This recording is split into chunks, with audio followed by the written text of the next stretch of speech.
The Bastard Prince. Dragonspeaker Chronicles Book 1. Written by Patty Jansen. Narrated by Genevieve Lerner. Chapter 1. For some people, a 50th birthday was a cause for celebration. A life well lived, a caring family, children and grandchildren aplenty, and golden years during which one was treated with respect. For Nellie, her 50th birthday was none of those things. She got up early because there was work to be done.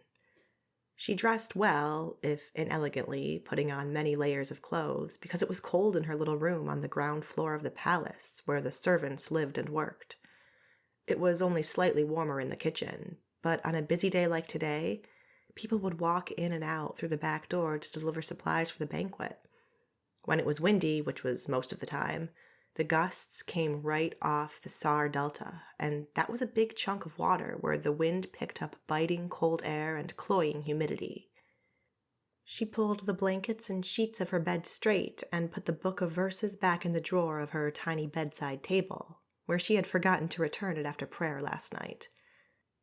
She shut the door to her clothes cupboard and turned down the wick to the oil light until the flame went out. Phooey, it was pitch dark in here. In the corridor that ran from the servant rooms to the kitchen, it already smelled of pudding and sweet cakes, even if the Regent Bernard's banquet in honor of the 16th birthday of his son was still more than 2 days away. Her coat hung on the hook outside the door to her room. She took it off, stuck her arms in the sleeves, and tied up the belt in front. In the kitchen, a woman yelled, "It was supposed to be here yesterday. What are you doing? What are we going to feed 200 people if you can't get it here on time?" Nellie cringed. An upcoming banquet brought out Dora the cook's legendary temper. She treated each menu-related mishap as an assault on her reputation, and yelled twice as much as usual at the kitchen workers. Mountains of work waited for anyone who dared enter the kitchen. "Get more firewood. Pluck those chickens. Scrape those carrots." Nellie knew it all too well. It was hard, thankless work, and with each season that passed, it grew more tiring. But it kept Nellie warm and out of the poorhouse. Before she joined the madhouse, though, she had an even less enviable task to perform, and she needed to hurry. She stuck her hand in her pocket. Her fingers met the thick paper of the envelope, which she'd put there when she could no longer stand looking at it sitting on her bedside table. On the front, in curly letters, it said, "Miss Cornelia Dreessen." Nellie snorted every time she saw that. Nobody in their right mind called her Cornelia, except perhaps the shepherd when he needed to address her formally in church, which wouldn't happen until the day she died, and then the only people who would hear it were the very few who cared to come to her funeral. The name belonged on a headstone. The letter came from the office of the solicitor who had worked for her father when he was still alive and working for the church, and had been written by her father's old solicitor. The letter inside the envelope, which had been delivered by a mail boy when she was working in the kitchen a few days back, had only told her a day and time that the man wanted to see her. Nothing about the reason. It worried her. What did this man want? She walked through the dark hallway. A biting cold wind lashed her face when she let herself out onto the steps. Fuzzy gray clouds chased each other over the choppy surface of the Saar Delta. A seagull floated in the sky, not even needing to flap its wings to stay in the air. A soul fishing boat made its way across, sails billowing and sprays of water blowing over the bow. Bastian, who collected the scraps from the kitchens, fed them to the pigs and chickens, and took the animals to the slaughterhouse, was just arriving at the yard with his cart. The wind blew all his grizzled hair to one side. He greeted Nellie with a wave of his hand. Nellie pulled up her shawl, walked down the steps, and left through the side gate. It led to a narrow alley that ran past the side of the palace, and the laundry door, to the forecourt and past the stables that were neatly swept for the impending arrival of banquet guests from out of town. At the marketplace, farmers sold the last of the autumn's harvest from a few rows of cloth-covered stalls. A cheese vendor stood watch over droplet-laced cheeses, hands deep inside his pockets and stamping his feet. It was a worry to see, this early in winter, that the wares were already sparse and poor in quality. The apple season had been poor, and a hailstorm in early autumn had damaged the fruit. A couple of chickens for sale resembled wet rags huddled together on their perch. With all the bands of rogues roaming the countryside, the only produce that came into town was that from the farms surrounding the city. There were no more Estlander sausages, those hard and salty ones full of spices. The seller of pickled peppers and dried fruit from warmer climates had stopped coming months ago because he couldn't get enough produce, and even if he did, it was too expensive for most citizens to buy. Dora still made the regent's cakes with juicy raisins, but Nellie hated to think what he paid for them. Nellie passed the stately houses of the merchants and other well-to-do people in town, many of whom would come to the palace tonight. She walked past the big church where the doors were still closed. Once this horrid meeting was over and the day's work done, she would go to church, but she preferred to attend the smaller church near the harbor. It was a nicer place, and she liked the shepherd there. She went through the main street that led to the harbor front to her destination, the office of the old man who used to be her father's solicitor and whom she hadn't seen for many years. She did not have enough possessions to justify using a solicitor. Even when her father still lived, this man had never spoken to her. "Maybe you're inheriting money," Dora had said when Nellie told her about the letter a few days ago. But Nellie had already considered that and discounted the possibility. Her father died 6 years ago, and he had never been rich. He worked for the Church of the Triune as an accountant. She was certain that all matters to do with money, including those of the church, had been dealt with soon after his death. Her mother died a few years later, but she had lived with her sister, and that side of the family were even less well off. They'd never owned a house and possessed no more furniture than what Nellie had given to her aunt in return for looking after her mother in the final years of her life. "You worry too much," Bastian had said about the matter while eating his soup at the kitchen table. "I don't know what you don't want me to worry about," Nellie said. "This letter scares me. I don't understand what this man wants from someone like me. I have nothing to give him and know no one with influence or money."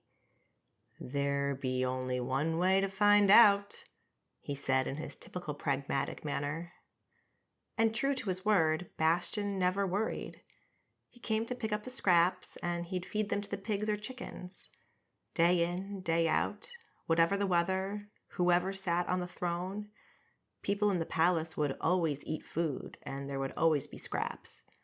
His job was as dull as it was reliable. Nellie tried so very hard to take his advice not to worry about the letter, but she couldn't. Once she'd been a maid to the Queen. She'd worn fine dresses and she'd eaten beautiful food. Then, one day, it was all gone. Things could change so quickly. She had already lost so much and couldn't stand the thought of losing even more. And during that walk through the city, she worried about everything. She worried about her position in the palace. She worried about the upkeep of her parents' graves she had fallen behind on because money was tight. They would not repossess graves, would they?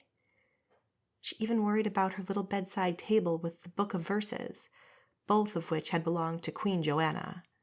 Nellie had taken them to her room when she saw that bore of a man, the regent, a distant cousin of the king's, newly instated by the church, would put these beautiful things in the dark and damp storage room where they would get dusty and moldy and no one would appreciate them. Nellie had waxed and dusted that table for years.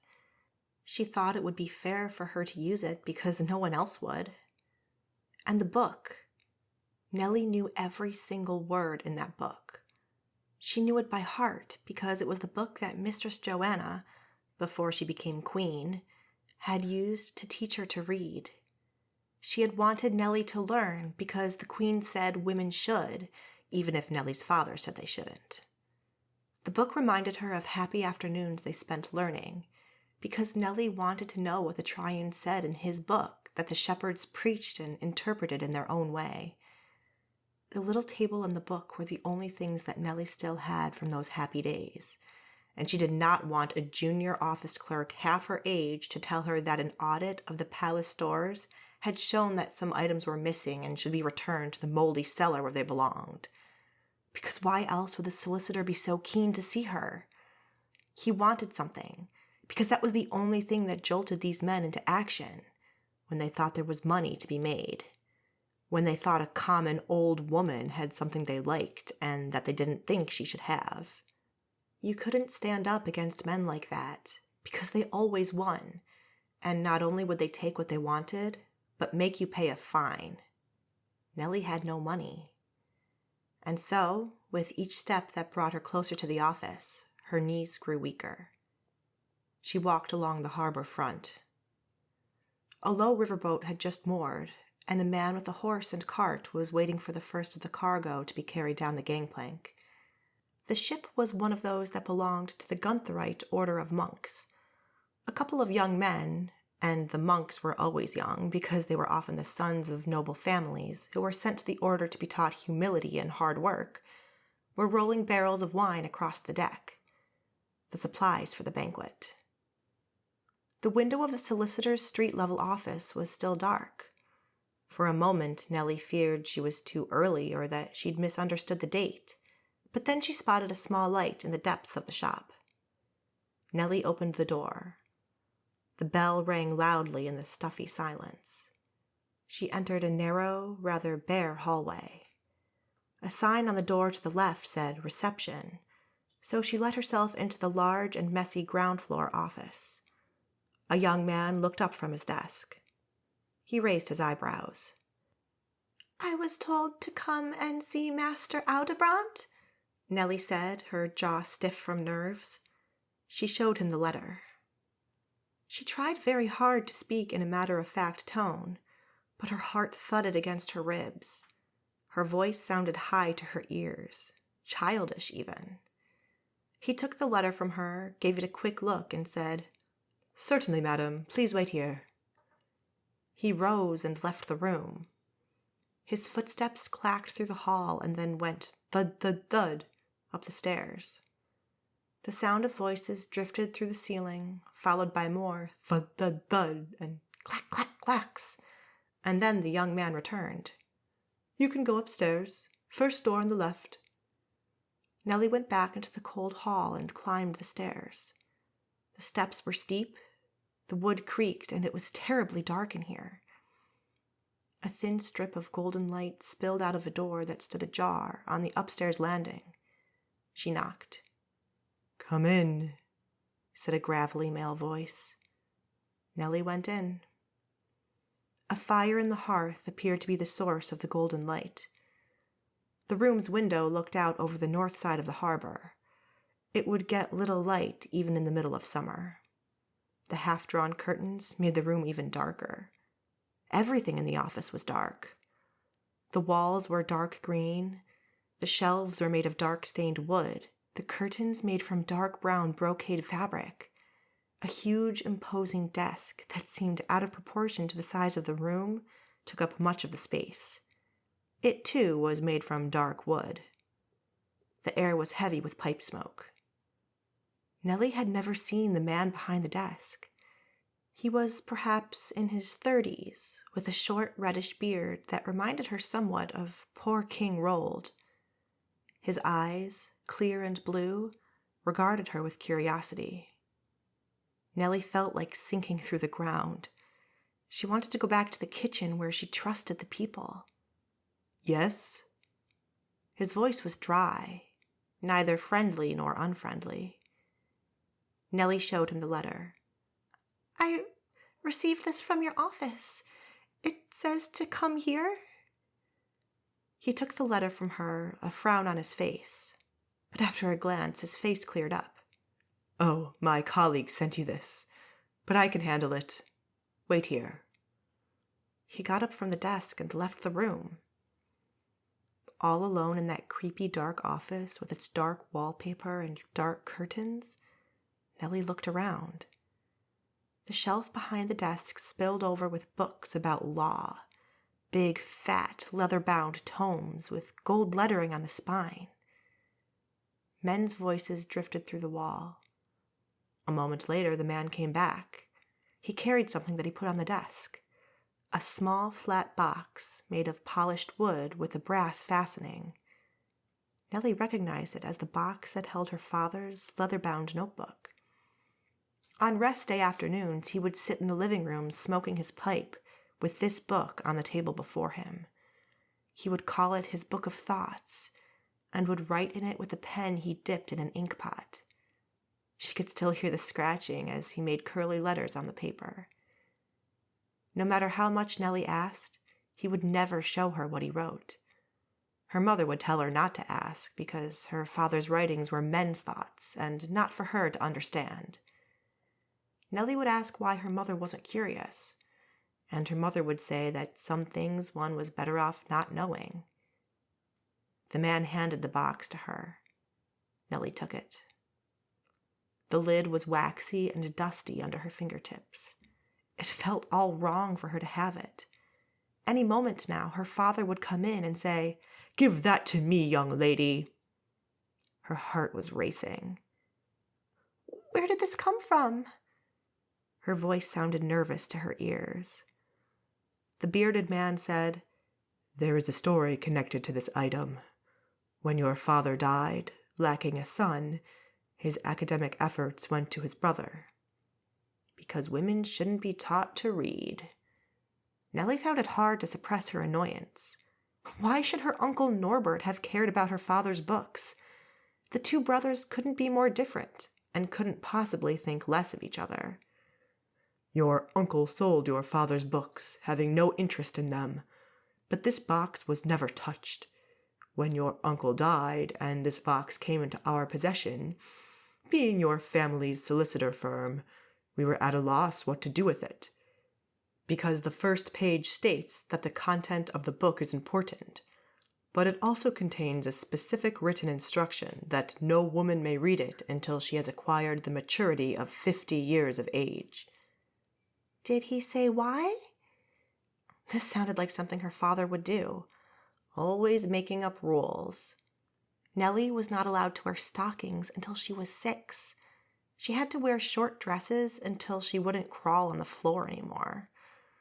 She could not come into the front parlor until she was 10, when she could sit still for more than 15 minutes. After this time, she could no longer play in the street because she was done with children's things, but she had to help her mother in the kitchen. The house had been full of rules. "I'm sorry, madam, we're a solicitor's firm and neither dispute nor investigate our clients' wishes. We act on them with as much integrity as possible. We've kept this item for you in our office for the past 2 years, so we could hand it to you on your birthday, as per your father's instructions." "And what if I hadn't lived to this age?" But as she asked the question, Nellie knew this had been the point of her father's words. He had not expected her to live healthily until the age of 50, so that whatever was in this book would be useless to her, because she would have been too old and frail to act on it. Then Nellie had a further thought. Her father didn't even know that Mistress Joanna had taught her to read and write. He had said many times he didn't think girls should learn. After all, when would they use those skills? So he had made up rules to ensure that she would never get the book. She clutched the box to her chest, the blood roaring in her ears. Something rattled inside, so the box contained more than just the book. "Is that all?" she asked. It cost her a lot of effort to keep her voice straight. No, she should not get angry. Her father was dead. She shouldn't let him taunt her from beyond the grave. That was not worth it. "Yes, that's all." The man gave her a penetrating look. Nellie was shaking too much to contemplate what his expression might mean. Was it pity for the poor, simple, dumb kitchen maid who wouldn't understand the great importance of the thing she'd just received? Nellie said a hasty goodbye, because the sun was coming over the roofs of the houses on the other side of the harbor, and she needed to be back at the palace. She had her job to go to. Real work, for which she was paid, even if it wasn't much. Real work, like her father had never done, because he used to get paid by the church out of the donations of the citizens. She didn't care about her father's secrets. Chapter 2. Nellie stumbled down the staircase. She was so angry that her knees felt weak. She had no idea how she managed not to fall down those steep and creaky steps.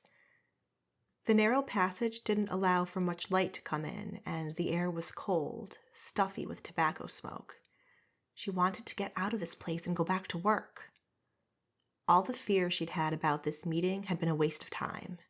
His book of thoughts? Her father always made a huge fuss over the smallest things. Once, when she was little, her mother had sent her to the shops for a pound of sugar. It was very busy at the grocery store, and she had to wait amongst all those adults who smiled at her and then pushed in front of her anyway. It had taken so terribly long before her turn came. When she got home, her father told her he hadn't given her permission to stop along the way and play. Then he demanded the change. She could still see her hand as she put the grubby coins on the table. His face became a mask of anger. "That's half a cent. Where is the last quarter penny? Have you lost it again?" Nellie searched her pockets, but she already knew she would not find the missing coin in there. She had been given the change and had clutched it as if it were the biggest treasure, because it was money, and money was important. "This is what they gave me." "And you didn't check it before you left the shop?" His voice sounded like the clap of a hammer. Her ears glowed. No, she had not, because she hadn't thought she should. Or she had forgotten because, now she thought about it, she knew her father would have wanted her to check, because you can never trust people when money is involved. He dragged her back to the shop. In front of the customers, he made a big speech that just because Nellie was an innocent child, it didn't mean they could get away with stealing his money. He said it should never happen again, and that, because he was the bookkeeper for the church, there would be consequences.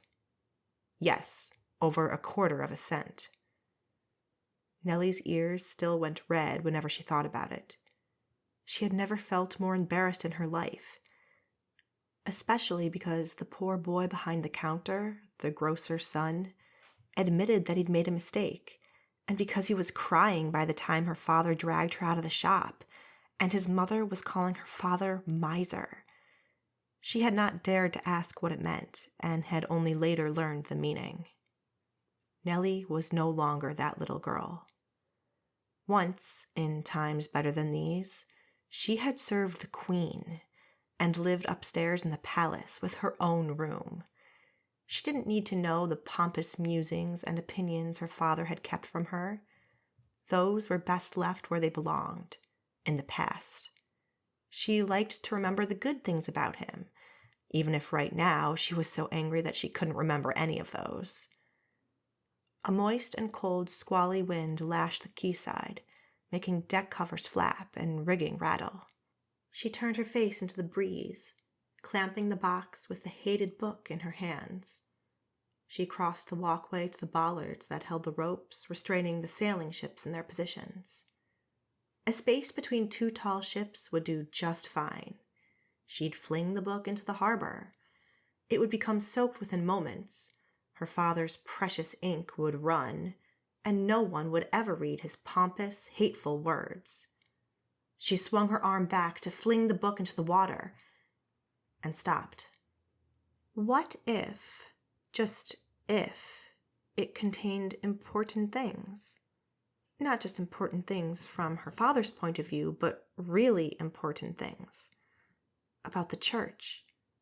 About the royal family. But Surely he would have made sure that if those things were that important, someone knew about them before his death. He had not died suddenly, and there would have been plenty of time to warn someone.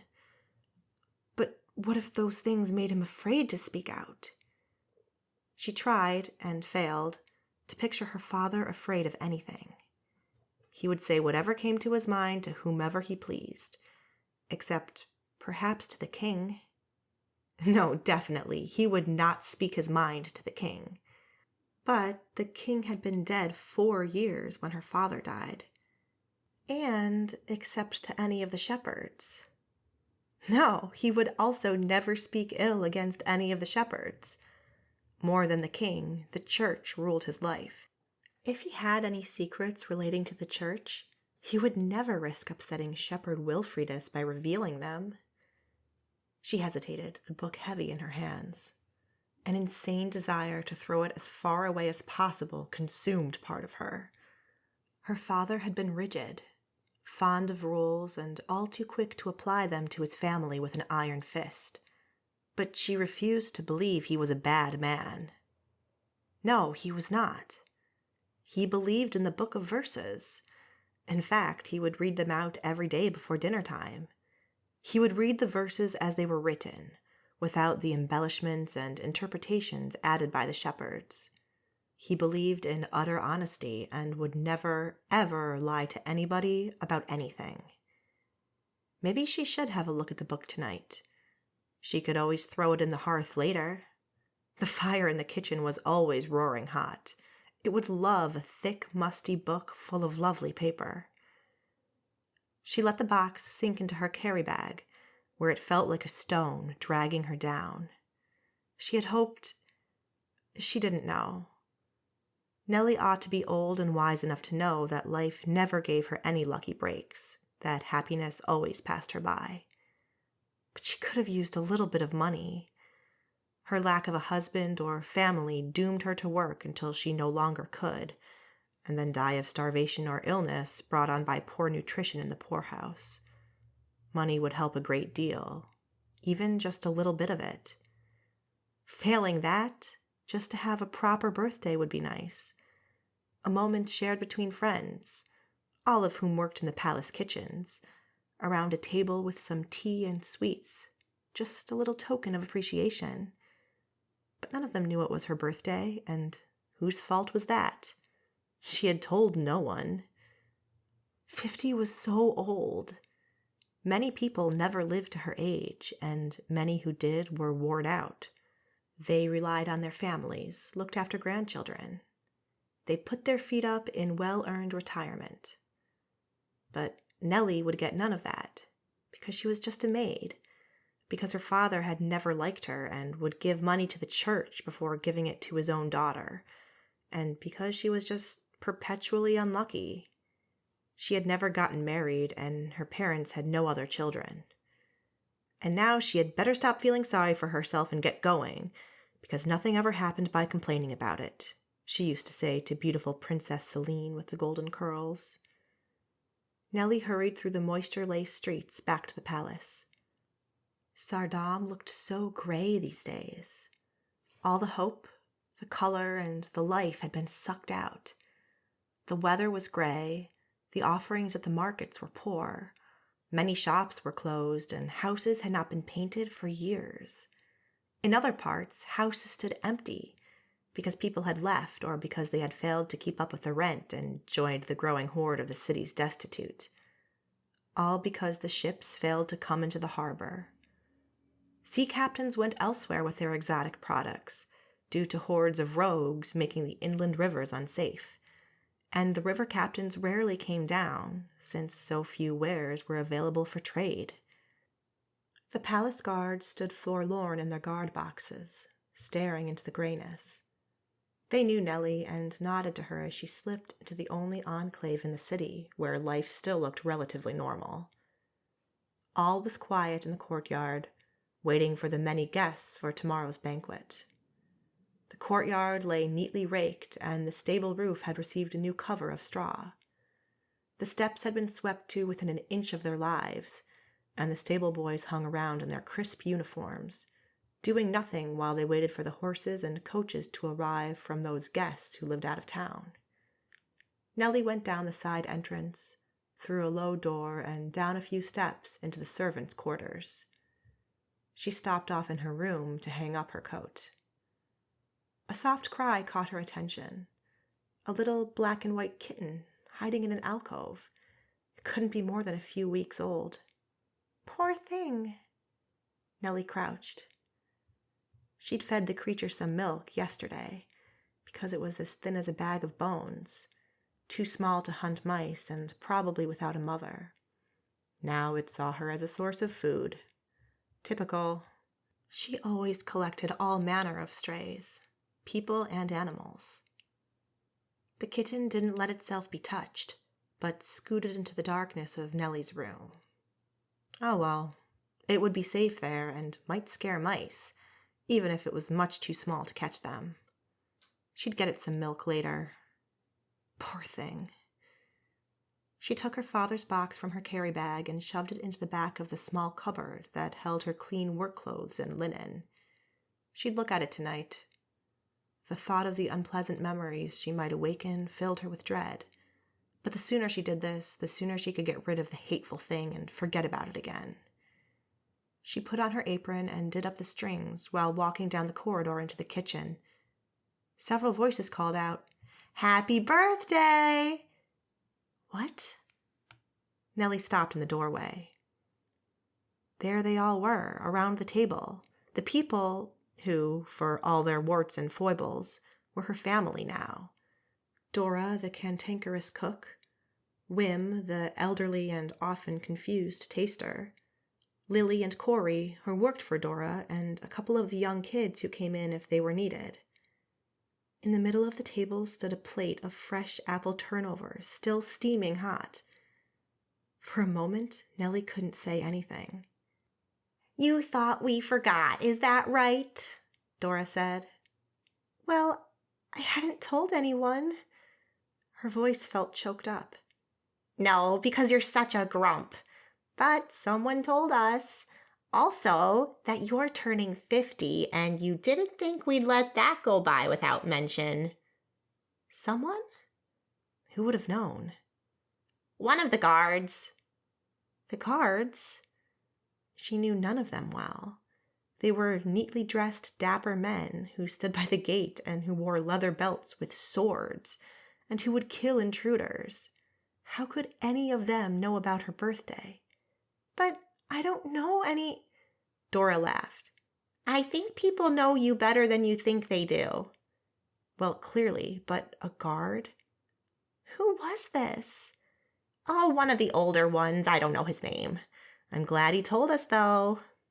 She gestured at the plate. "Come on, have some before they get cold, and before upstairs complains we're not doing anything. Don't tell me that dry prune of a solicitor person gave you any food." "No, he didn't."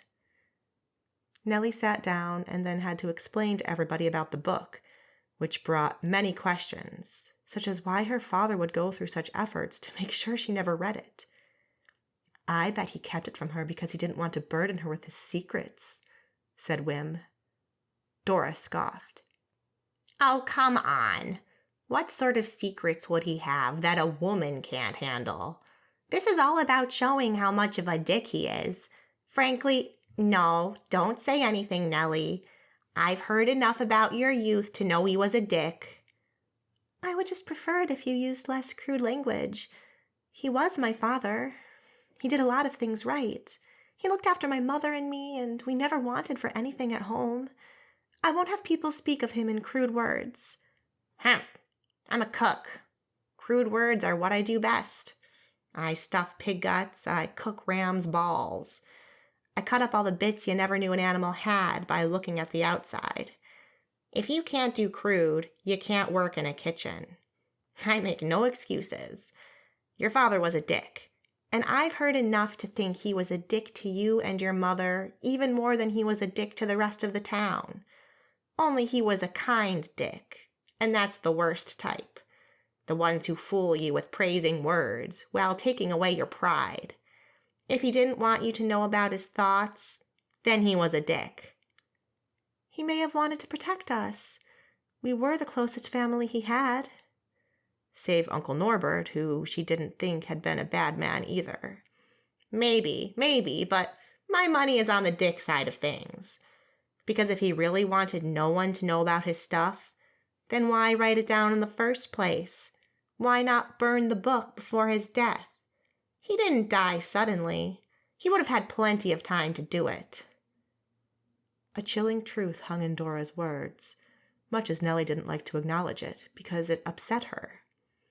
Nellie had never witnessed her father chastise her mother, but his actions made it clear he was disappointed that she couldn't give him any more children, specifically male children. Her mother had fallen pregnant when Nellie was 15 and already lived with Mistress Joanna. The twin boys were born too early. They were small and sickly and never stood a chance when disease ripped through the city a few years later. They were not even 5 years old. It had broken her mother's heart. "What about your uncle?" Corey asked. "What did he say about it?" "I don't think he ever opened the box and wouldn't have read the book even if he had. My uncle and my father didn't get along at all." Dora interrupted. "A dick, as I said.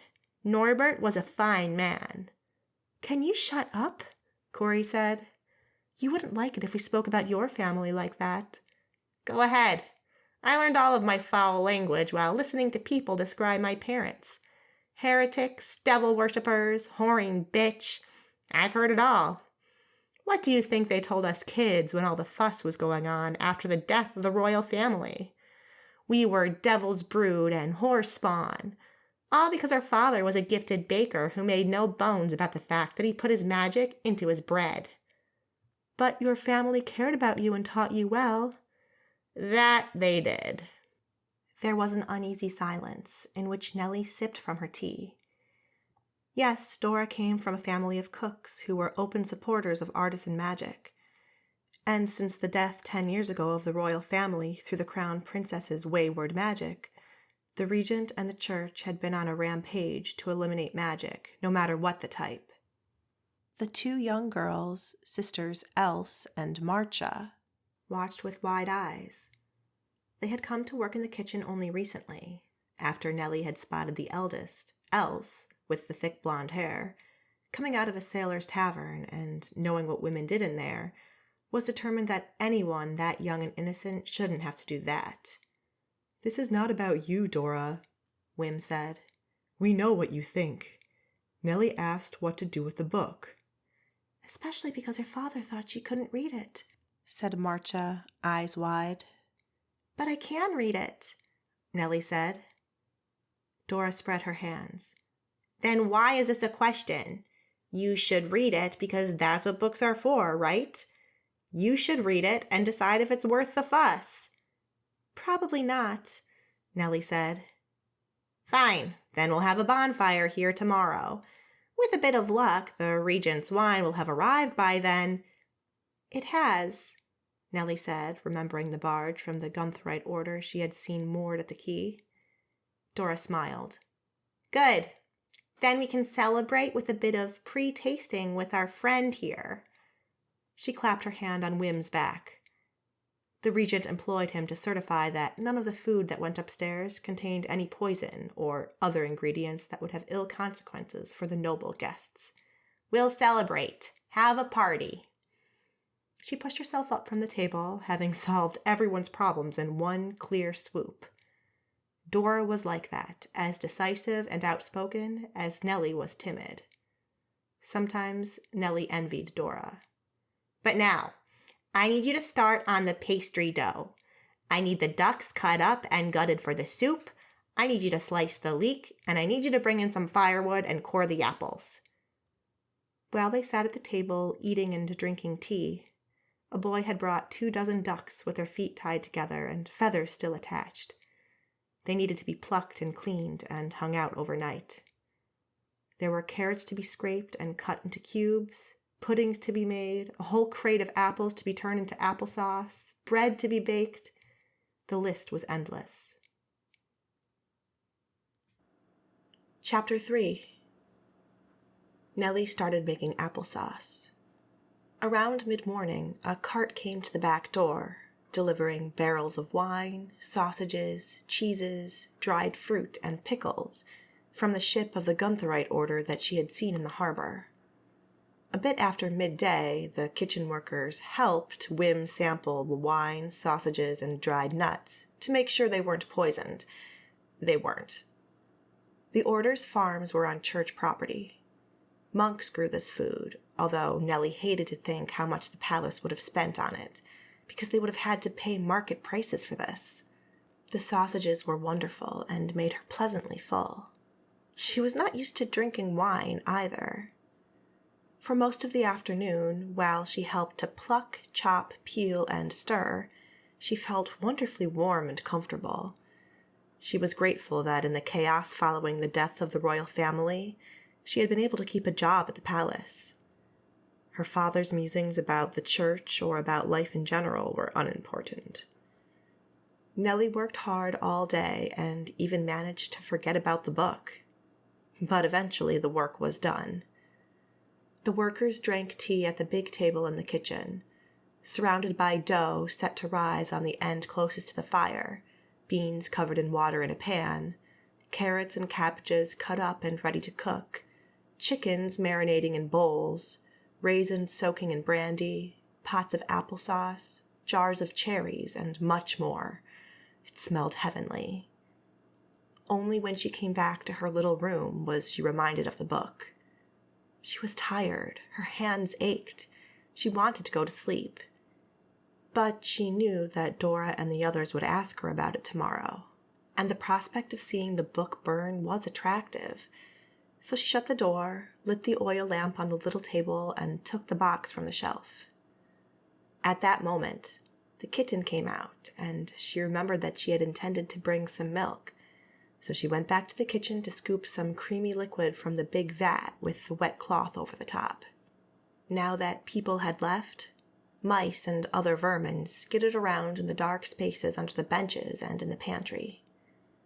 In her room, she put the bowl on the floor, almost tripping over the kitten circling her legs. The contents were gone quickly. She opened the box. There were indeed other things inside besides the book. Her father's old pipe, and a leather pouch with the monocle he used when reading. The old-fashioned pen made of a wood handle and a goose feather that looked a bit worse for wear. There was also a tobacco box, which contained nibs for the pen, a tamper for the pipe, and an elaborate metal key.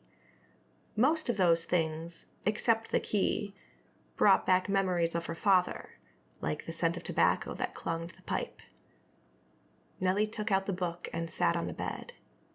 But she was about to open it when the kitten mewed and looked up at her, licking the last milk from its mouth. It tried to climb up on the bed, but once its claws had found purchase on the bedspread, it didn't have the strength to keep climbing. It just hung on the bedspread, mewling. Nellie lifted the poor little thing on top of the bed. The kitten curled up against her legs. She opened the book. On the thick and smooth title page, her father had written, "To those who are willing to see the truth," in beautiful capital letters, such as he had learned to use in his work with the church. He had embellished the first letters of each word with finely drawn figures, a row of monks, a shepherd facing the light through a window in the sky, a woman bowing to a shepherd. Underneath, he had written his name, Cornelius Augustus Dreessen. Just this page was an artwork. For all that he enjoyed writing so much, it pained her that he had never seen the value in teaching her to read and write. Sadly, it was still true that far more girls than boys never learned.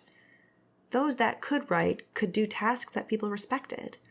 They were the teachers, the shepherds, the counselors, and the people who worked in libraries and offices. Those who could read could make sure that shop owners didn't cheat on them. Those who could do neither were doomed to keep doing dull and monotonous jobs like working in the kitchens. Women.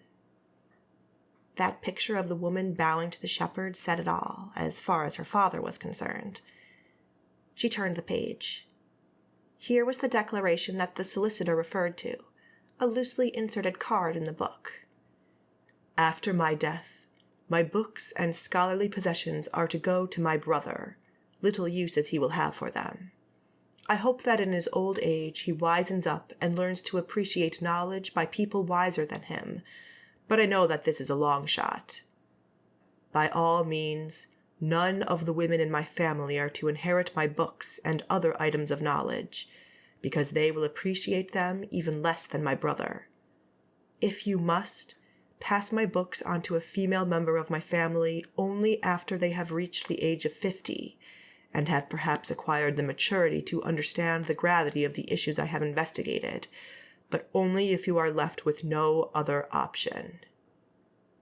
Nellie heard Dora's voice echo in her head.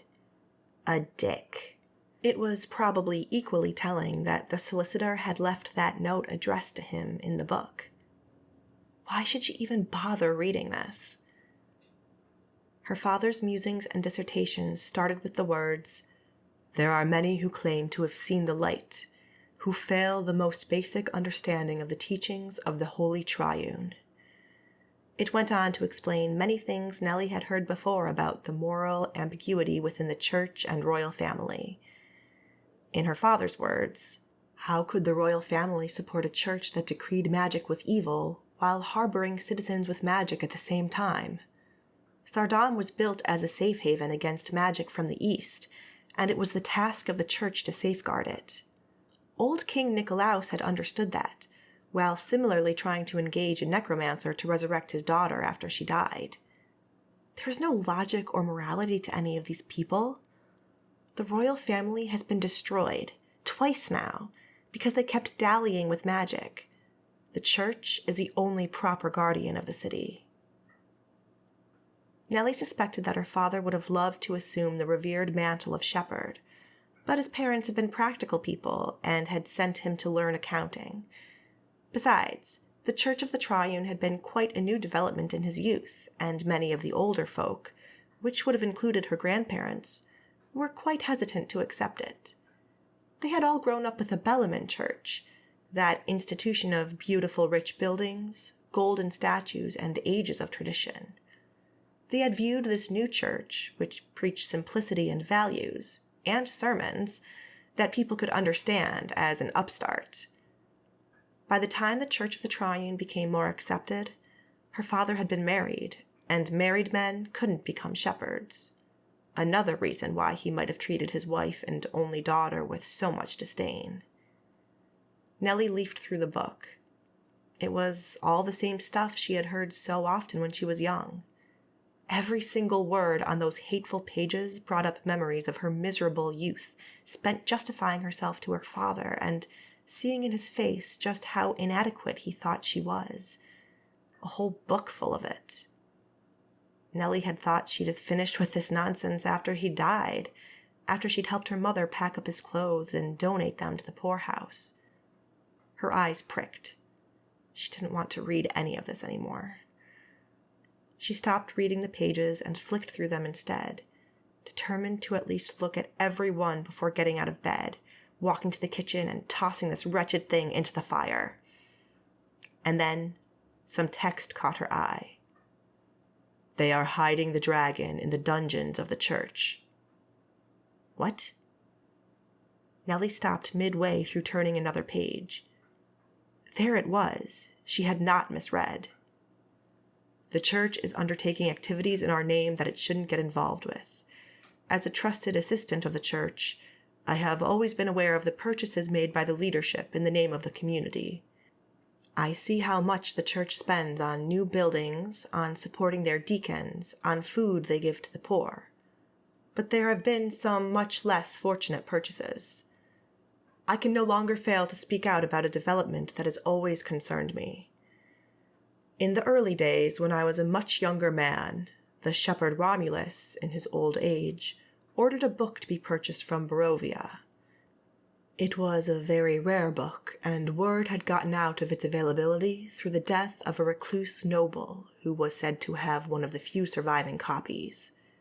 The Bellarmine Church, our great rival who once considered us under their protection, has large libraries of religious study texts, and I strongly supported the building up of such library. However, the work in question, the rare and deeply secret arts of the arcane, can scarcely be called a purchase in the public interest, since many of its secrets are so evil that they can never be revealed to common students, and thus cease to have relevance to such. Moreover, by their secret nature, these arts are vile purpoters of magic such as we hope to banish from this land.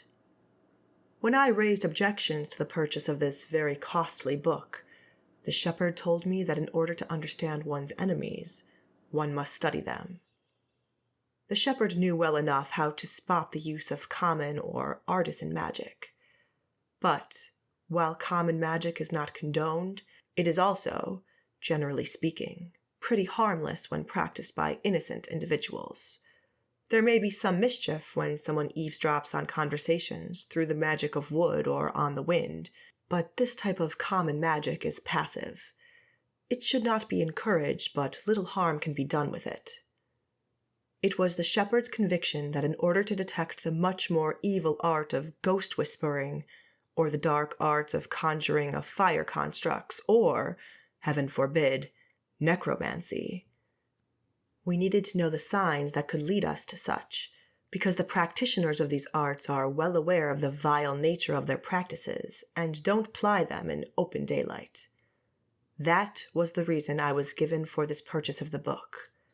I saw the sense in it and accepted it. Knowledge is good, even if it can occasionally be knowledge of something truly vile. The book was purchased and arrived in a great wooden case. It sat in the crypt of the church for a long time before the shepherd took it into the room with restricted books. Naught was spoken of it, and I almost forgot about it. But when Shepherd Wilfridus was ordained as Shepherd Romulus's replacement, the church went through a period of renewed interest in the dark arts, and continued purchases of these unspeakable materials. I asked the shepherd if it was necessary to continue this activity, and was told that by locking up all evil magic materials in the church, the use of magic could be stopped. In the wake of the terrible tragedy that befell the royal family, a tragedy wholly of their own making because they allowed the princess to stay in the palace, even though she displayed classic signs of possessing evil magic, the church successfully argued that all magicians should leave the city. As a result, the spies from the Bellarmine Church left the city, as well as the Eastern traders, who we all knew had magic, but who were smart enough to hide it. Nellie remembered those dramatic days all too well. Of course, in hindsight, a lot of people said the royal family should have done something sooner about the burgeoning magical talent of the young princess, but no one, not even the shepherd, would have thought that a 6-year-old girl could kill her entire family, as well as a good number of the court attendants. Nellie had not been in the room. If she had, she would not be alive. But she remembered the panic. How no one knew what was going on. How guards were running everywhere. How they were told to hide downstairs in the servants' quarters. And how, after 2 long days, the guards laid out rows of bodies in the ballroom, and Shepherd Wilfridus had made a speech to the citizens that the city would forever be cleansed of magic. After the terrible events, it was a comfortable option to cling to. It almost seemed to make sense. She read on. In the aftermath of the deaths, when those afflicted with magic were fleeing the city in the wake of the anger that had broken out amongst the people, the shepherd hastened the purchase of dark magical materials at great cost. The church managed to take possession of a fabled item, the existence of which had only previously been rumored, an Eastern dragon box complete with its occupant. Those unfamiliar with the Eastern dragons can bless themselves. They are powerful magical creatures who only answer to the magician owner of the box. They are bigger than a full-grown bull. They have wings of gold with which they can fly wherever they please, and they do the owner's bidding at the snap of a finger. The church conducted a study into this creature, which they found to be exceptionally strong and autonomous, unlike the fire demons, which can only appear at the command of their masters. The people from the church discovered this to their detriment. In the time they experimented with the dragon, it burned down the wooden furnishings of the crypt room twice and almost killed 2 deacons. When freed from the box, the dragon unleashes a fury such as can only be conjured through evil magic. It cannot be extinguished and cannot be commanded. Nor does closing the box cease its activities, and once released, the dragon does not easily return to captivity. It is a wonder that no one was killed through the foolish exploits of the church in relation to this creature. Despite having seen the danger, the shepherd keeps this dreadful thing in the crypts. In the past years, I've asked many times why, and have never received a reply. I've told him to dispose of it, but I'm told that one doesn't easily dispose of a dragon. I've asked for it to be sent back to the eastern lands where it belongs, but I'm told it can only be returned to its owner. I've asked who this owner is, but no one seems to want to say anything about it. But I have a theory. King Nicolaus's son, King Rold, was an idiot. Everyone knew it, and no one dared to say the word, so I will say it out loud. He was an idiot. He seemed to neither know nor care that the 2 children under his roof were not his. The young boy Bruno was obviously not his, because he had the face of his Eastern trader father. But the crown princess wasn't his daughter either. Both were children of powerful magicians who wanted to increase their influence in Saardam. The Eastern trader Li Fai did this through giving his little son a dragon box, hoping that the dragon would escape and do the father's bidding. It is this box that is now in possession of the church. Now the young prince is dead, and the creature in the box is getting angry. Every time someone goes down in the crypts, there is a chance that it will break free and wreak havoc over the city. But more than that, I fear that someone in the church, someone with good intentions but misguided ideas, might unwittingly unleash its power. On top of that, I know that certain members of the church do not have good intentions. They seek to use these evil arts against those they perceive as their enemies, even if those people may be defenseless against this type of magic, because these people will stop at nothing to gain power. Those who read this will know who those people are. They must be stopped. They must be stopped before the question of the regency of Saardam becomes an issue, and before Regent Bernard demands to be crowned king, because the church as it stands will never consent, and because once the regent demands to be crowned king, all our lives will be in danger. Nellie stared at the final words, tearing herself loose from the fear on the pages to the soft purring of the kitten on her bed. In all the years that she had known her father, Nellie had never heard him speak words like these. Whenever someone predicted ill conditions, he would shrug it off. Doomsayers, as he called them, would see that life was good and fair if only they saw the light in the triune and his teachings. Back in the days before he died and was already quite frail, her father had seemed unusually taciturn, not unexpected for a man who knows he's near the end of his life. But there had been one occasion that he had even refused to see Shepherd Wilfridus, who had made a special effort of coming to the house. He'd been too tired, he said.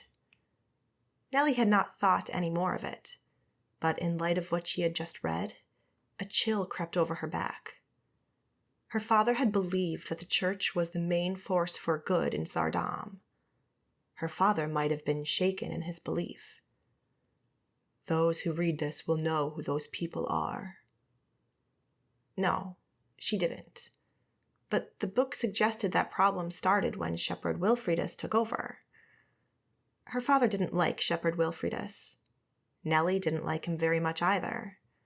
He was a stiff, pompous man who shouted a lot in his sermons, mostly about the sins of the people, saying that if they did nothing, evil would rule the world. It was very tiresome. But he would never allow evil to flourish in the church. Once our regent gets sick of waiting for a suitable time to be crowned king, the trouble will start. This decision needs to be made and approved by the church, and the church has become quite happy with being the effective ruler of Saardam.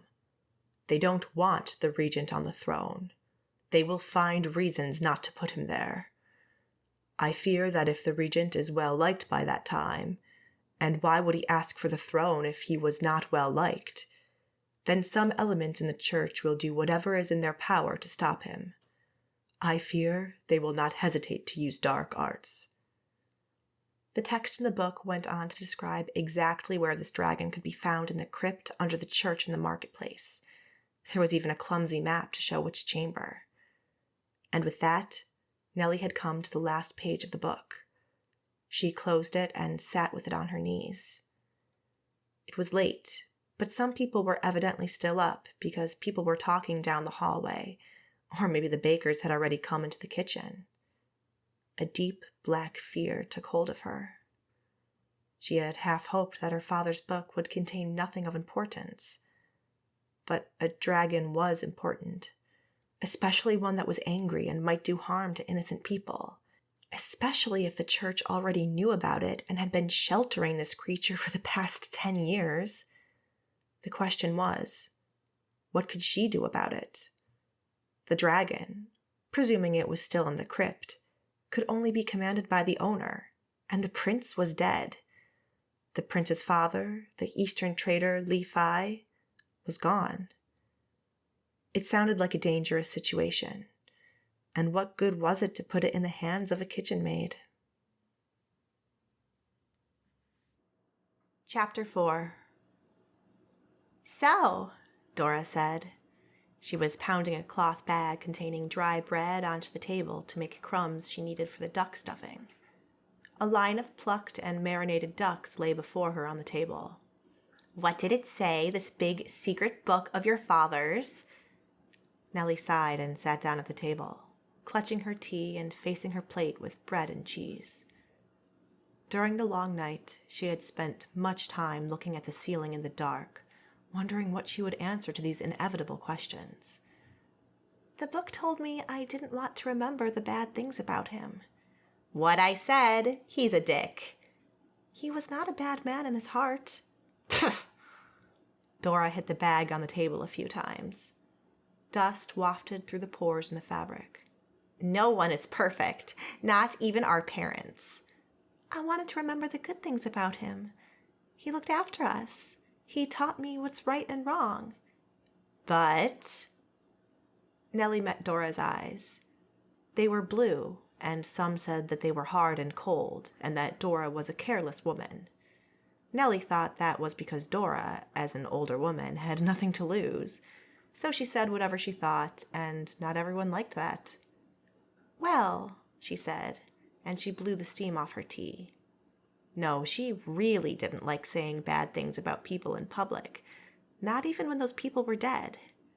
"My father had strong ideas about what's right and wrong." "Don't they all, these churchmen?" They think they know what's best for everyone, but most of them do not understand our messy, real lives. Sometimes the best thing to do and the thing the church tells you to do are not the same. I mean, these church shepherds can't marry, so what do they know about having families? And Dora's family was a messy subject no one spoke much about. Not her abusive husband, whom she had left, who might have been involved in a robbery where someone was killed. Not her daughter, who had also fled an abusive husband and who lived with her with a 2-year-old child. "This is not about that." "Oh?" Dora's eyebrows rose. There was flour in one. "What's it about, then?" "My father worked for the church, and he saw a lot of things the church spent money on. He didn't agree with some of their purchases." "Like what? Did they contribute to the regent's banquets and wine?" "This is from before the regent." "Oh, there would have been many things to disagree with when old King Nicolaus sat on the throne, like how he hired necromancers." "It is also not about those." What is it about then? Nellie licked her lips. He says the church bought secret books of dark magic from Barovia, books that describe the ways of the dark arts. He said that he was told that the church needed to learn what the dark arts were in order to stamp them out. But he feels the church was all too happy to learn about the dark arts with the view of using them. Well, the enemy uses magic, so why not inform yourself? Seems sensible. While at the same time they were telling the citizens that magic is evil? Dora shrugged. I never understood that part. Her cheeks were red. Magic is not evil. Not most, at least. It's how you use it. Necromancy and ghost whispering is evil. Fire demons are evil. Dora nodded, but gave no further comment. The subject of magic was never an easy one, because you never knew who listened. So Nellie said, He also said the church was hiding a dragon. Dora looked straight at her. You're kidding. A dragon? One of those huge ones that spits fire like rah! She made a hissing noise while holding her crumb-covered hands in front of her like claws. That's what he said. Did you mean one of those dragons that lives in a box and comes out to do the master's bidding? I don't know any other dragon. But those were only owned by the Eastern traders. Yes, those. I thought the Eastern traders had all left the city. Evidently, they did not take their dragons with them. It felt like a flippant response. But Nellie felt very much out of her depth talking about the subject of dragons. In all the years the Eastern traders had lived in Saardam, they had never displayed the dragons they had. The dragons were real, though, because Nellie had seen one, once. Dora snorted. What does the church want to use a dragon for? Where did they get it? Like you could just buy dragons at the markets. Nellie shrugged. She wasn't sure that Dora was taking her seriously after her earlier comments about her father. The book doesn't give me any information about that. I'm not sure if my father knew, only that he was asked to sign the transfer of money. And he didn't agree with that. He said the church collected magical artifacts in the crypt in case they needed to unleash magic to defeat magic. He didn't think they were honest about this. He said they were keeping the dragon for their own aims. And what would those aims be? The Triune only knows. The book said gaining power. Nellie lowered her voice. He said there would be trouble if the regent wanted to be declared king. Dora threw her head back and laughed. This is hardly news, is it? If the church had wanted a new royal family, they would have crowned the man king already. 10 years in, and we're still waiting. Is it going to happen? No. But who is the rightful heir to the throne? The church was going to sort it out. Someone boring, fat, and rich. They will sort it out. I don't care as long as they eat. Come on, Nellie. She put a hand on Nellie's shoulder. You worry too much. This book is just a thing full of empty words. A dragon? What are you supposed to do about this dragon? Just walk into the crypts and ask to see it? If you bring me that book, I will throw it in the fire for you when we test another cask of the regent's wine. That book just fills your head with nonsense. You're probably right. Nellie finished her tea and set down her cup. Time to start working. The stairs across the hallway came out in the foyer just outside the doors to the ballroom. Preparations were in full swing. The room was normally fairly empty, as it was also where the king would see formal guests. Normally it just held the dais with a throne and a few ornate chairs on either side. They needed many more chairs and tables. Some of those chairs were stacked against the walls, others were in the garden room. The tables stood in a storeroom. They needed to be brought into the hall. Lines of boys and young men were carrying in tables from the storage rooms, placing them in rows so that the kitchen hands could cover the tables with white tablecloths and put out the palace's beautiful gold-rimmed tableware. So many guests were coming that Nellie had to ask her helpers to collect plates from storage. A 16th birthday was a significant event.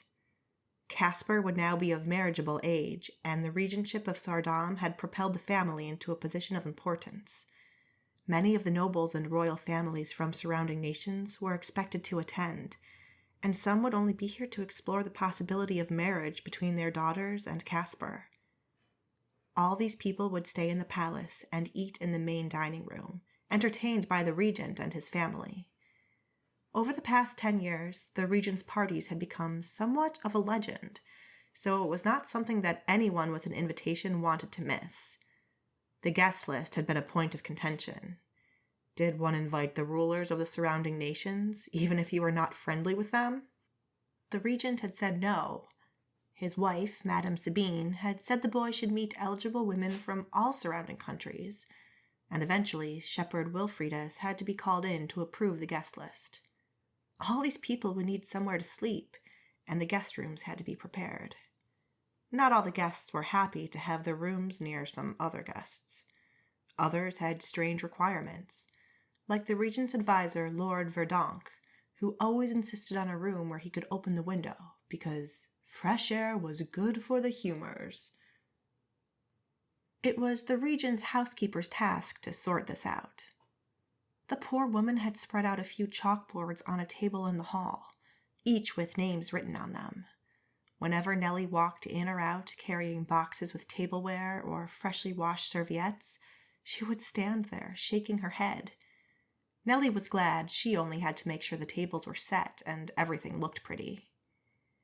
Word went that Regent Bernard was holding a meeting in his office, which was upstairs, with a few of the guests who had arrived early. He asked for a few pretty girls to bring snacks. So Dora filled a big plate with pastries and made tea in a pretty teapot with flowers, which were carried upstairs by Else and Marcia, two of Nellie's young assistants.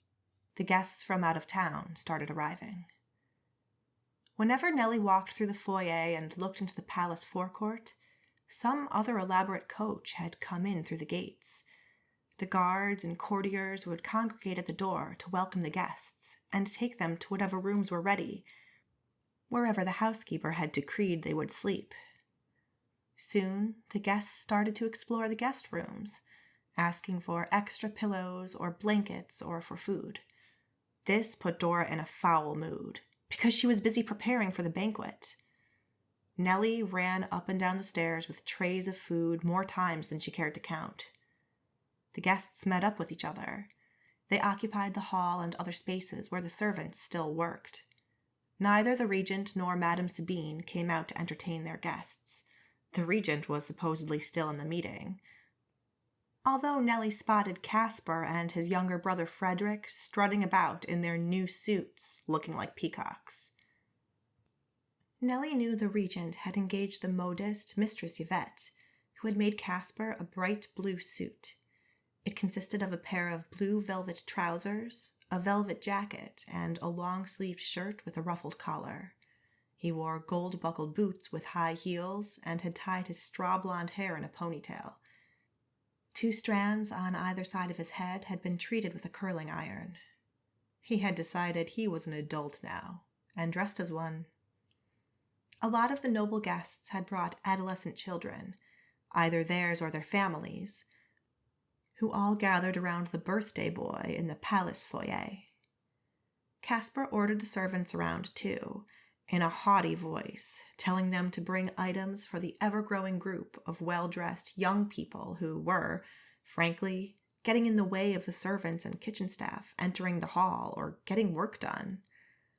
The group included Caspar's 14-year-old brother Frederick, dressed in red velvet, but still with his curls loose about his head, as well as Hestia, the blonde-haired, big-bosomed daughter of Baroness Victoria, and at least 20 years old, Duke Sylvan's daughter Odelia, dark-haired and thin, with deep-set eyes like her father, and King Leopold's grandsons, Max and Patrice, both of whom looked disturbingly like Caspar, They were cousins, but they were not that close.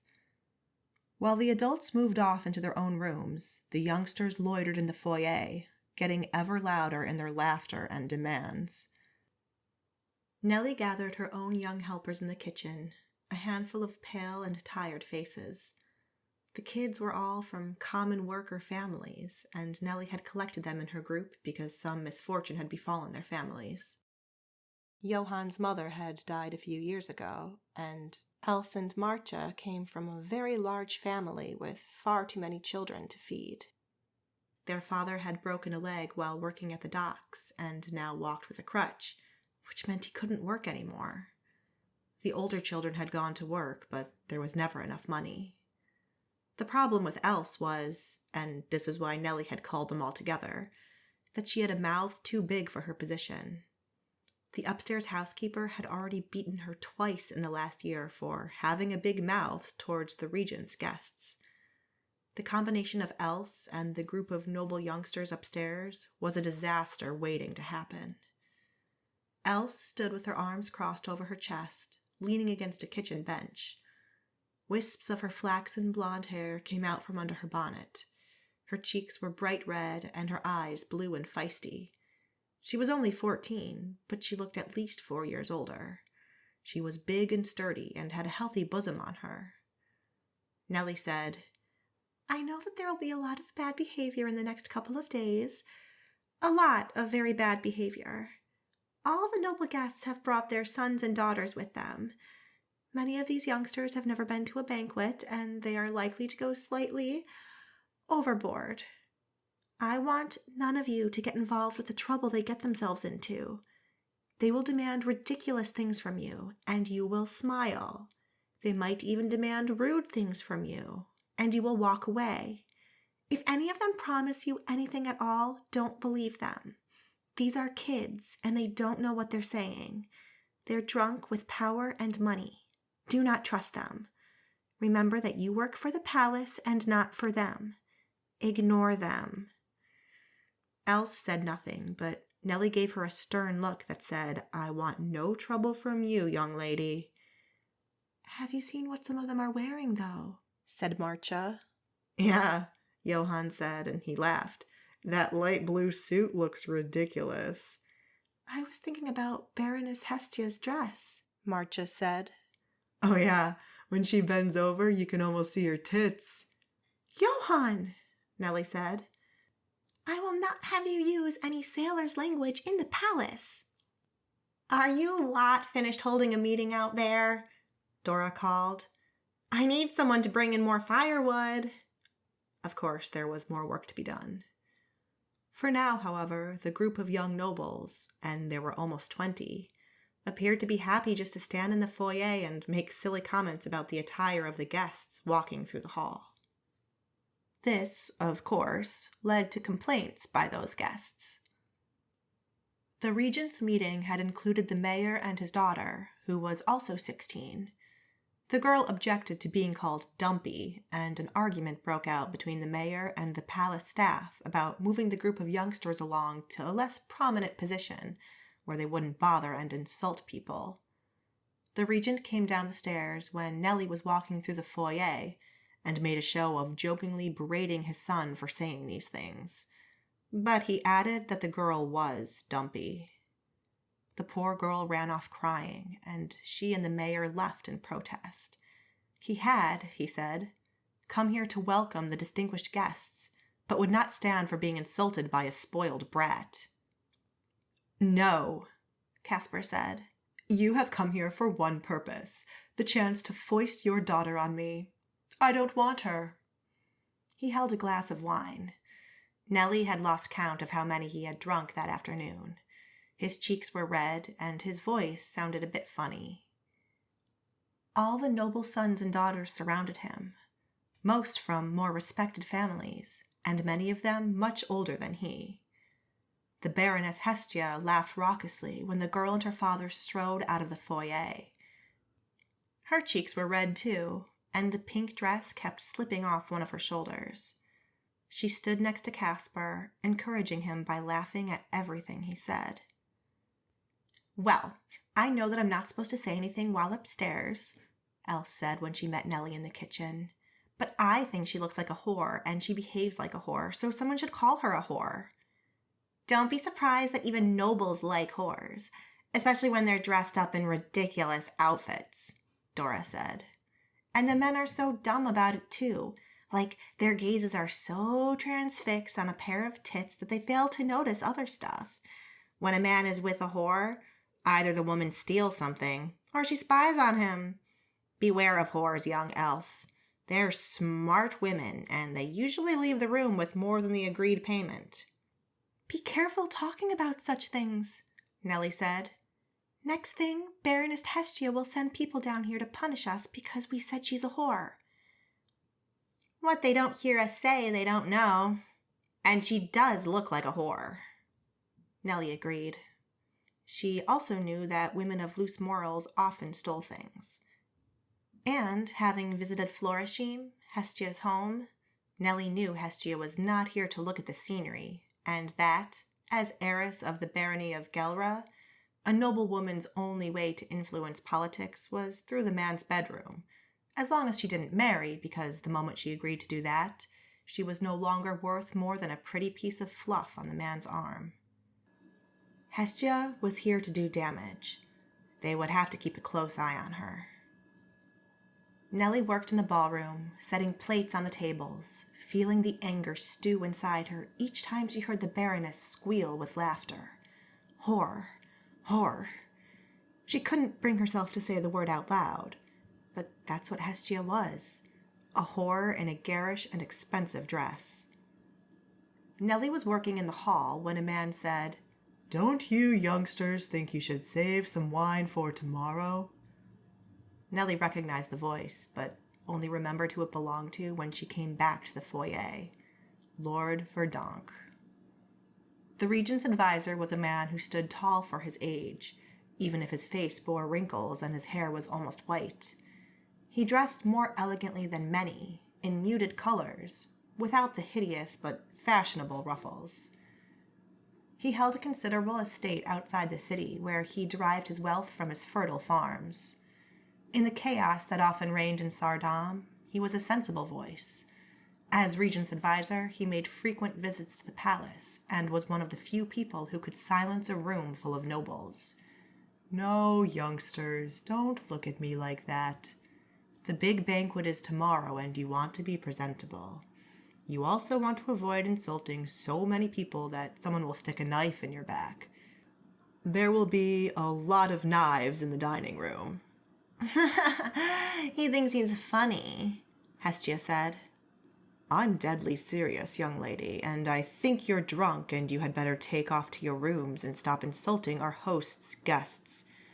You may think you're so brave now, but wait until your family hears of all the damage you're doing to their reputation. And no, young lady, that does not stop with who sits at the table with whom, but who buys stuff from whom too. If the people you insulted stopped buying your family's wine and sausages, how would you explain that to your family?" Lord Verdonk might be old, but he had a formidable voice that Nellie could still hear while going down the stairs to the kitchen. The next time she came into the foyer, the group with Caspar and Frederick and the terrible Baroness Hestia was gone. Good. She hoped those kids would learn a lesson and have more respect for their elders. Chapter 5. The guests and the regent devoted most of the afternoon to business meetings. The kitchen had to serve meals in a few different rooms. Regent Bernard had ensconced himself at the head of the table in the official palace dining room with about 20 minor nobles. These dinners were for everyone who wanted to speak with him, but was judged insufficiently important to get a private audience. The regent loved his food and piled many things on his plate, while most of the guests were much more modest. Nellie hadn't seen it, but on one such occasion, he had chastised a guest for eating too much, and had told the poor man, "You've already gotten your money's worth out of your visit. Now bugger off." The guests were usually local nobles, although one time when Nellie came in, a man was stuttering in a heavily accented voice. The regent burst out, My younger son is 14. What makes you think we want to marry him off already?" The man in question grew red in the face and scurried out of the room. Everybody laughed. Nellie, as servant and thus invisible in this gathering, collected plates and poured glasses of water. She listened. She knew more about these men than they knew about each other. The noblewomen had gathered next door. In the conspicuous absence of the regent's consort, Hestia's mother, Baroness Victoria, acted as host for the meeting. Compared to the men's gathering, it seemed more civilized. Baroness Victoria said she was sad that her husband couldn't come, but he'd been injured fighting a bear. That brought gasps from around the table. Women asked how common bears were in Florishim, very, apparently, and how lucky she must be to have such a strong husband. The Baroness said her husband single-handedly defended his horses against the bear, and then rode back to town with a broken leg. Having met Baron Uti, Nellie suspected that every word was true, and the only reason he wasn't here was that he didn't think the regent was important enough to build a relationship with, which was also why, although all the dukes and kings from surrounding countries had been invited, only a few minor nobles had turned up for a look-see. King Leopold's cousin twice removed, from a simple estate in Barovia, just did not command that level of attention. He was only regent, living on borrowed time until the church figured out who would be king. Never mind they'd been deciding that for the last 10 years. In the next room, several men were discussing business. This meeting, led by the regent's advisor, Lord Verdonk, was livelier than the other two. The men around the table were merchants and business owners. Master Peters, who did the ordering for the palace, was also there. This room was full of talk about grain and wine and cheese. Nellie had to dodge books and contracts being signed on the table. When she finished there, it was back to the kitchen to get the soup. In the regent's room, his grilling of minor nobles continued. The mayor of a nearby village wanted permission to charge toll to all who passed through their town. "Many of them have stopped coming altogether with the rogues about, and those that visit don't even stay in our town anymore." The regent laughed so loudly that his belly shook. "Good man! You think if you charge tolls, more will come?" "No, but it will fill our coffers." "If you charge tolls, nobody will come. Look at all these men." He waved a sausage-fingered, beringed hand at the gathering. Most of the nobles were well-dressed, but some of their jackets were scuffed or missing a button, or the lace had a small tear, or their wigs bore signs of discoloration. None were half as tall and round-waisted as the regent. "None of you like spending money. That's why you're here. Free food. Let's see if we can get the palace to pay for something. It bores me. Has anyone in this room come to ask me something that I'm not expected to pay for?" A young man said, "Yes, I want your permission to build a church in New Harbor." Several people gasped. New Harbor was where the very poor lived. Recently settled, with streets made from dirt and houses with tiny gardens where people grew their own food, the area was also the home of some warehouses, the hospice, and the poorhouse. Nellie could almost hear the regent's next question. "Why do you think those people deserve a church?" But she had given out all the soup, and her trolley was full of plates and leftovers, so she decided it was wise to leave the room. The dirty plates went into the scullery where Else and Marcia were hard at work, and the scraps into a bucket for the pigs. Anything that looked still appetizing, she collected into a large bowl she stashed away on a shelf in the corner of the pantry. Then it was back upstairs with the next load of soup. The women had progressed to talking about why Madame Sabine was not there. The suggested reasons included the suggestions that she must be pregnant, that she was ill, that she thought she was too good for them, or that her husband had hit her and she was ashamed to show her face.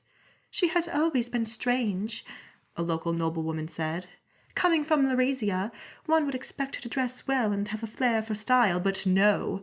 I've even heard that she rides through the town after dark wearing men's trousers." Several women gasped at that statement. That was also true. Madame Sabine had a majestic white horse that she loved to ride, and she proclaimed to have little time for the ways in which women were supposed to sit. "She pretends to be from a rich family, but she has no refinement or taste at all," a woman said. "Her family is very rich," said another noblewoman. "How so? She's clearly not of noble blood. I don't think she's related to the royal family at all." "Oh, no, she isn't. Her father is a military commander." That drew exclamations of disgust. Nellie was glad to be out of that room. If she were Madame Sabine, she wouldn't be happy to spend any more time than necessary with these gossiping women either. Madame Sabine rarely showed herself in public. Nellie went back to the kitchen with more empty plates, more leftovers, and some untouched bread rolls, and then on with the next course to the business meeting. Lord Verdonk appeared to have finished with the negotiations, and the men were talking and laughing, discussing their various travels and which music performances were worth seeing. The air in the room was thick with pipe smoke. Nellie was just about to go back to the kitchen when the door burst open and a man in a dark robe came in. Deacon Frederikus of the main church. Nellie had spotted him in the hallways with Shepherd Wilfridus and assumed that both had come to discuss something with the regent or to bless the food for the upcoming banquet. The two men often visited the palace and often came together. She hadn't known that either of them were still here. The men in the room fell quiet. The deacon looked around as if searching for someone. Not finding this person, he walked to the table. "I heard you have cut back on your orders of wine from the monastery," he said, looking at Master Peters. That gentleman replied, "Well, your grapevines appear to be affected by blight. Some of the ladies complained that the wine was sour, and we received some excellent samples from the estate of Duke Arodin." His voice sounded prim. "Our monastery's wine is not sour." "No? I will give you a bottle of the latest batch, and you can test it for yourself. Good money we paid for it, too. I'm thinking you sold your best drop to others who paid more, and we got the second choice. None of our wine is sour. See, there you go. You admitted to giving us second-rate quality. Who got the best batch? Which we were promised and paid for? Who was it?" Lord Verdonk rose from the table and inserted himself between the two men. "Calm down. I'm sure we can sort this out like gentlemen. The monastery is free to sell its best wine to those who will pay most for it, and the palace is free to order wine anywhere it likes." The deacon whirled around. "Will you keep out of it, filthy heathen? Of course you will tell the palace to buy from thieves and unbelievers." Lord Verdonk snorted. "I fail to see why the divine has anything to do with the production and quality of wine. For all I know, the Triune disapproves of drunkards. So what? Does the monastery enrich itself over the backs of people who love to do the very thing the divine doesn't approve of? How ironic." "Shut up! You have no idea what you're talking about." "Clearly I do not. Then again, I don't have the same intimate knowledge of the church as you. Tell me what the church does to help the people who drink too much of your wine." The deacon looked at him, his nostrils flaring. "Filthy heathen, the shepherd will hear of this." "He's welcome. I'm sure you won't be telling him anything he doesn't already know." The deacon whirled around and strode out of the room. The closing of the door was followed by an intense silence in which Nellie very quietly set two plates on top of one another, and still the resulting clink sounded like a thunderclap. Then Master Peter said, "Ronald, as much as I appreciate your support, I'm not sure that taking up a position so vehemently opposed to the church is wise." "The church knows what I think. That has never been a secret. I have an issue with being called a non-believer. At my house, the Triune we worship is a kind deity, which has passion for the needy. True, the poor are not poor without reason, but for some the only reason is bad luck. The book of verses says we should look after everyone, including the common people, because that is the cornerstone of our belief. It is what a decent man does. If I'm called a heathen for saying that, then I can only say some people need to read the book more closely.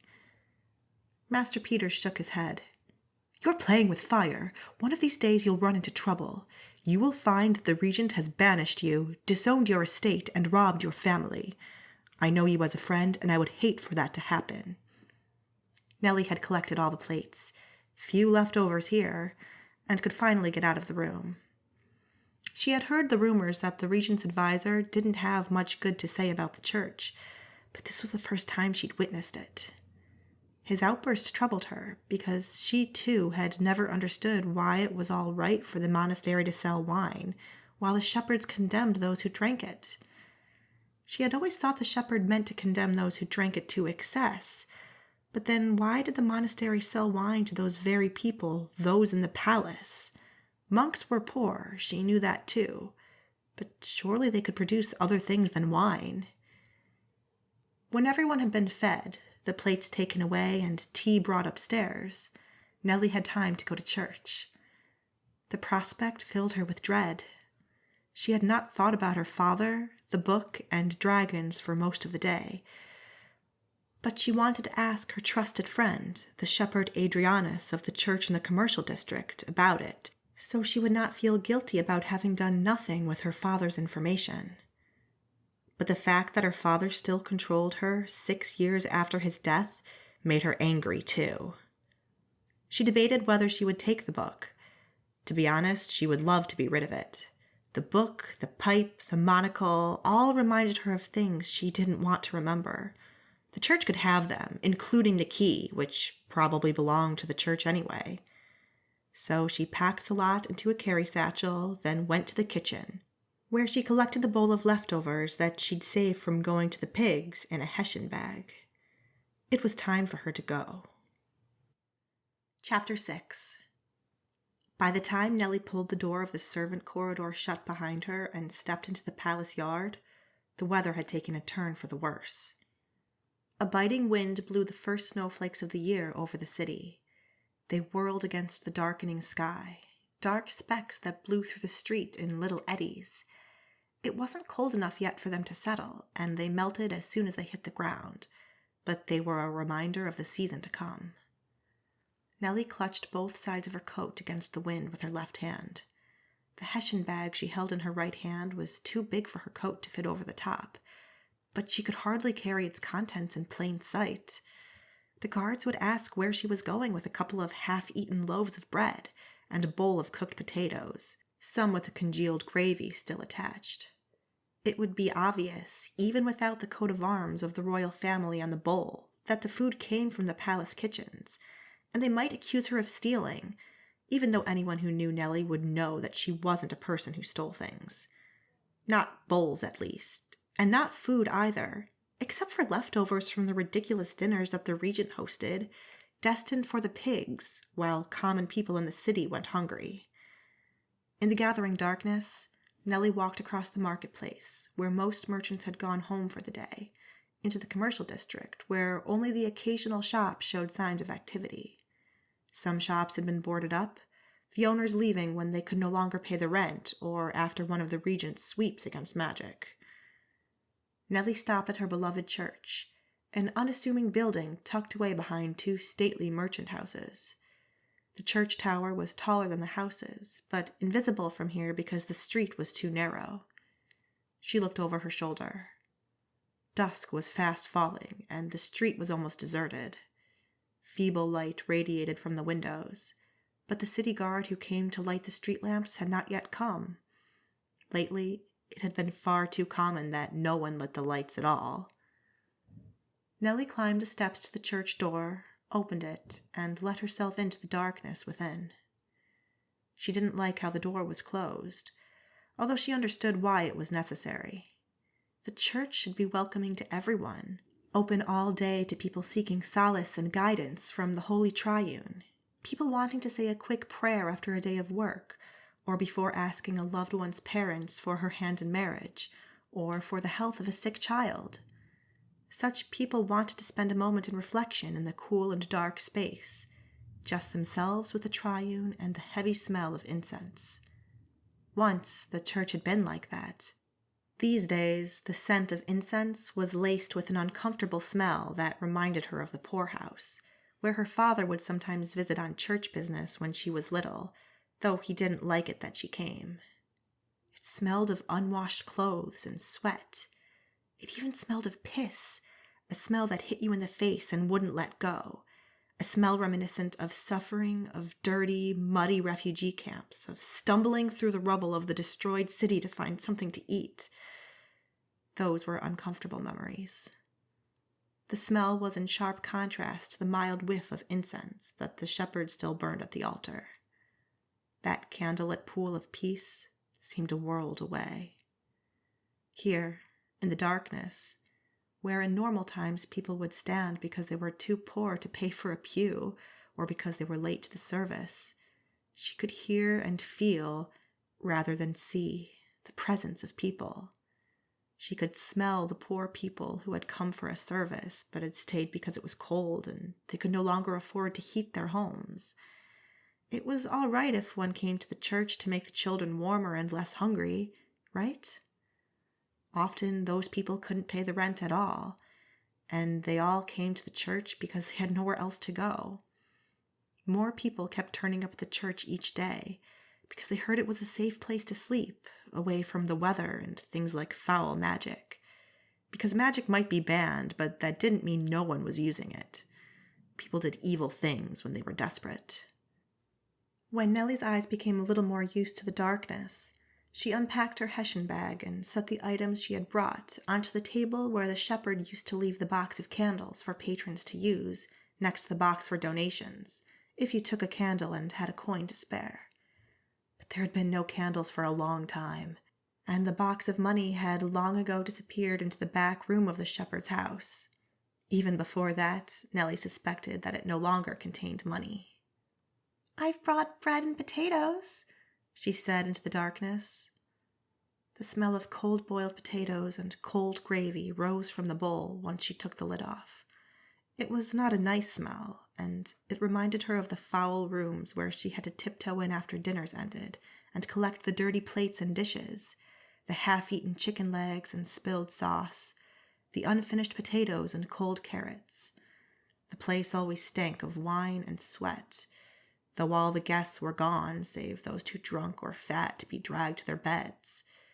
Sometimes they sat in their own piss and slept in their own vomit, and Nellie had to pull the plates from under them, because Dora would kill her if the plates weren't clean by the next day. And Nellie always put the scraps in a bowl and the plates on a tray, and she carried the bowl downstairs. The bowl would breathe the smell of cold food as she carried it all the way down into the basement and out the back door, through the yard where the pigs would oink, oink as soon as they heard the door. She had to walk across the yard with its muddy puddles without slipping.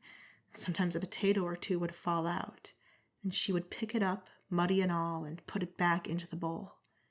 That was the food she was giving to these poor people. It made her stomach churn.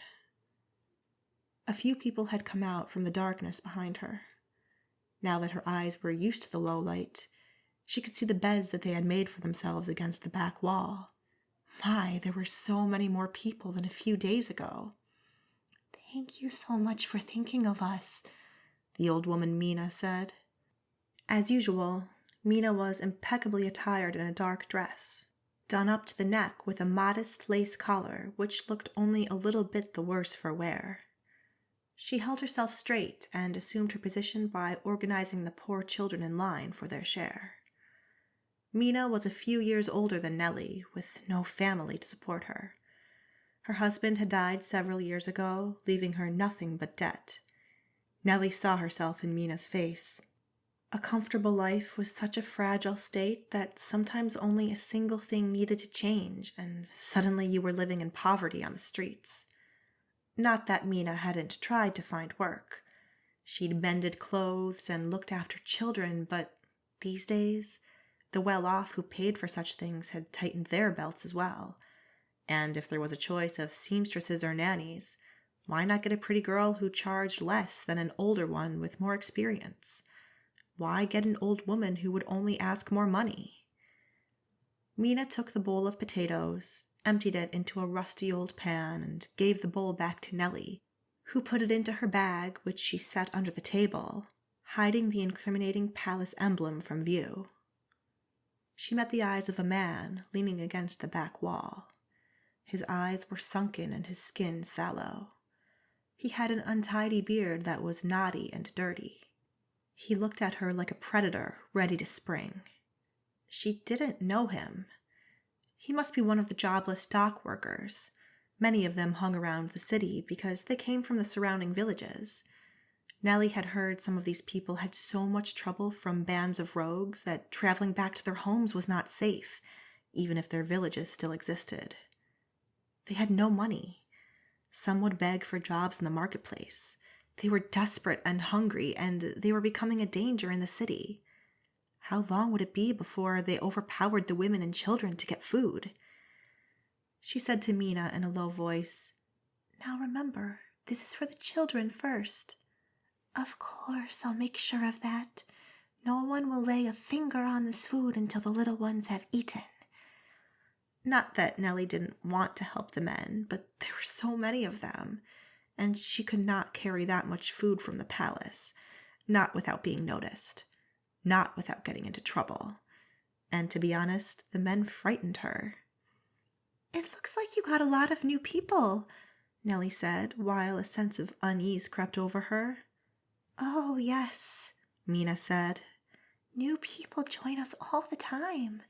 The landlords keep putting up the rents, and some families can't afford it anymore. They're ill or looking after little ones or old people. Many reasons." While they were talking, a few women, all dressed in many layers of clothes, handed out the food to a group of dirty children. It disturbed Nellie to see how many children lived in this church, and some of them were so young. "Don't be impatient and wait for your turn," a woman was telling the children while ushering them into a line. "Show me your hands. No, you two, you have to wash your hands before you'll get anything. And all of you say a prayer to thank the Almighty for this food and thank him for sending Nellie, because without her you'd be hungry." The two children who had been told to wash dunked their hands into a bucket of water, then ran off to join the others on their way to the statue at the front of the church for prayer. "And don't run," the woman called after them. Her voice was familiar. The woman put her hands at her side. "Those kids, they need to understand that we're in a church." She turned around. Nellie gasped. "Yantine, what are you doing here?" "Nellie!" The woman gave her a shocked look. It had been a while since Nellie had seen her. When Nellie's parents were still alive, Yantine had lived 2 houses down the street. She was younger than Nellie, but the 2 families got on well because they were all church people. Last Nellie heard was that Yantine got married. She felt a stab of horror, as all the people who had taken refuge in the church up till now had been there for reasons she understood. "How did you fetch up here? Where is your husband?" Yantine looked aside. Hardship had deepened the lines on her face. "He had to leave." "Leave? Why?" It was a strange thing to say. Good husbands didn't leave their families in poverty. "Was he unwell? Was his family unwell?" Yantine's husband was a tailor, she remembered. He even owned a shop in a good part of town because he did quality work. "He's well enough as far as I know," Yantine said. "But?" "He had to leave. I better say no more about it." Nellie didn't give up so easily. "But he had a shop, didn't he?" "Yes, he did." "Did he get involved with bad people?" "No, nothing like that. Look, you wouldn't understand living in the palace." "I understand what it's like to have no money, and I know from experience what it's like being on the run." Yantine opened her mouth. "But I understand that it's hard to talk about. How long have you been here?" "Only a few days. I hope to find someone who has room for us." But clearly she couldn't entertain too much hope, because if there were better places for homeless families to stay, then all these people would not sleep in the church. "How many children do you have?" The group of children now knelt at the altar under the leadership of the shepherd Adrianis, who must have come in through the back entrance. 6. The oldest is 12. Nellie felt sick. Imagine having to live here with these dirty people, with 6 young children. I'm really sorry. I'll look around for ways to help. But the palace had already taken all the people it could absorb into the servant staff, and, as far as Nellie knew, the palace didn't have an endless supply of money either. Neither did it have places for children to live. It's all because of the regent and his evil men, a rough male voice said. He spoke so loudly that his words echoed in the church. Mothers hushed their children, and women scurried to the safety of the darkness. Mina pulled at Nellie's arm. Don't pay attention to him. He's bad news. Yes, Nellie knew of the raving rants Bert would have while standing in the middle of the marketplace, with all the people going about their daily business around him, doing their best to ignore him. Some said he was possessed, but he had correctly predicted some of Saardam's misfortunes. A number of weeks prior to the fire wizard killing King Nicolaus and Queen Signa, he had predicted the coming of a firestorm. During that long winter of the fire wizard's harsh rule, he had predicted that the king's son, Prince Rold, was still alive, and that he would come back, and when that had indeed happened, he had even predicted that a great evil would bring down King Rold and Queen Joanna. He had to be in his 60s, a weathered, wrinkled, grizzled old man. In his youth, he had been a soldier, and he had lost his right leg, cut off at the thigh. There were many stories about how this happened, all of them involving opponents with giant swords or wild animals. Nellie suspected the truth to be more mundane, but the fact was he had only one leg and used crutches that went clack, clack, clack on the stone floor of the church as he dragged himself along. His skin was raw and flaky from living in the cold. His eyes were watery, and he had only 2 brown, chipped teeth. He shuffled up to Jantine and pointed at her with a crooked finger and a long, dirty fingernail. It is because your dear husband had magic, he said. That's why they took him away. The regent's men seek the ones they don't like, and then start the rumors that they have magic and lock them up, and those people are never seen again. No, don't shake your head because you know what's true. And especially you, Missy from the palace. He looked at Nellie, shuffled to her, and pointed the dirty hand at her. She knows this. She knows. Mina pulled Nellie further to the side. She whispered, Don't listen to him. He's crazy. Bert laughed. You afraid of me, you dumb woman? He flapped his hand at Mina. Get out of her way and let her go. She's not as dumb as you are. She knows I speak the truth because she has seen what I'm talking about. I am telling you, this regent is evil. He and his henchmen are destroying us. They are destroying all we built. They drove the eastern traders out of the harbor. They drove the river peddlers away. So they did, and now we have no trade, huh? You go to the markets, and what do you see? Some crappy cheeses and worm-eaten apples. There are no more beautiful sausage from Florishim, no more fabrics from Larizia, no more spices from faraway lands. The harbor is empty. There are no more iron ships. They've all gone to Anglia. There are no more riverboats because the traders don't come anymore.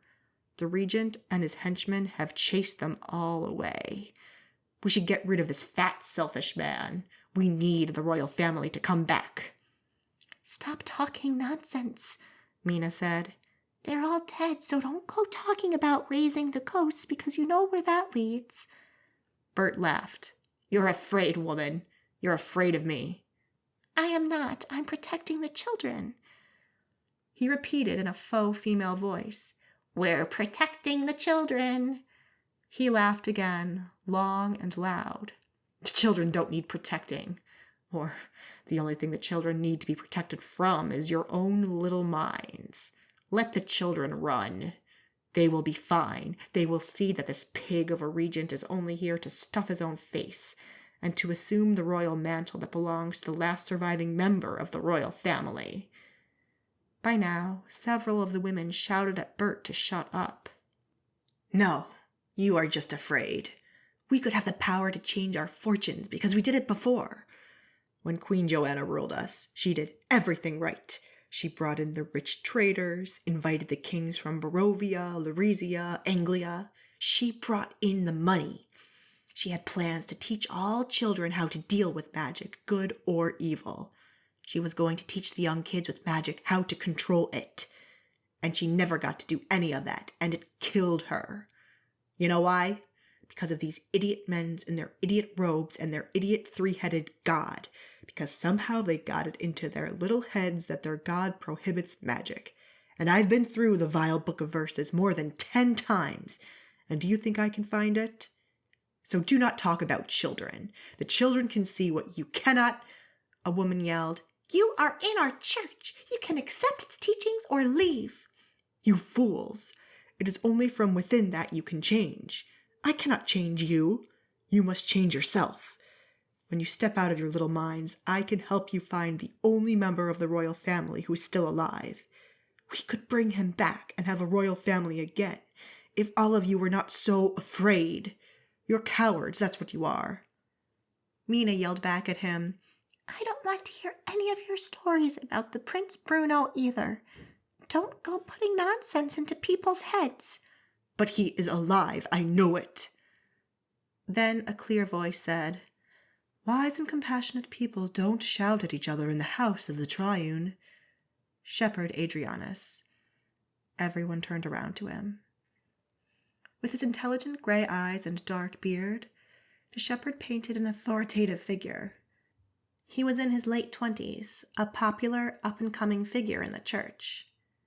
He stepped between the squabbling parties, putting a hand on Bert's shoulder. The Triune will appreciate it if you were to keep those opinions quiet and not to accuse other people. Mina said, Once he gets going, he picks out one person and then tries to frighten them. The Triune does not want his authority to be used to frighten people.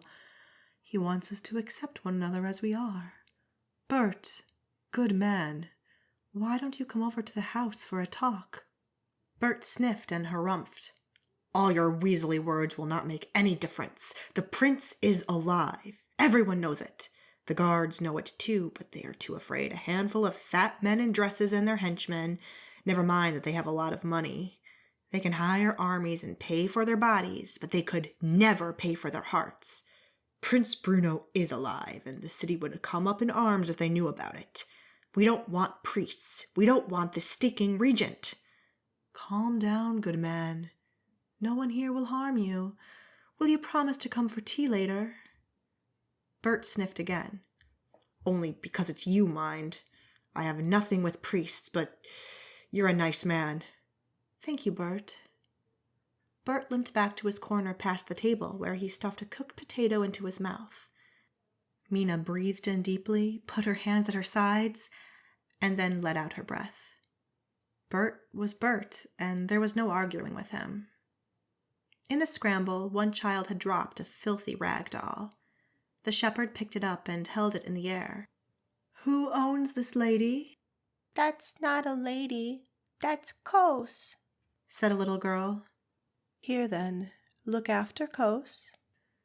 The girl was reunited with her doll. With a few sentences, the shepherd had diffused a potentially nasty situation. It was no wonder that the church had promoted him from deacon to shepherd and given him his own congregation. Oh, hello, Nellie. I see you've brought food from the palace. Not much today. There will be a lot more later this week. For occasions such as important banquets, the kitchen's always cooked far too much food. I will send a few choir boys to help you carry whatever you can get. Thank you. Nellie had come for prayer, so while the shepherd talked to the children, she knelt before the statue of the Triune. 3 entities made up the divine. The Father, who represented wisdom in the present life, the Ghost, for those who lived their lives in dubious pasts, and the Holy God, who ruled in the afterlife. The statue had the body of an ox, or sometimes a dog, and 3 heads, one for each of the parts that made up the Holy Triune. This statue was a work of art, chiseled from knotted and veined wood, imbued with golden lacquer and adorned with gemstones and gold paint. The light from the flapping flames of the oil lamps made it look ethereal, warm, and friendly. She became aware that the shepherd had knelt next to her. It was typical of how he moved, quietly but startling no one, and never drawing attention to himself. "How are you keeping up?" he asked. "Happy birthday." Out of all people, he would know when her birthday was, because the church kept all those records. Nellie had almost forgotten about the reason she had come. Her birthday, her father's book, and the box she carried in her satchel. "We're very busy." "What did you find out about that letter from your father's solicitor?" "I was going to ask you about that." "Then come. Let us have some tea. I'm cold. I just made tea and I would hate for it to go to waste." Chapter 7. Nellie followed the shepherd through the side doors of the church. They came out in the alley that ran between the church and the next house. It was a dark place with uneven cobblestones, and she had to be careful where to put her feet, especially where it was wet. The alley ended in a small courtyard with an entrance to the house where Shepherd Adrianis lived. It was a simple building of a single floor, with a parlor, a kitchen, and, she assumed, one bedroom, since shepherds took their vows to the church and couldn't marry. They climbed the steps into the dark hallway where it smelled of musty carpet, and went into the living room to the right, where the candlelight bathed everything in a golden glow. It was warm in here, with a fire blazing in the hearth. "Take your coat off. Sit down," Shepherd Adrianis said. He went to the cabinet against the wall and busied himself pouring tea. A moment later, he placed a cup in front of her, steam rising from the surface. "It's become a lot busier in the church," Nellie began. "Indeed." "Did anything happen that sent people running to the church?" "Food is getting scarce and expensive. Many families have been hanging on, waiting for harvest to bring better times. But the countryside is unsafe, and farmers don't come to the markets from as far as they used to. Heaven knows rogues and bandits may have destroyed some small farming villages. There is not much food. The landlords are pushing up the rents, and men are losing their jobs. It's coming to a crunch at this time of the year. Likely it will get worse in the next months." He was right about that, too. "You're running out of room in the church," Nellie said. "Yes, and there is not that much extra food you can bring." Nellie wasn't even feeding a significant number of outcasts. Some were in the poorhouse, some begged, some stole, and others lived off the charity of others. But she understood their plight. As winter progressed, there would be more of these people and less food for them. She said, "Bert was really getting into it today." He sighed. "I should tell that man to respect the church and to stop spreading untruths, but then he would sleep in the street, and I don't want that either. But he is getting rather troublesome." "If he couldn't stay in the church, he would steal things, because how else would he survive? He could beg, but few people have much to share." In fact, most of the poor peddlers had vanished from the streets because there was nowhere for them to work. "We'll just have to keep feeding them, because no matter how far these people have strayed off the right path, they can always be brought back when we show them the goodness of our hearts. If there ever comes a time that we stop caring about our fellow human beings, that is truly the end of humanity." "You're a good man," Nellie said. "We do the best we can," the shepherd said. Then he rose from his seat. "Do you want more tea?" "I wouldn't say no to that." It had been cold in the church, even with the doors closed, and Nellie hadn't realized how chilled she had felt. And although it had seemed so when she came in, it wasn't actually very warm in this room at all. The shepherd brought over the teapot. The light from the hearth lit him side on, highlighting all the unevenness in his skin. He was still young, but his face had turned much older in recent months. It bothered him, Nellie knew, to have all these people in his church. She imagined that he didn't like the children running around the altar, and he didn't like the way the smell of poverty hung in the sacred space. He definitely didn't like Bert making statements that amounted to sacrilege. But the shepherd was a peaceful man. He never argued and never shouted. The Holy Triune was good and forgiving, and he did not turn people into beggars. He poured and gave Nellie her cup. When he set the teapot back onto the tea light, she warmed her hands on the porcelain. "Bert says some odd things," Nellie began, because she needed to bring the conversation around to her father's book and the dragon box. But it was as if the whole room and the shepherd's demeanor screamed against her mentioning it. "That he does. He is full of strange tales, we all know that." "His stories have often turned out to be true." "Oh, there may be some truth in it, but a lot of what he says is dangerous speculation. It gives people ideas. They easily believe things and sometimes spread rumors just so they can get the attention of their neighbors and friends." Nellie took a deep breath. "I heard something else and was wondering if it's true. I hope you don't mind if I ask." Asking is always good. It shows that you have the intelligence to think for yourself and not blindly follow the opinions of others. But if it's about Bert's statements, I wouldn't be the best person to answer your questions. I am never up to date with the latest gossip." "It's about the church." He raised his eyebrows. Nellie took another deep breath. "And it's about my visit to my father's solicitor. He gave me a box that contained my father's diary, and while I was looking through it, I found some disturbing comments." He folded his hands on the table as he often did when listening to her. "My father said that at the time he worked for the church, the shepherd would buy secret artifacts and instruments of evil to research them. Is that true?" The shepherd paused before replying. Nellie didn't like that pause. Then he said, "I know the church has a large library that includes books one wouldn't expect to be in a church. The Guntherite monks will send their brightest students to read those texts and see the evil within." "Have you read those books?" "I have. I know you're curious, but I have read them so that my congregation doesn't have to." "What about other things that are not books?" "There are some of those too, but to be honest, most of them become worthless if you separate them from the belief that makes them evil. They serve as obscene reminders of what the human mind is capable of and excesses we have to stamp out." And of course, this was the problem because the church refused to acknowledge that magic existed. "My father worried that some of those items would fall into the hands of those who wanted to do ill with them." "Oh, I understand. But your father was close to the shepherd Wilfridus and would not have grasped the reality that the items are inaccessible for most people.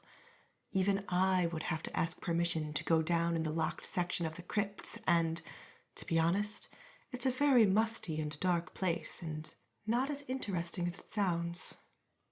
He chuckled, but with little conviction. "Your father was a fantastic bookkeeper, but he should have kept to keeping books." Nellie nodded. That sounded like her father. But the shepherd's reply insinuated that her father hadn't kept to keeping the books. "Just to make sure there is no dragon?" He gave her a sharp look. "A dragon?" "My father said—" "Your father didn't know everything." Wow, that reply came too quick. "He said there was a box that contains a dragon. I've seen those boxes. The queen used to have one given to her by the Eastern traders. Her magic was wood, so a tree grew in it when she opened it. My father said the church acquired a box with a dragon in it, and people had been killed and parts of the crypts burned down while trying to open it." "I have never seen such a thing." Much too quick. "Did parts of the crypt burn down?" "They did, but that was because of a neglected candle." "Did 2 church deacons almost get killed?" "They did, but that was because they were reading in the next room. The only exit was past the fire. There were a lot of rumors concerning this event because the deacons had been reading books they shouldn't have. But between you and me, they were not the type of books that your father was thinking about." "Does the church have a little box, the size of my hand, with 8 sides and a pretty lid?" I honestly don't know. It might be in the crypt, but if it were important, I'd be aware of it. Why the concern about this box?"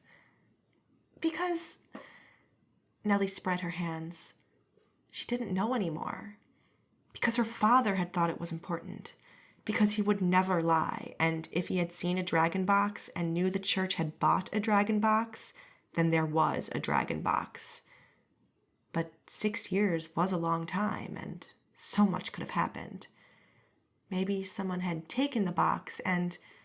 No, that thought didn't fill her with hope either. She had much rather that the box was in the crypt. "Maybe it's still there, but people forgot about it." He smiled weakly. "That could well be, and honestly, I wouldn't worry.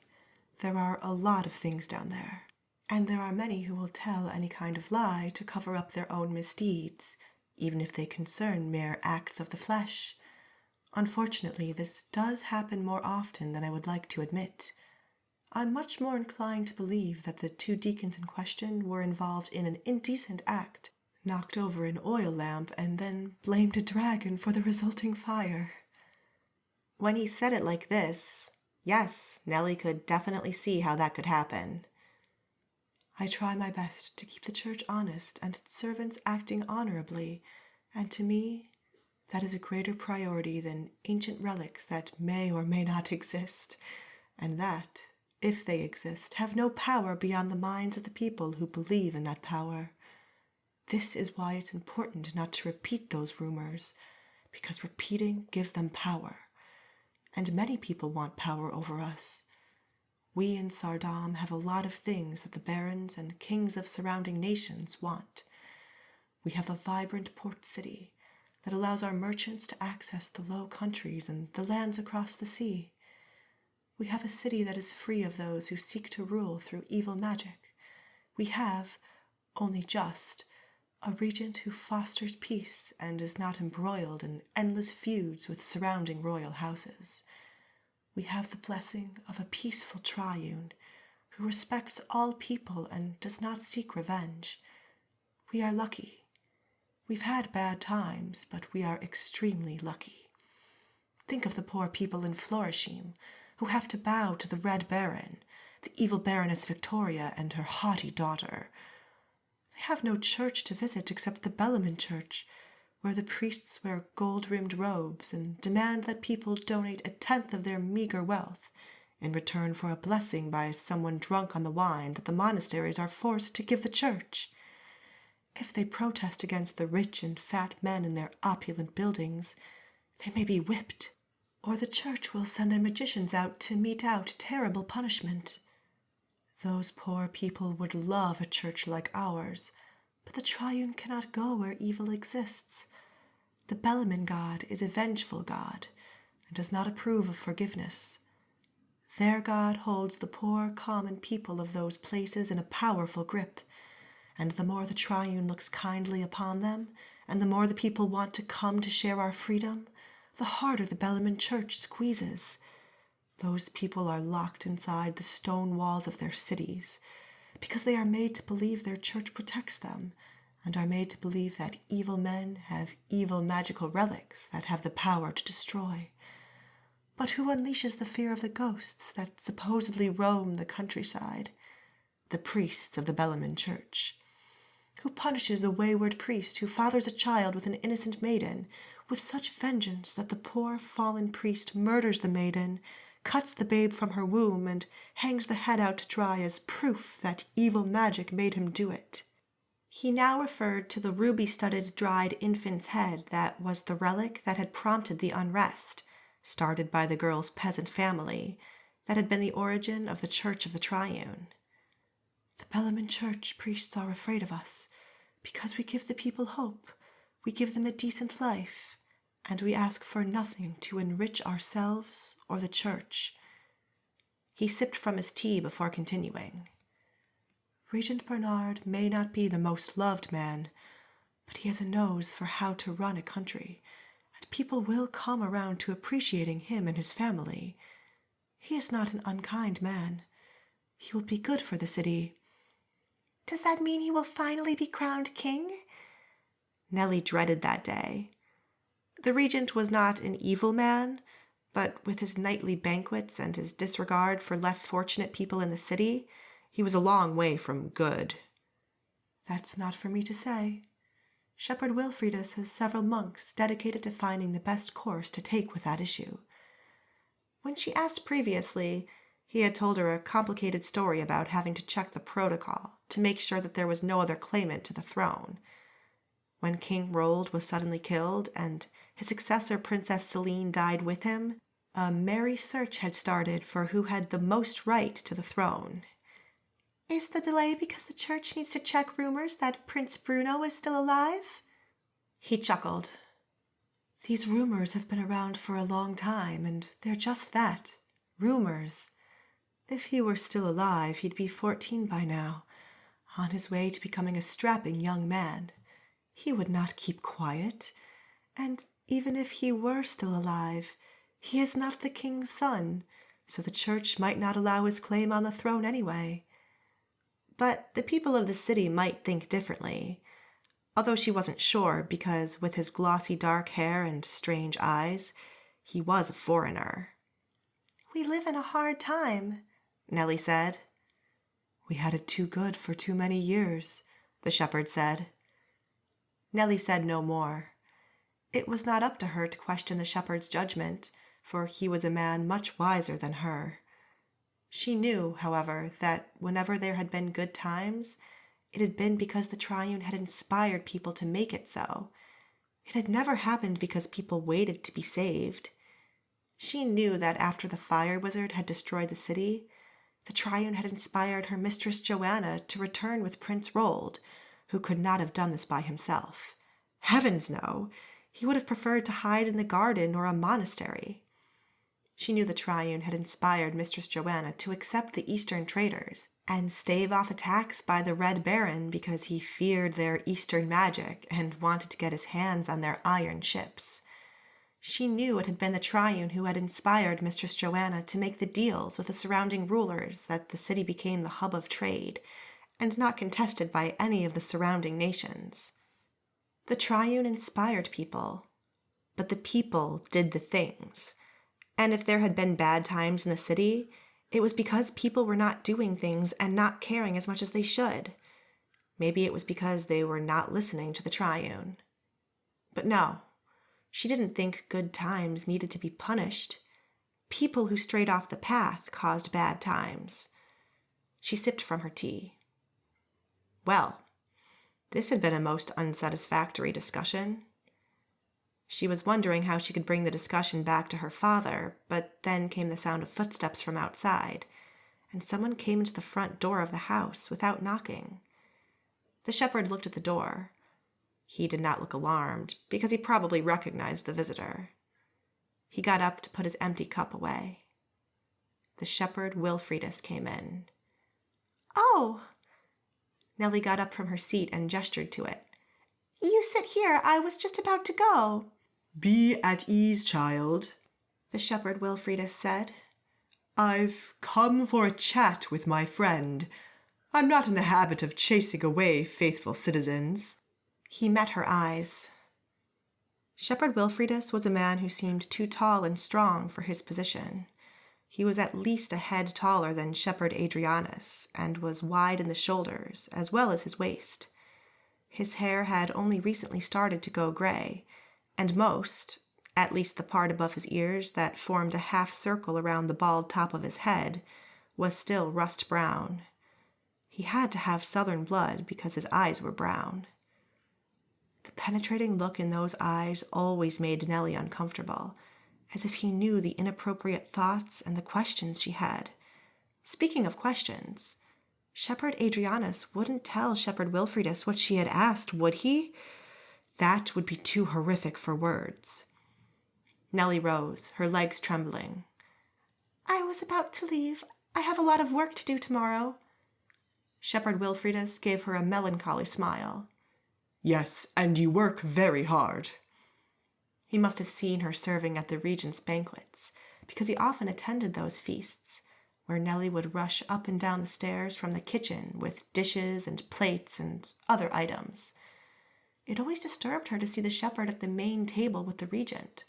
She wished he wouldn't come, because those banquets put on by the regent should not have church approval, not while people in the city went hungry. Nellie bowed to Shepherd Wilfridus and then Shepherd Adrianis, who stood by the hearth, his hands clasped before him, the knuckles white. The silence in the room was thick as Nellie picked up her coat and her satchel with the box and the book from the stand near the door and left the room. She was still in the dark hallway, doing up her coat, when the men started to talk. At first their voices were soft, but then Shepherd Adrianis burst out, "I don't know. You've asked me this many times already. If I knew or if anything had changed, I would tell you." Shepherd Wilfridus said something else that Nellie couldn't hear. "They are not thieves," Shepherd Adrianis said. "If they were, they wouldn't need to come to the church for help. Heaven knows they might live in stately houses." Thud. "You play with fire," Shepherd Wilfridus said, his voice like a clap of thunder. "It's like you fail to understand our delicate situation." "Oh, I understand it well enough. But these people are not thieves. They are poor, that's true. They may smell, that's also true. They may even have snatched an occasional apple from a market stall. But they have no interest or use for those items you are talking about. They wouldn't even recognize their value. Go into the church and ask them yourself, and you will get the same answer I'm giving you. These people are poor, but they are not thieves." Nellie retreated from the door. The two men would probably come out soon, and she had no business being here, eavesdropping on the shepherd, and she hadn't even found the courage to show the shepherd her father's book. Chapter 8. Nellie left the shepherd's house as quickly as she dared. Down the steps, into the courtyard, and across the alley, she collected the Hessian bag with the empty bowl in it from under the table in the church vestibule and set off for the palace. A steady drizzle fell from the sky, making the cobblestone slippery. As she passed the church, the sound of voices drifted out, but she kept walking. She felt guilty that she couldn't do more for Jantine and Mina and those poor children. The shepherd was right. With the coming winter, things would get worse. Many more people would find themselves without a home. At one point, some people sheltered in the main church, too. One of them had reportedly stolen something. But why did that make all the poor people thieves? She could still hear the men's voices. They had definitely not sounded like they were friends. The rumors that there was no love lost between Shepherd Adrianis and Shepherd Wilfridus had always been strong. Once she had heard someone in the kitchen, was it Wim, talk about an argument the two men had after a service when they thought no one could overhear them. Apparently, there had been a lot of angry sniping between the two, although Wim didn't know why. And so her thoughts went around while she walked through the streets. Few people ventured into the miserable weather. Most of the citizens stayed inside and covered their windows with thick blinds to keep in whatever warmth still lingered from autumn. Nellie pulled up the collar of her coat and was reminded of the content of the box that was still in her carry satchel. Her talk with Shepherd Adrianis hadn't really revealed anything useful. He'd seemed disturbed when she spoke of her father's book, but had asked no questions. She hadn't liked the small moments of silence. Then he'd taken the conversation in a different direction. Yes, she understood that it was necessary to guard the church against those who wanted to do it ill, but stories of church officials doing disgusting things and then trying to cover it up were not uncommon. As the book of verses said, the flesh was often weak. But she hadn't asked about those things. She'd asked about her father's involvement in particular, about the church buying items of dark magic, about dragon boxes. Because one thing bothered her in particular. If the church believed magic didn't exist, they might have an interest in the old relics for curiosity's sake. But why would they pay a lot of money for an empty wooden box that might not even have belonged to Prince Bruno anyway? Without the dragon, It was just a box, worth the price of the wood. So, if the church was prepared to pay a lot of money for the dragon box, then they had to believe there was some kind of magic in the box. What did this mean for the other relics? She had heard the church owned the ruby-studded infant skull, which was meant to be a symbol for rebirth and cleansing. That book of evil magic, the arts of the arcane, would have no value if you believed the contents were all nonsense. At least that was her practical thinking. She might be completely wrong about this, but when it came to money spent, she wasn't often wrong. People spent money because there was value or because they could brag about having expensive items. Since the church was not putting the items on display in gold-rimmed cabinets, there had to be value. Did they keep those things in the church crypts? Nellie arrived in the marketplace. The big main church loomed dark and forbidding on one side of the square. Once, when Mistress Joanna was young, the church had been a simple building made of wood. Mistress Joanna insisted on wearing clogs into the church, and sometimes Nellie could still hear the clomping sounds on the wooden floorboards. People would act scandalized about it, and Nellie remembered pleading with Mistress Joanna to wear proper shoes. Looking back on it, Nellie hated how meek and dumb she would have looked. The Church of the Triune was about common people, and people should feel welcome inside its walls no matter what they wore. The old church had burned to the ground when the fire wizard occupied the town. He started rebuilding it, initially for the Bellaman church. If you looked at the walls closely enough, you could see where Joanna and Rold had been victorious over the fire wizard, and the complicated design of the church had been scaled down in favor of a plain stone building. The main church was very plain. Its walls were straight, the doors were simple. There were no arches and carvings, no elaborate ironwork on the door. The roof was simple, the tower simple, though very tall and containing an impressive set of bells that made the air vibrate when you stood at the bottom of the tower. Like the church she visited, it was always open. Nellie climbed the steps to the church door. She turned the handle. The metal coldness of it, wet with almost frozen rain, bit into her skin. The handle creaked. The door was very heavy, needing all her weight to open it a crack.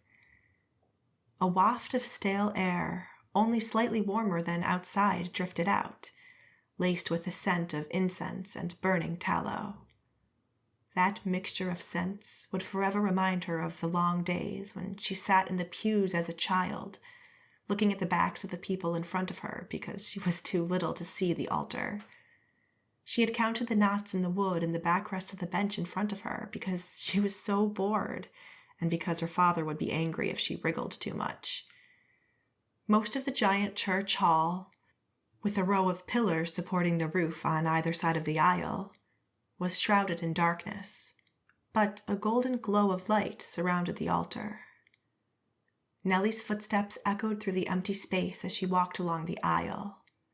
The pews, rows and rows of them, disappeared into the darkness on both sides.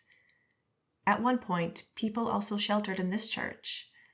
Now they were gone, and this big dry space just went to waste, because one of them had allegedly stolen from the church, and Shepherd Wilfridus had kicked them out. This was the church where Rold had been officially crowned king, where everyone had gathered on that glorious day in midsummer to baptize little Princess Celine. The pews had been full to overflowing, with people standing at the back and along the sides and outside in the marketplace, waiting for the royal family to come out. Today, in the dark and alone in this giant building, Nellie could still hear the echoes of the voices of those people, the cheering, the tolling of the bells. Those people were dead, and everything was gone. It was hard to believe. The altar was a plain wooden lectern set on a platform 2 steps up from the church floor. Behind it stood the big statue of the Triune that had once graced the pond in the palace gardens in the time of King Nicolaus. It had been dragged out of the palace garden, causing damage to the paving, and thrown into the harbor during the reign of the fire wizard. After the wizard had been ousted, it had been retrieved and cleaned. King Rold didn't want it in the palace because he didn't like the statue. His dislike of the church was an ill-kept secret. So Queen Joanna had donated it to the church as a symbol of the resilience of Saardam and its people. Despite the cleaning, the stone of the statue had acquired stains that no amount of scrubbing could remove. The face of the father bore several dark streaks that made it look like he was crying. The holy god had lost part of his nose. A dark stain marked the neck and upper body of the ghost. Children forced to sit still for long services in these pews said it looked like someone had stabbed the ghost and blood ran over his chest. They would make up macabre stories about it. The adults said it was a divine marking. Whatever you thought, the statue had possessed a macabre air since it had first been commissioned by King Nicolaus. The faces of the three-headed being were contorted with emotion, looking up at the sky for salvation while straining to break free from ropes wound around the lower half of the body. Many people said that the statue gave them shivers, and that had not improved with the time it spent at the bottom of the harbor. The darkness and utter silence, and the long shadows cast by the sparse lamps, rendered the statue dark and threatening. It loomed over the altar and the front pews with open mouths and stifled screams, as if some evil creature had tossed these three people into a snake pit and cast a spell to turn them into stone as they screamed in fear and pain. Nellie knelt on the padded benches placed in front of the statue for that purpose. Even when she folded her hands and bent her head, she felt that the statue was watching her. "Please, Triune, give me the strength to continue helping the less fortunate of the city. Please help Yantine find a better place to stay. Please let her find a job, no matter how small. Please help Bert to be moderate so that he doesn't anger people and get kicked into the street." She spoke very softly because the Triune could hear thoughts, and one didn't need to speak in order to pray. It just felt better if you did. But even her soft whispers echoed in the vast space of the church. Several times she halted. Were those soft footsteps, or mice skittering in the darkness? Was someone spying on her, waiting behind a pillar to rob her? No, she was surely seeing things. The church was a safe place, even in the darkness. She rose, clutched her satchel with the box and the book, but left the bag with the bowl to fetch later and grabbed a lantern that stood near the side of the altar. She knew it was there and had seen the shepherd use it to walk around the church. She took off the glass covering and lit the wick with a flame from one of the candles. Then she carried it down the 2 steps to the side of the church, where a staircase disappeared into the ground. A section of the church crypts were open to the public. Apart from holding the church's library and, if her father was to be believed, a stash of evil items, the crypt held the graves of the members of the royal family, and this section was always open, so that the citizens could come to pay their respects. Nellie walked down the stairs, going slowly because the flapping light in the lamp cast weird shadows that made it hard to see where the steps ended. As she descended, the air grew warmer. She came out in a broad passage where both the walls bore large plaques, behind which past kings and queens had found their last resting place. King Nicolaus lay buried here with Queen Signa and their son, King Rold, with Queen Joanna. These plaques looked new. After the tragedy that had destroyed the royal family, Nellie had filed through this room with many other people, touching the inscription on the stone. Tears had flowed freely. The young royal family was loved by many. No one knew how they had died because no one in the audience room, where they attended a musical performance, had lived to tell the tale. There were no plaques for either child, Celine, aged 6, and Bruno, aged 4, because only reigning monarchs were buried in the crypt. They did, however, have gravestones in the cemetery at the back of the church. Rumor said that both graves were empty, because Princess Celine's body had been burnt to cinders, and Prince Bruno's had never been found. Empty wall space at the end of the passage was reserved for future kings and queens. Regent Bernard could declare himself king, but without the blessing of the church, he would never be one, and would not be buried here. What would happen if he died? Would Caspar be his heir, or would the church find someone else? A metalwork grate closed off further access into the crypt. The metal bars of the grate were delicately shaped into leaves and roses with thorns, but the metal had turned black with age. Nellie stood in front of the metalwork, looking into the darkness, peering through the bars.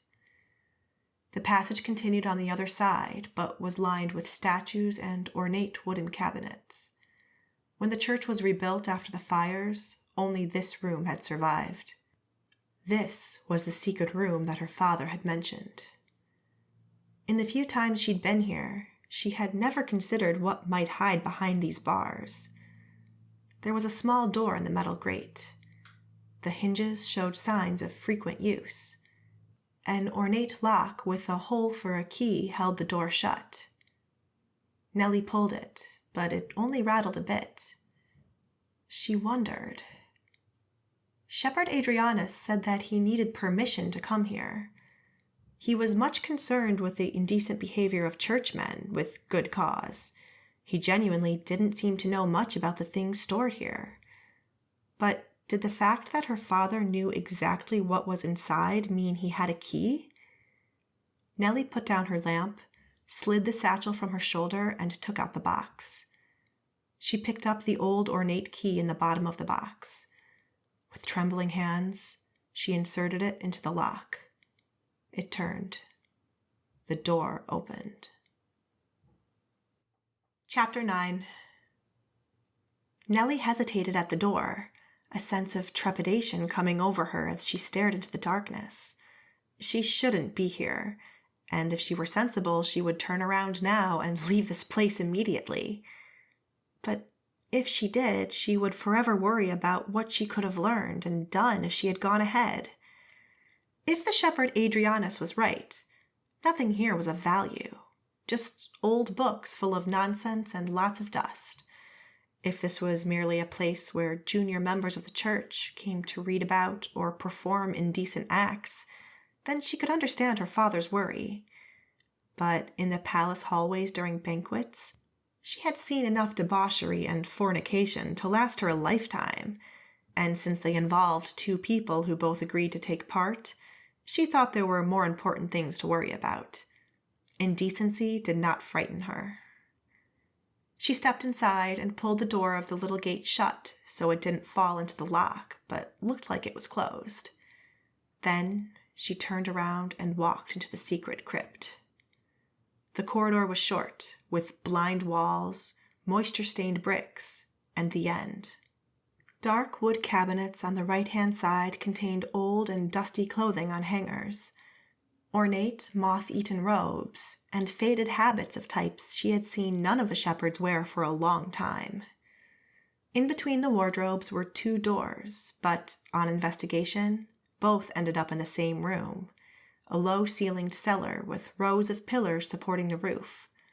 Rows of dusty barrels took up most of the floor space, some with markings or names. Wine, she presumed. It was too dark for her to see the far end. In the left-hand corner stood a set of sturdy shelves that held bottles with dusty labels. A few newer-looking wine barrels remained on the ground next to the shelf. To the right, a wooden partition closed off a section of the cellar, and access to that area was through an arched passageway.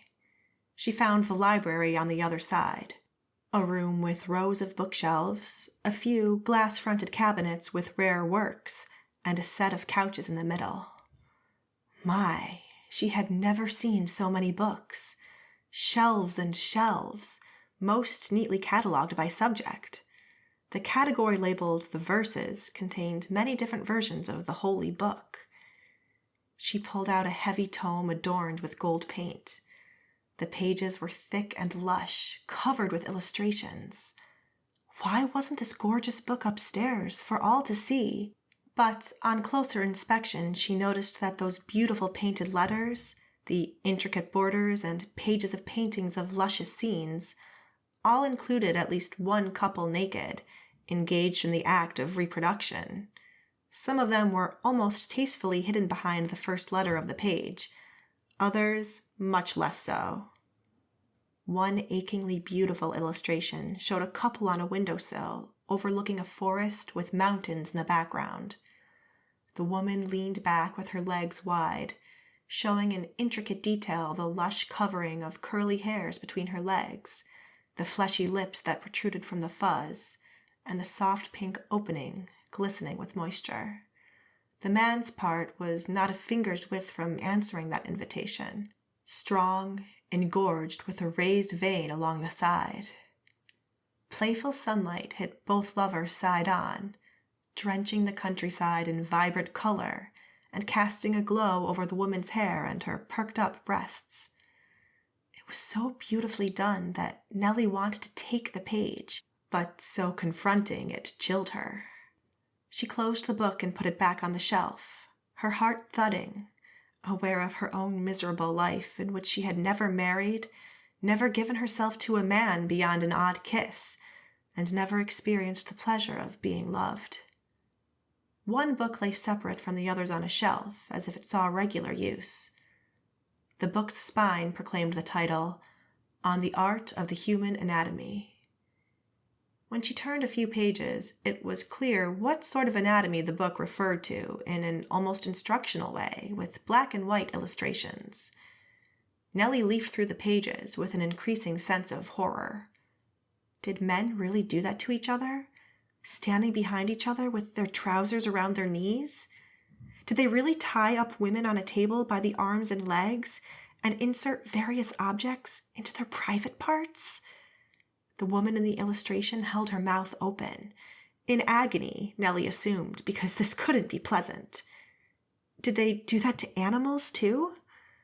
Did they get a woman, presumably a beggar, off the street and sit her on a chair in front of a group of men who watched as she performed indecent acts on herself? Did they do this to young boys and girls? The poor boy was crying, the tears dripping down his face. Was this meant to suggest to men that it was normal that the child cried and not to worry about it? Did they ask a young girl to sit on her knees in front of a man and take his private parts in her mouth? Did these men take advantage of poor and homeless people by treating them like this? This was disgusting. She put the book back. The next section of the library contained books about nature and herbs, and then a section about human diseases, with intricate drawings of internal organs. A heart, lungs, the inside of the stomach, a womb cut half open, showing the child inside.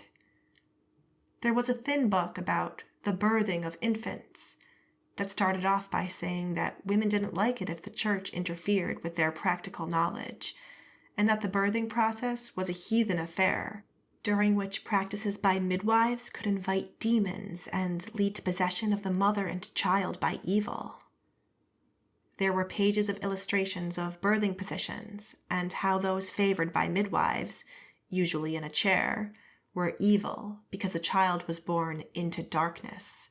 It then included positions that were approved, including fully clothed women on elbows and knees and flat on their backs, surrounded by men who looked suspiciously like priests. The illustrations were crude, and whoever wrote this had obviously never witnessed a woman giving birth. On one shelf, she even found the fabled Arts of the Arcane, the book mentioned by her father. It was a thick book that contained long dissertations about dark magic, about the church, the Bellman church in this case, and the poisons and herbs with their effects in time before recovery or death. There was a chapter on the different types of magic. Wood magic, wind magic, and water magic were common, but other types of magic were mentioned that Nellie had never heard about. Apparently, some people derived their magic from the food they ate. About these people, the book said, they are often dangerous spies and in the employ of rulers. Not uncommonly, they turn on their rulers and are almost impossible to contain. It is an ill-kept secret that the great outbreak of illness in the Scandian town of Livy was caused by a spurned food magician. The next chapter dealt with food magicians and how to use or detect them. One could detect the presence of magic using quicksilver because it was repelled by magic. One could make potions that countered the effects of food magic. It had a chapter on exorcism, including images of how the victim might faint or vomit violently. Nellie shuddered. She had almost forgotten about having seen that during her travels with Mistress Joanna. The next chapter was called Beauty and Death, and it detailed how to dress up dead bodies for funerals, including a detailed description of sewing together a man who had been mauled to death by a bear. Of a woman perished in illness. It said to dress her up nicely and paint her pallid face in case the husband wanted to... What? Nellie turned the page. Necromancy. All right, that was enough for her. She put the book back, feeling sick, her mind whirling with disturbing thoughts. The church was right to keep all this out of view of the public. By evil books, she had assumed books about magic, but that made up only a small part of the library and was mostly about herb lore, although there was a book called Manifestations and Banning of Ghosts that she had no desire to see. Good grief! This place was the collection of everyone's worst nightmares. A thin book with a plain cover contained mostly sketches of children, with an occasional picture filled in ink. Wait, that was Prince Bruno and his older sister Celine. This book had to have come from the collection of the court portrait painter. Nellie leafed through the pages, thinking of those happy memories and sun-filled days. The children in the drawings grew older, and then suddenly, an empty page. The pain of loss stabbed through her heart. Nellie was about to shut the book when she noticed there was another drawing on the next page, in a much more severe style. It showed a boy sitting in a cane chair. Nellie judged him to be about 9 or 10. He wore a shirt that was too big for him, with the sleeves rolled up and thin, stick-like arms poking out. His face had lost its childish chubbiness, but it was unmistakably Prince Bruno. Nellie stared at the picture, heart thudding. It could be that the artist had tried to imagine what the prince would look like if he had still been alive. Or it could be that the prince was still alive, as Bert said. But if so, where was he? The box. She was here to check if the church had the dragon box. She blew out a breath as if it would blow the disturbing images from her mind. The room contained a single glass-fronted cabinet with 3 sections containing 3 shelves each, displaying a variety of items that glittered in the light of the lamp. Nellie crossed the room. By the triune, the infant skull with the red rubies was in the cabinet. The glow from her lamp made the stones glitter deep inside the eye sockets. When she came closer, the glow pulsated as if there was a beating heart hidden inside. Nellie took in a sharp breath and froze, her heart racing. Was this thing alive? The light remained steady. She moved the lamp up and down and from side to side. Phew! The pulsating effect happened because of the way the light reflected in the cut facets in the stones. She stepped closer to the cabinet because she needed to see what else was in there. A dragon box would be about the size of her palm. If it was in this room, it would be in this cabinet. She peered in through the glass, holding up the light, and the red eyes pulsated. Was it really because she moved the light? The glow of the lantern reflected in the polished side of the skull. Weren't skulls normally white? Why was this one black? She did not like this thing. Wherever she turned, it was as if those eyes watched her. The ruby skull had bewitched priests. It had enticed people to kill and attempt necromancy. The person who saw this thing and still said there was no magic was truly resistant to it. This skull embodied magic. It proved that magic was real. It oozed evil magic through the glow of the eyes and the throbbing of the surrounding air. It wanted her to take it out of its cabinet and into the daylight, so it could turn daylight black. It wanted to be free from this prison and wreak havoc upon the world. She had to force herself to turn away. The cabinet contained all manner of dark and obscure items, teeth from all kinds of animals, the skull from a bird much larger than she had ever seen, the black hooked beak still attached, a silver cup with engravings of skulls and bones, blackened through age, a spindly metal instrument with a knob and a little arrow attached that you can move across a dial, a spoon-shaped flange that looked like it might have a medical purpose, but Nellie hated to think what, and a set of 2 cups made from a ram's horns. No dragon box. But wait. On the left side of the middle shelf in the 3rd cabinet section, a spot was empty, and a piece of paper with something written on it in loopy handwriting lay there. When she held the light up at a certain angle, it showed an octagonal shape in the dust, about the size of her palm, where something had been until recently. The note said, "If you have removed this object from this cabinet, may the Lord of Fire have your soul and devour it." Nellie did not recognize the handwriting, but putting things together, she figured that it belonged to the shepherd Wilfridus, and that this was the item that someone must have stolen from the church. On the other hand, how could he suspect the beggars? Because how would they get in here when not even Shepherd Adrianis had a key? Maybe a careless monk had left the door unlocked?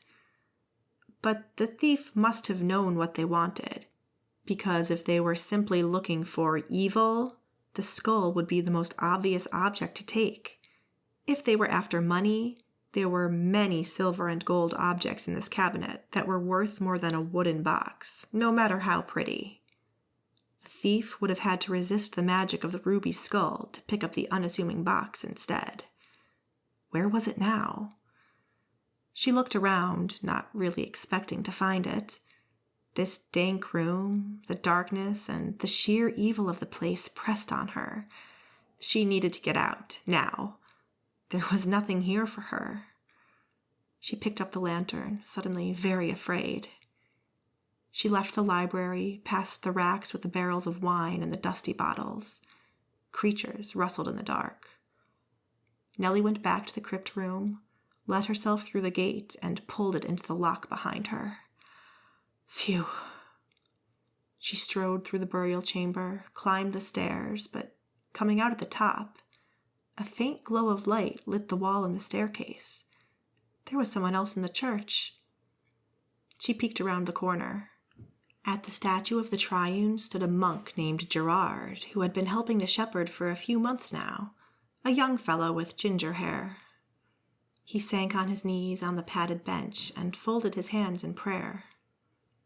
Nellie scooted out of the doorway to the stairs. She turned down the wick until the flame flickered out, placed the lamp where she had found it, picked up the bag with the bowl, and walked across to the statue, her heart racing. The monk looked up. "Oh," he said, "I didn't know anyone was here." It surprised her how young he sounded. "I visited the crypt to pay my respects to my mistress." "I understand." "I'm sorry if I disturbed you." "No, you didn't." "Well then, I had better go." Nellie turned to the aisle, desperate to get out of this place. "What is your name?" Gerard said behind her. "I'm Nellie." "Nellie, do you believe the Triune always knows what is best for us?" "I do." What was this? How did he know she had doubts about the church? He smiled. His teeth were white, but they stood at all kinds of different angles. With the light hitting him side on, his face looked very soft, his chin still without wayward hairs that would eventually thicken into a beard. Good. The Triune always knows what is best. It is not up to us to question his orders. He knew something. He knew about her father's book and his misgivings about the church. Or he knew about the rumblings in the kitchens that questioned whether the regent would ever be crowned king, and that if he wasn't, the church obstructed the process. Nellie nodded. Her legs felt like pudding. Yes, the Triune knows what is best for us. Then be on your way, child. It's late, and tomorrow is another long day. His blue eyes looked innocent, but Nellie couldn't stop thinking about the woman tied to the table while men put objects in her private parts. Did he take part in those activities too? She'd had enough. It was a bad idea to come here.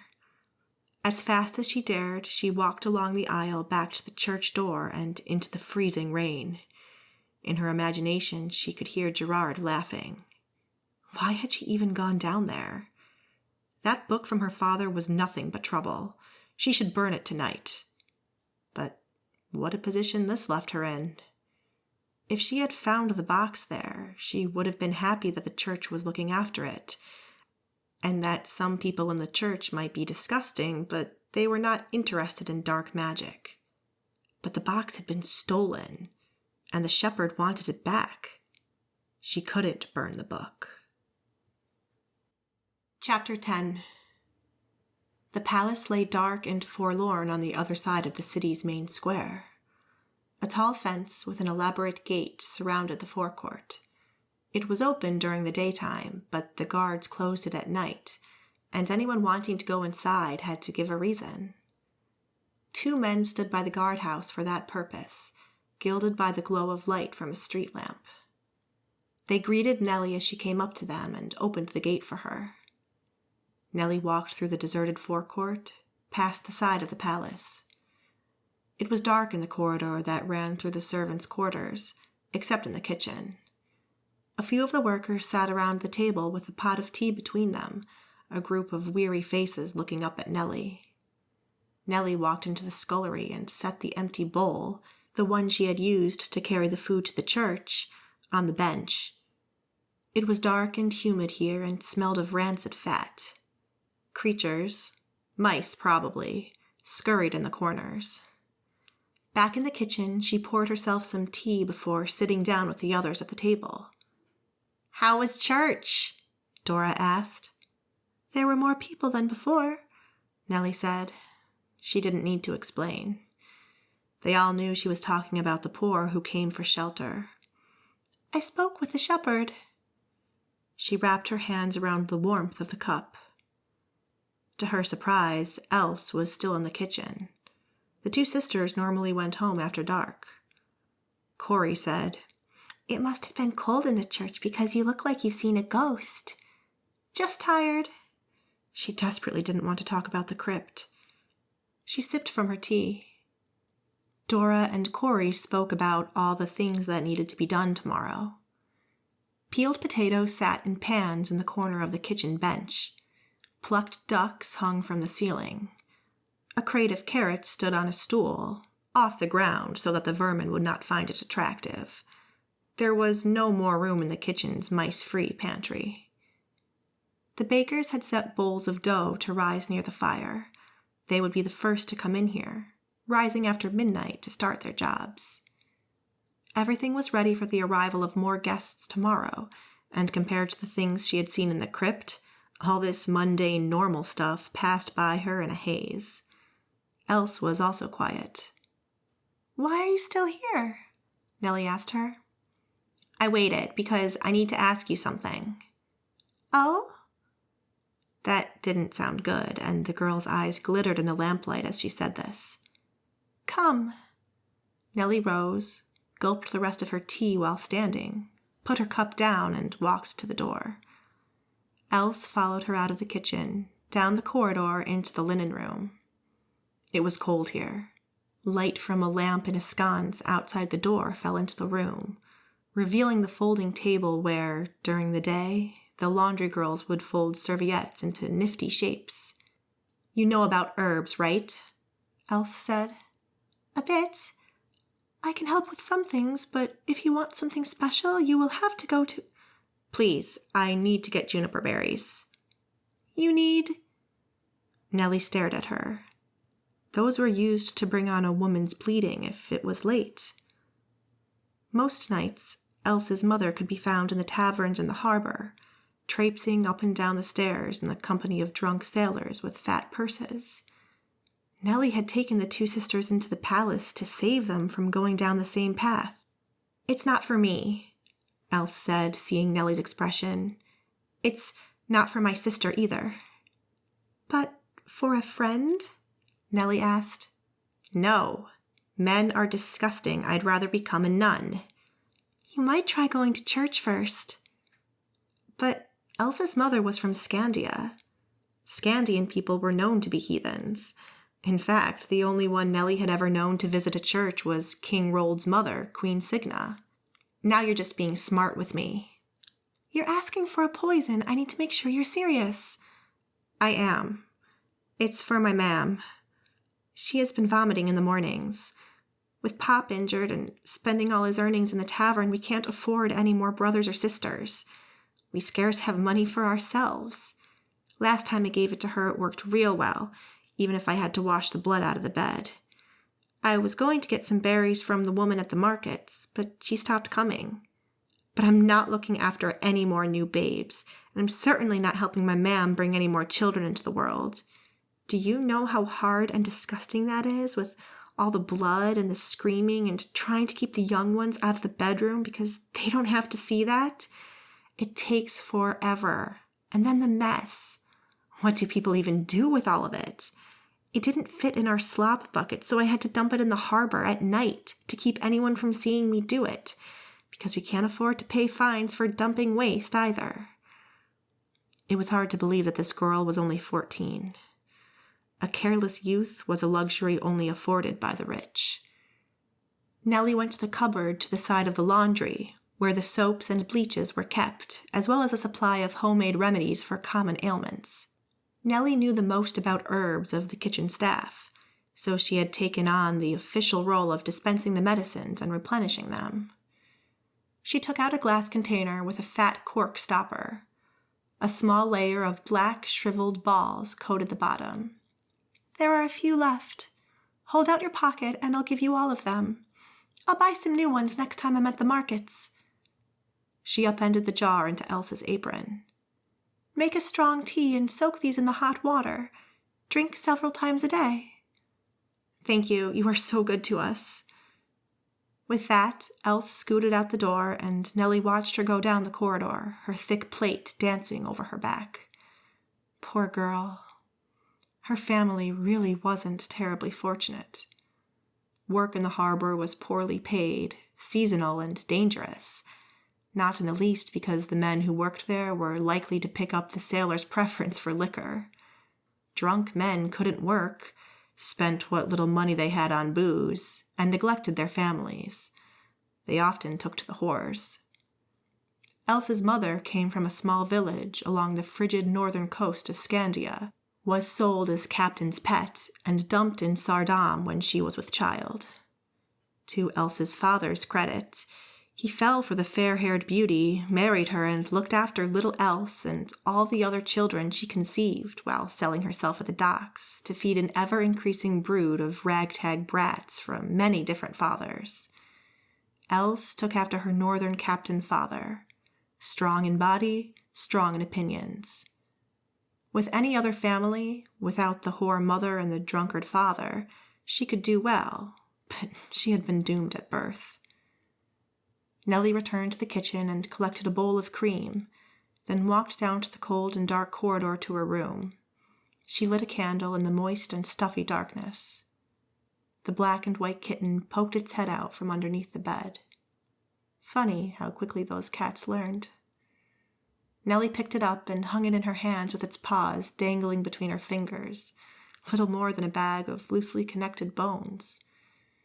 She set both the bowl and the kitten on the floor, where it proceeded to lap up the cream. Nellie put the candle on the shelf above her bed and picked up the book of verses from the table. A well-worn bookmark sat at the spot where she had left off reading last night, at the parable of the farmhouse door in the Book of Union. It described how a teacher tells his young pupils that when the father came home, he closed the door. The ghost, being a soul of no corporeal substance, walked through the wood. While the father and the ghost had traveled together, the father did not appreciate this intrusion. So the ghost did not argue and agreed to sleep in the barn. So the teacher asked his pupils what the story meant. Most of them said they thought the father didn't like ghosts in his house. But one pupil, a little girl, said, "The story is not about ghosts. It's about friends. We're happy to share with friends, but even friends don't need to know everything. A good friend respects that. So the father and the ghost are very good friends who respect each other." The little girl, whose name was Rose, made frequent appearances in this chapter. She was what the shepherd Wilfridus would call a good, obedient little girl. She watched and thought before she spoke, and never yelled or pleaded. Nellie loved the stories of Rose, and she wondered what Rose would have to say about what she had seen and heard today. Would she say, "The church is the house of the triune, and the people should respect it," even if the church kept books that showed such horrible things? Would she see why the triune, the holy union of the God, the Father, and the Ghost, who occupied the church in soul but not in body, needed to have all this dry and empty space to itself, while families slept in the street? Would she understand why families were cast into the street while the regent held lavish banquets? Would she understand the need for the men of the church to take delight in reading these horrid books? Nellie sank to her knees, leaning her elbows on the bed and looking up at the candle flame on the shelf above. "I pray to your soul, O wise Rose, to grant me understanding, to divest me of my anger and find acceptance with the decisions of those wiser than me." But she did not find inner peace. Nellie tried to sleep, but after tossing and turning, got up, lit her lamp, and took the book back out of its drawer and sat in bed, her legs covered by the blankets, and leafed through the pages. She started at the beginning, at the creation of the world, and worked through the books of the prophets, the teachings, and all the way to the parables. On the small slate that Mistress Joanna had given her when she was learning to read and write, she copied all the references that referred to decency and magic. They lay together as man and wife and begot a child. Except the couple in question were not married. It was all about the prophet's son. That his parents weren't wed was immaterial to the story. Love is only such when freely given between men and women both. That seemed to suggest that the triune was fine with 2 men or 2 women coming together. Yet both shepherds told the people otherwise whenever an occasion presented itself.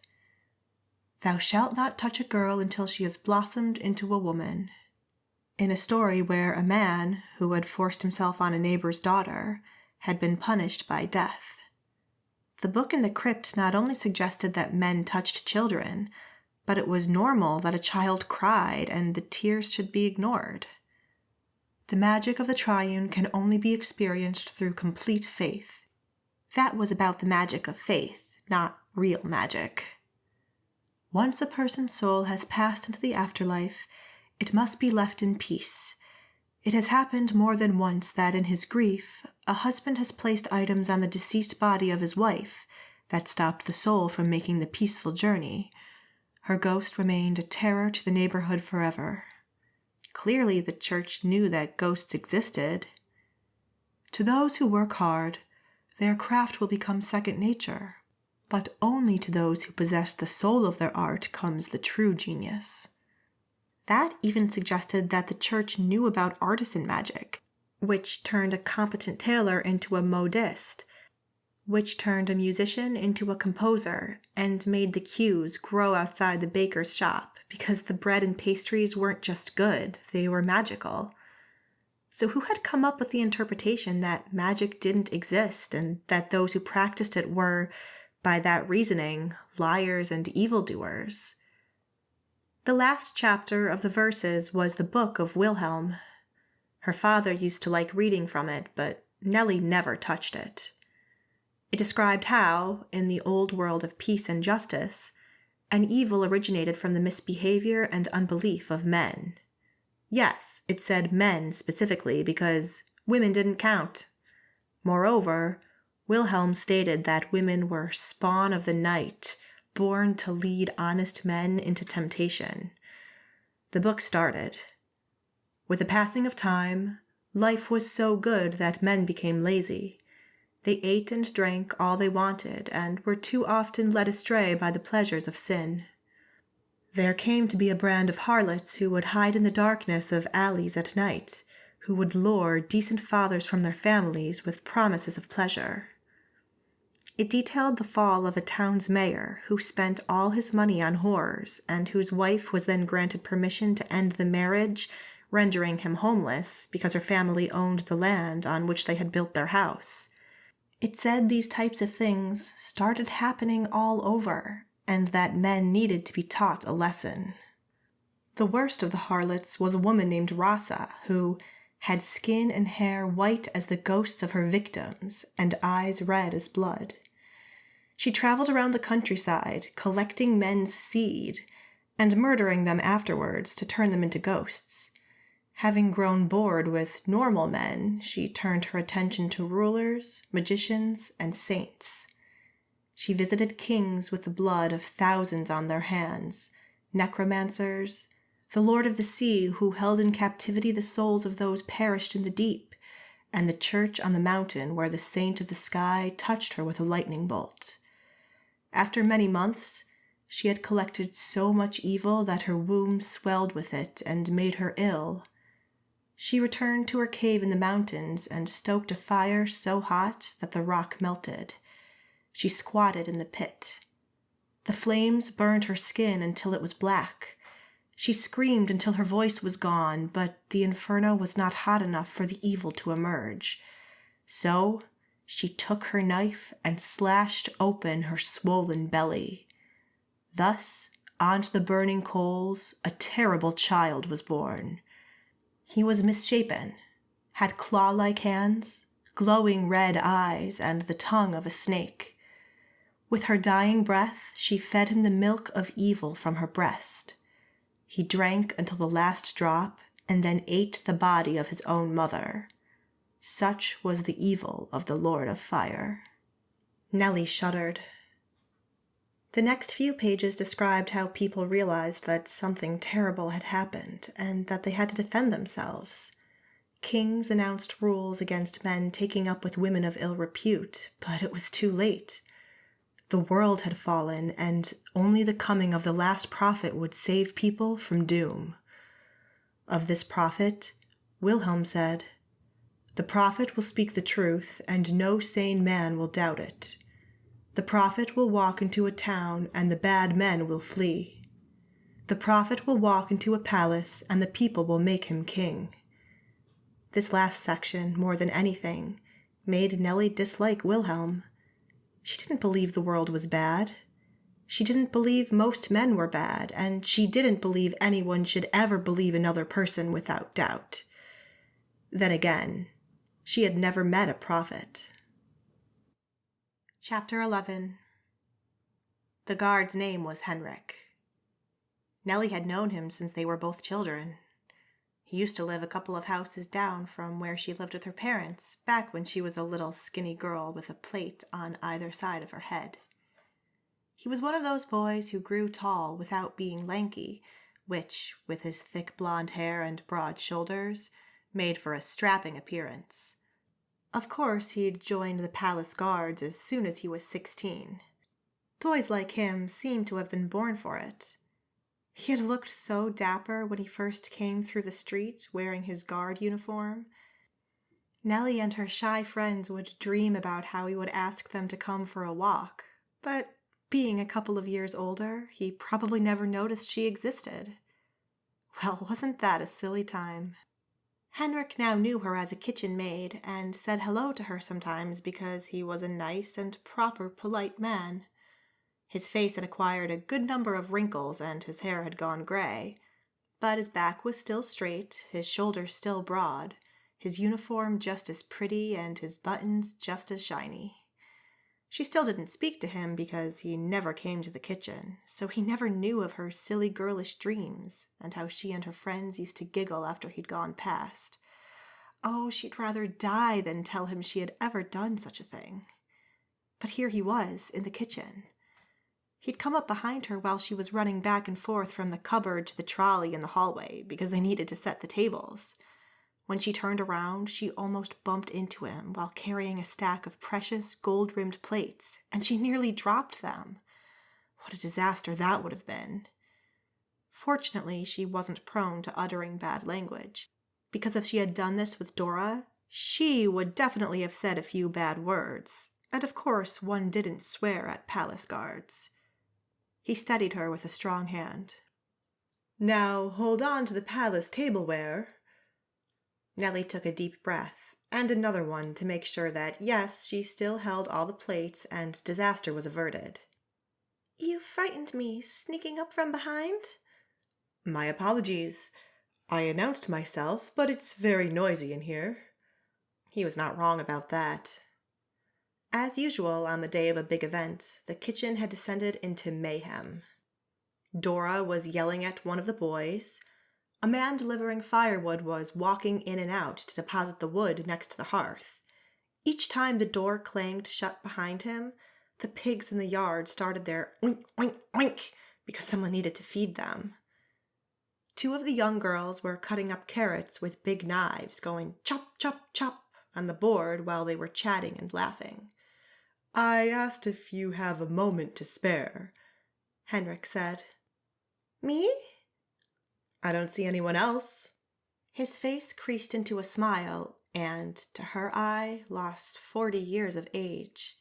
He was again the dapper young man, a bit skinny, but broad in the shoulders and straight of back, who returned from his first day working as a palace guard and was showing off his spiffy uniform to everyone in the street.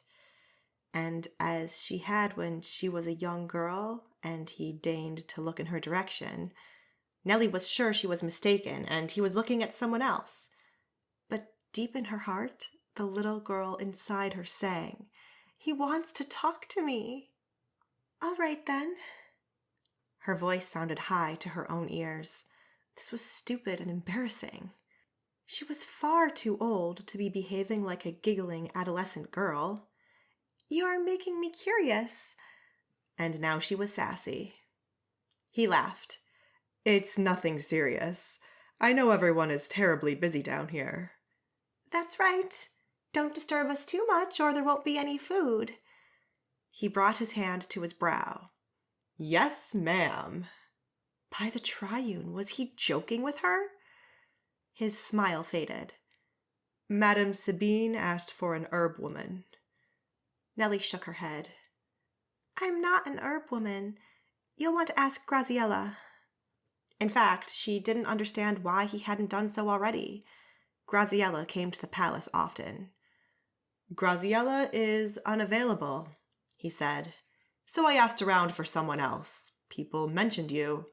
"I know a bit about herbs, but not as much as Graziella." "Then come. It may be enough to keep Madame Sabine from bothering us for half a day." Nellie could relate to that. Madame Sabine barely came out of her room, but made sure that everyone knew when she did. Nellie took off her apron while following him into the hallway. Her young helpers, Else and Marcia, were coming the other way and raised their eyebrows. "Keep putting out the plates," Nellie said. "I won't be long." At least she hoped with all her might that she wouldn't. There was so much still to do.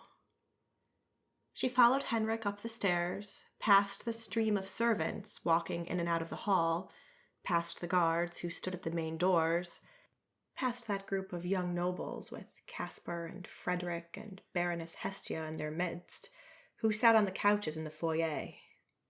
They were just talking, though, watched with sharp eyes by the guards. Lord Verdonk was considered a voice of authority, and he stood at the door, welcoming arriving nobles. Another couple of guests were entering the foyer. 2 men carried a travel chest up the palace steps and stacked it against the wall. Lord Verdonk informed the chest's owner that servants would arrive shortly to take the luggage to the guests' quarters.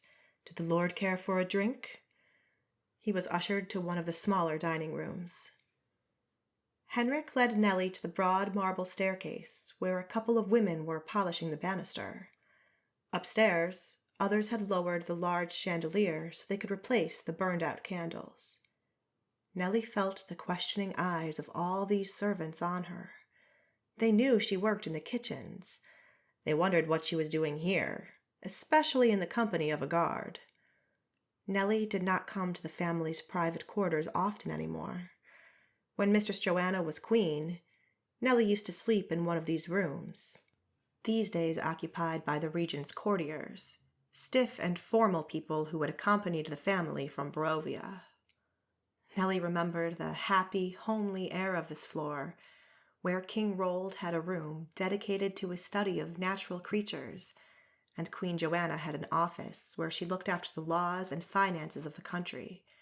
She remembered the well-respected visitors who used to come up the stairs, the mayor, merchants from the city itself and all the surrounding nations, including the Far East. She could almost see Prince Bruno at his desk, not doing his homework as he should, but drawing beautiful works of art.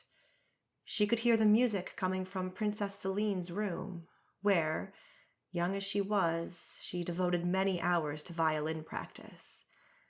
In hindsight, the haunted melodies she played, music no one had heard before, had been a foreboding of what was to come. But back in those days, life had been happy. When Regent Bernard arrived, after 2 months during which the royal family's quarters lay abandoned, he cleared out all the family's beautiful things that had sat as they left them when going to performance, where Celine was to play a piece, and where, by all accounts, her magic had burst out through the music and killed everyone in the room. The regent sold the furniture, gave away the memorabilia, and burned the books that, as he said, were full of evil magic. He brought in his own things, all in stiff Barovian style, with red velvet and elaborate armrests, and dark wall coverings with tapestries of hunting scenes. Madame Sabine's room had once been the queen's office and library. Henrik knocked on the door, and when a female voice answered, opened it. "I'll wait here," he said. "Call me if you need something." "Thanks." Nellie entered the room. Mistress Joanna's books and shelves, the big desk and the comfortable chairs were all gone. In their place stood a giant 4-poster bed with a thick mattress and frilly bedspread. Next to it, against the wall, was a dressing table with a large mirror and a huge variety of pots and jars. The chair in front of it was so elaborate it looked painful to sit on, although Nellie knew that Madame Sabine often did. The inhabitant of this room sat on the couch in front of the hearth, where a lusty fire burned. There was a tray of tea and teacups on the table, and the room smelled of sweet cakes. It was a smell that Nellie associated with a consort's room. Madame Sabine loved her sweet cakes, and had the soft, fleshy body to match. Nellie bowed.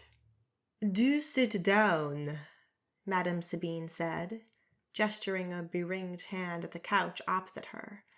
She spoke with a Laresian accent, because that's where she grew up, and she had the dark, curly hair that showed her heritage. Nellie's cheeks glowed. It was hot in here compared to the kitchen.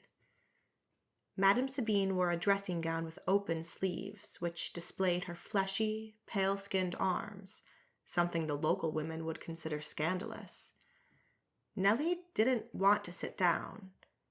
She had not been invited to sit in this room since the Queen's death, and didn't know what to make of this reclusive, pampered woman. She didn't want to look at, but couldn't look away from, Madame Sabine's dimpled thighs, visible in the space where the sides of her gown fell apart.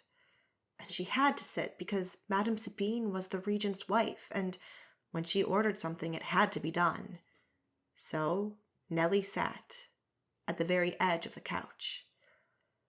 The floor was waxed and polished to within an inch of its life. The light from the window reflected in the gleaming surface. The windows were meticulously clean, and the collection of porcelain, gold, silver, and glass statues against the wall bore not one speck of dust. A poor girl came every day to clean all these, many of them grotesque figurines from the Bellarmine Church, which Madame Sabine attended. "You asked for someone with herb knowledge," Nellie said, keen to get this over with as soon as possible. The sickly sweet smell made her feel queasy. "Tell me what you need. A soothing tea? Calming oil? Something to soothe your mind before going to the banquet? I don't know as much about herbs as Mistress Graziella, but I will do my best." "Ah, the banquet," Madame Sabine said. "I have such terrible indigestion that I fear I won't be able to attend." She put her hand on her lower stomach, which, had she been a younger woman, might have been swollen with child, rather than with too many sweet cakes. "I can give you something for that, too," Nellie said, straining to get up. "No." Silence. Nellie met her eyes. "You don't want me to help you?" Then why had she asked for Nellie's attendance? "I do, but it's not about the ruddy herbs." "I'm sorry?" Nellie searched the room for evidence of glasses of wine or empty carafes. Surely Madame Sabine had to be drunk to be using such sailor's language. Had she perhaps disagreed with Graziella? "You heard me. It's not about the herbs.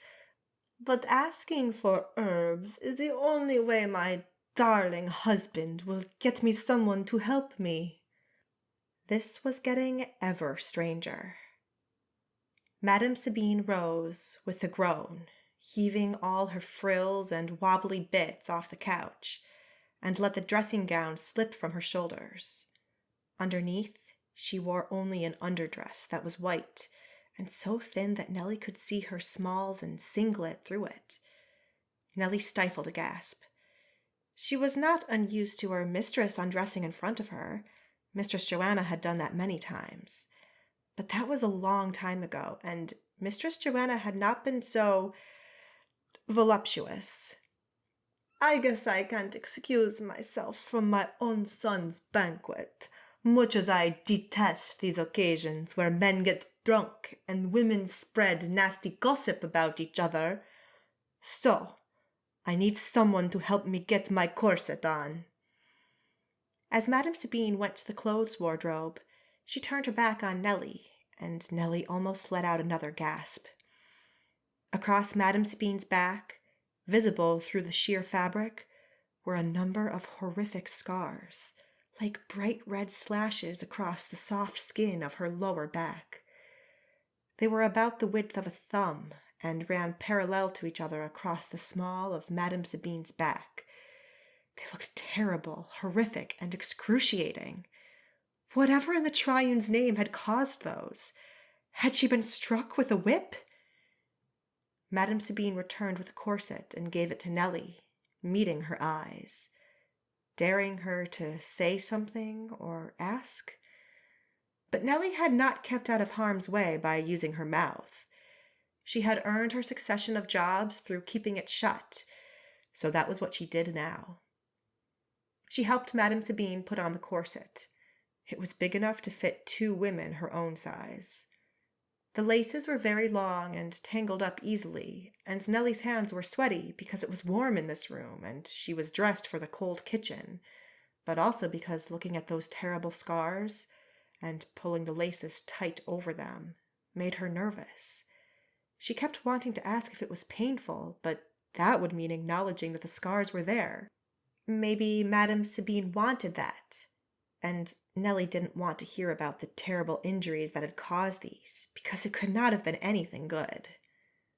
Meanwhile, Madame Sabine chatted about how much she disliked the dinner guests.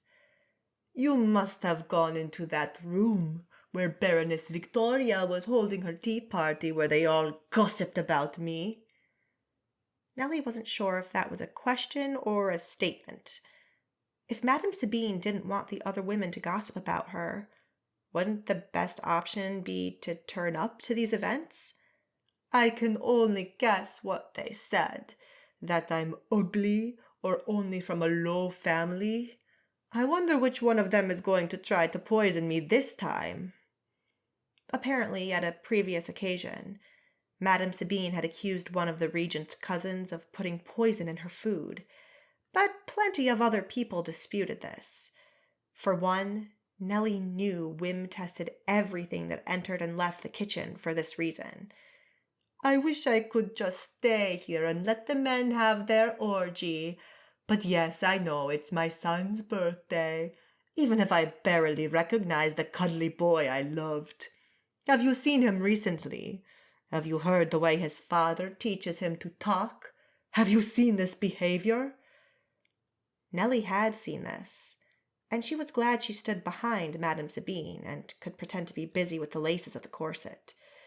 It was not appropriate for servants to comment on the behavior of nobles in front of other nobles. Madame Sabine continued. "And now my darling husband wants him married. I feel sorry for the poor wench who will have to put up with such a brat as my son. I hardly recognize him any more, the way he's strutting around in that dreadful peacock suit, rubbing his dick against any girl who comes close enough. What is your name?" Nellie gasped, both from the crudeness of Madame Sabine's words and the sudden change of subject. "Nellie." "Cornelia?" Shudder. "No, just Nellie." "All right, just Nellie. Do you think I should wear the red dress or the green one?" Just like that. One moment she accused her son of disgusting things. Her own son, by the Triune. And then she asked a frivolous question about a dress. I like the red one." "Me too. Red is a nice color, don't you think? If someone stabs me with a knife, the blood won't show up as much as on the green one, and I won't even need to change my dress before they put me in state surrounded by pretty flowers." Excuse me? What was wrong with this woman? Nellie missed a few loops on the corset and had to undo the laces to fix her mistake. Her hands trembled. Madame Sabine chuckled. "Silly me. You wanted to say there are no flowers at this time of year, so that's that. I better not get stabbed in the heart, don't you agree?" "Yes, I agree." That was one of those questions where you didn't know whether to say yes or no. And what was her obsession with the subject of death, anyway? Finally, the corset was done. Madame then took a rose-red dress out of the wardrobe, and Nellie had to help her put it on. The dress showed rather a lot more skin than was customary for the local ladies of the court, but the scars were hidden under the corset. "This is good," Madame Sabine said, while looking at herself in the mirror, shaking her head so that her curls danced around her head. Despite a proliferation of flesh, she was not unattractive. "No matter how much my darling husband's guests hate me, I will look respectable, don't you think?" At one time, Nellie would have done anything for a dress like that. But those corsets weren't comfortable at all. "You look good, madam." She laughed aloud and clapped her hands together. "You don't have to be so timid. Tell me what you really think. Do I look like a dressed-up cow?" "Not at all, madam." "Well, I think I do. The noble women of this town all say so behind my back." "I don't agree with that at all." "You don't have to agree. But this dress is ridiculous, and this room is ridiculous. Look at these frills." She grabbed the bedspread and pulled it onto the floor. Nellie stood petrified. She had no idea what to do or say except to keep silent. My husband wants all of this. My husband orders these things because I should look like a proper woman. But it's ridiculous. Wouldn't the solution be to order her own clothes? Maybe the regent wouldn't let her? Do you still need me, madam? Madame Sabine turned to Nellie as if she had forgotten she was there. She laughed. No, you can go. I frighten you, don't I? A woman who speaks up does that to people, even other women. When you were a girl, didn't you get told not to yell and be all hush hush and by the gods not to offer anything that looks like an opinion on anything that isn't a piece of clothing? Nellie wanted nothing more than to get out. She wanted to run to the door, sprint out of the room and down the sweeping staircase and... Wait! She froze, turned around, her heart thudding. My husband can't control me. He can ban me from having anything to do with the guest list for my own son's birthday. He can tell my sons I'm not good in the head. He can spread rumors about me that aren't true. But he can't control me. He tells me to keep my opinions to myself, not to speak to the staff and cover up all our sordid disagreements. You'll probably expect me to tell you to keep quiet about all the things I've told you, but no, I want you to tell other people. If someone asks you about me, I want you to tell them exactly what I said. Nellie nodded, her mouth too dry to speak. Yes, madam. And then she was free. She opened the door and walked out as calmly as she could. Let me accompany you down, Henrik said. Nellie had forgotten that he would wait and gasped. Oh, you frightened me. Nellie clutched her chest. Are you all right? Yes. She can be a bit of an odd one sometimes. Only sometimes. They walked back down the private quarters to the upstairs landing, where the servants were hoisting up the chandelier, and into the foyer where Lord Verdonk was welcoming another guest. A group of young nobles was no longer hanging around, but Caspar stood on the gallery watching, his hands in his pockets and legs wide. Else crossed the foyer, swaying her hips. He followed her with his gaze fixed on her backside, rubbing his dick against any girl who comes close enough. Shocking. Disgusting. The truth. She'd have to keep an eye out for Else, with her pretty smile and her blonde hair. If he tried to touch her, she'd slap him in the face and knee him in the groin, and nothing good would come from that. Look, I'm sorry to have gotten you involved, Henrik said as they went down the second staircase to the kitchen. It's all right. No, it's not. He stopped her by putting his hand on her upper arm. She has upset you, I'm sorry. She is a strange person, but she was furious and demanded someone help her now that Graziella has gone. What do you mean, has gone? She has left town. No one knows where she is. Is this because she has artisan magic? His eyebrows flicked up. Do you know about that? Nellie hesitated.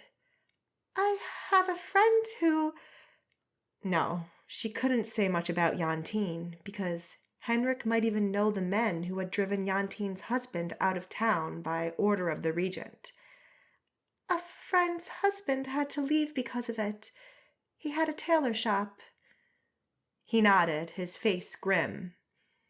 The regent has ordered that any person who uses unnatural qualities leave the city. Madame is angry with her husband, even if only because of Graziella. I'm sorry. She didn't know what else to say. If anything, he had to carry out the regent's orders, and that would be so much worse if he didn't agree with them.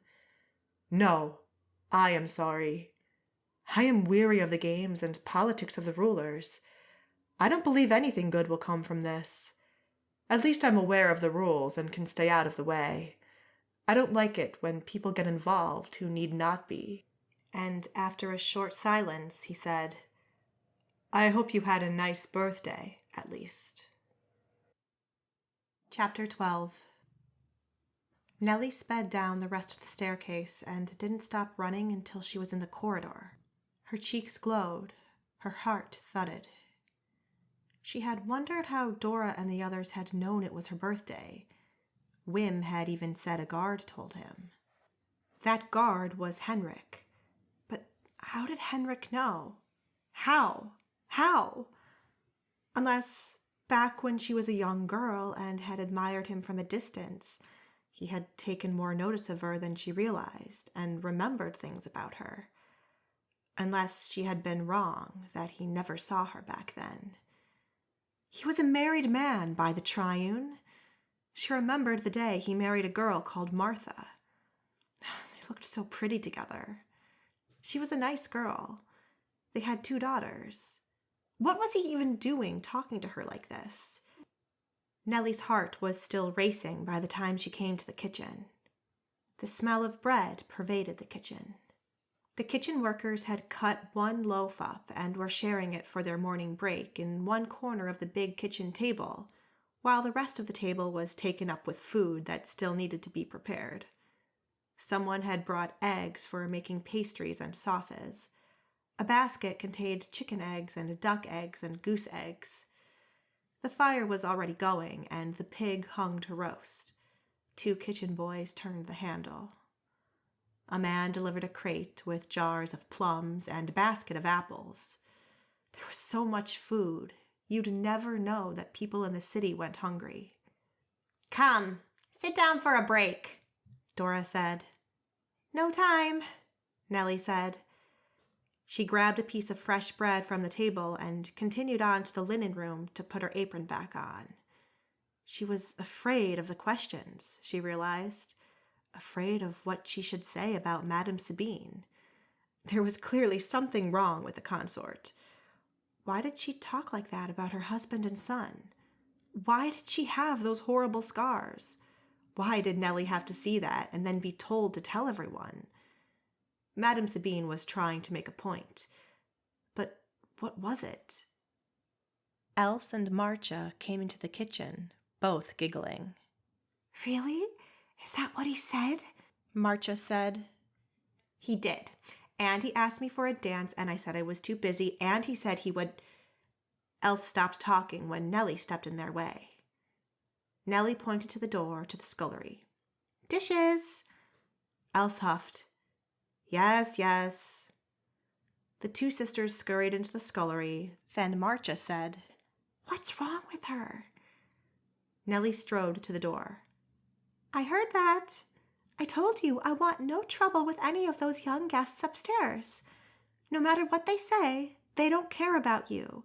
They are not worth getting in trouble for, and you are far, far better than they are. We were only joking, Else said, putting on a sad face. Oh, she was a good actress. But I was not. There was a lot of trouble brewing with all these important people here. I want no trouble from you. But we are only talking. That doesn't matter. Whenever these men have an argument, they try to blame it on someone else. You have to keep your head down and do the work so that they don't notice you to put their blame on. But what if what they do or say is wrong or disgusting? Marcia asked. She was far darker of skin and hair than Else, and not as smart or dangerous. You keep your head down. But what if you don't want to because it's unfair? You keep your head down. Don't forget who is paying for your food and who owns the roof over our heads. But what if they do something to a friend or your family? Trust Else to be contrary, always wanting to have the final word. And yes, she would protect her sister if anyone tried to harm her. Has any of that happened to you? No, but... Then don't worry about it until it does. And when it does, see me. Keep quiet, because making a fuss only creates more trouble for everyone, including the people you are trying to protect. Remember that." They nodded, albeit sullenly. Nellie would love to see the thoughts in Elsa's head, because her thinking would have moved far past these sorts of things. "How is your mother?" she asked. "Oh, she is fine. Thank you so much." Nellie didn't miss that Marcia raised one eyebrow. She could see the girl think, "Our mother?" Also, fine was not the way one would describe the cramps women got when juniper berry tea took effect. They were ill for days, whether the remedy worked or not, and most often it didn't. So either the berries were for herself, which was hard to believe because she didn't seem to have suffered any cramps, or for a friend. But why not speak the truth? Nellie would have given them no matter who was the recipient. She resolved to keep a closer eye on the girls. The girls continued to clean dishes in silence. Word came from upstairs that people were starting to fill the hall, and so Nellie helped the kitchen hands carry the first dishes upstairs. They arrived at the top of the stairs to raucous applause from all the guests, waiting in a long line to be allocated seats. Most of these people were locals. Nellie recognized some city councilors, some merchants, the palace's account keeper, the cousin twice removed of the Estlander Duke, and some other minor nobles. It was the only time when nobles got out of the way of the servants, when the latter were carrying the food. Inside the hall, the tables glittered with clean glasses and silver tableware. My, Nellie didn't think she had ever seen this many tables in the hall. There were chairs for the orchestra next to the dais where the table for the regent and distinguished guests stood, but the area that would normally be free for dancing was filled up with tables. Because they couldn't yet sit until the regent had arrived, most of the guests congregated around the drinks table. 2 young monks were serving wine. Nellie recognized Gerard as one of them. He was scooping ladles of wine into glasses that were snatched up by eager nobles as fast as he could fill them. Was he old enough to drink wine? The assembly of guests was a riot of color. Men in velvet coats with frilly collars and cuffs, women in narrow-waisted dresses of many colors, wigs and pearls and gold-buckled shoes, lots of pale skin and an occasional bare shoulder. In the midst of all this splendor, Nellie spotted a long dark brown robe worn by Shepherd Wilfridus talking to one of the local well-off merchants. Nellie understood why he was invited. As protector of the church, Regent Bernard could hardly not invite him, but she didn't understand why the shepherd accepted the invitation. She could still hear the coldness in his voice. "They are thieves." Yantine and her 6 children went hungry, while these men came here to eat and drink themselves stupid. While Nellie wrestled through the throng in the foyer, a man yelled, "There's a thief in the palace!" People moved aside to let the speaker through, a nobleman wearing a red jacket. Nellie didn't know him. 2 guards pushed through the crowd. "What was stolen?" one of them asked. "They made a mess of my room. They tipped over my travel chest. All my clothes are on the floor. Do you know how much these jackets cost? All lying in the dust." Dust? That was outrageous. The palace staff made sure there was not a speck of dust in any of those rooms. "Are you missing any items?" the guard insisted. "I haven't noticed, but they made such a mess of my travel chests. How could I tell whether something was missing? They searched through my things." "They stole nothing?" "It makes no difference whether they did. They upset everything in my room. The regent is supposed to employ honest guards." A voice came from behind. "Dear Philip, are you in any way suggesting that my guards are dishonest?" Regent Bernard stood on the stairs, dressed in a clean and elaborate military uniform that had never seen a day of battle. He wore a red cloak around his shoulders, very much like the royal carmine cloak. Nellie's heart skipped a beat. He wasn't going to use this occasion to have himself crowned king, was he? Madame Sabine stood next to him, holding his arm. She held her head cocked and smiled vacantly at the crowd. Her red dress almost blended with the cloak. The colors were so much alike. The red velvet of Frederick's red coat was darker. Caspar looked out of place in his peacock blue suit. He held his back straight. His cheeks still glowed with bright red blotches, and while he stood on the stairs with his family, he glanced aside and smiled. The nobleman bowed. "Exalted Regent, I am not suggesting that your guards are dishonest, although the same may not be said about any of the guards brought by other guests. Somebody has been searching my room." "Watch what you're saying," another man yelled in the crowd. Nellie couldn't see who it was. The regent laughed. "I can see there will be plenty of entertainment tonight. Now, forget about your petty grievances and let's celebrate." The crowd parted to let the family through. When they passed, Madame Sabine caught Nellie's eye. The penetrating look in her eyes chilled her. The nobleman called after the party, But my room, my clothes." The interest of the crowd had shifted, though, and people pushed past him to follow the regent into the hall. Back in the kitchen, she collected several large plates on a trolley, which she wheeled out through the kitchen yard around the side of the palace into the forecourt, where there was a ramp for this purpose. It was still very busy in the foyer, with most of the young nobles hanging around in there.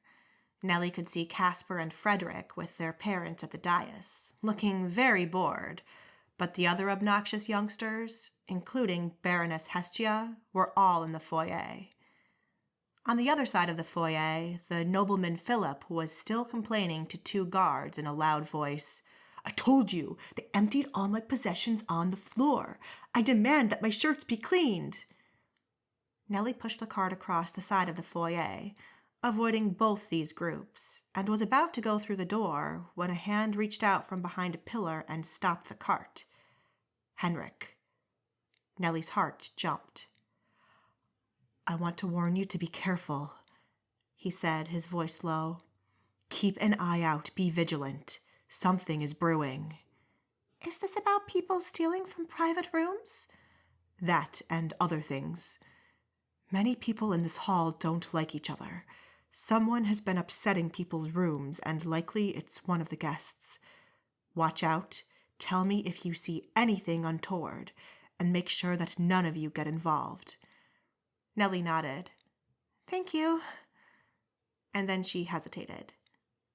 "Thank you for telling Wim that it was my birthday."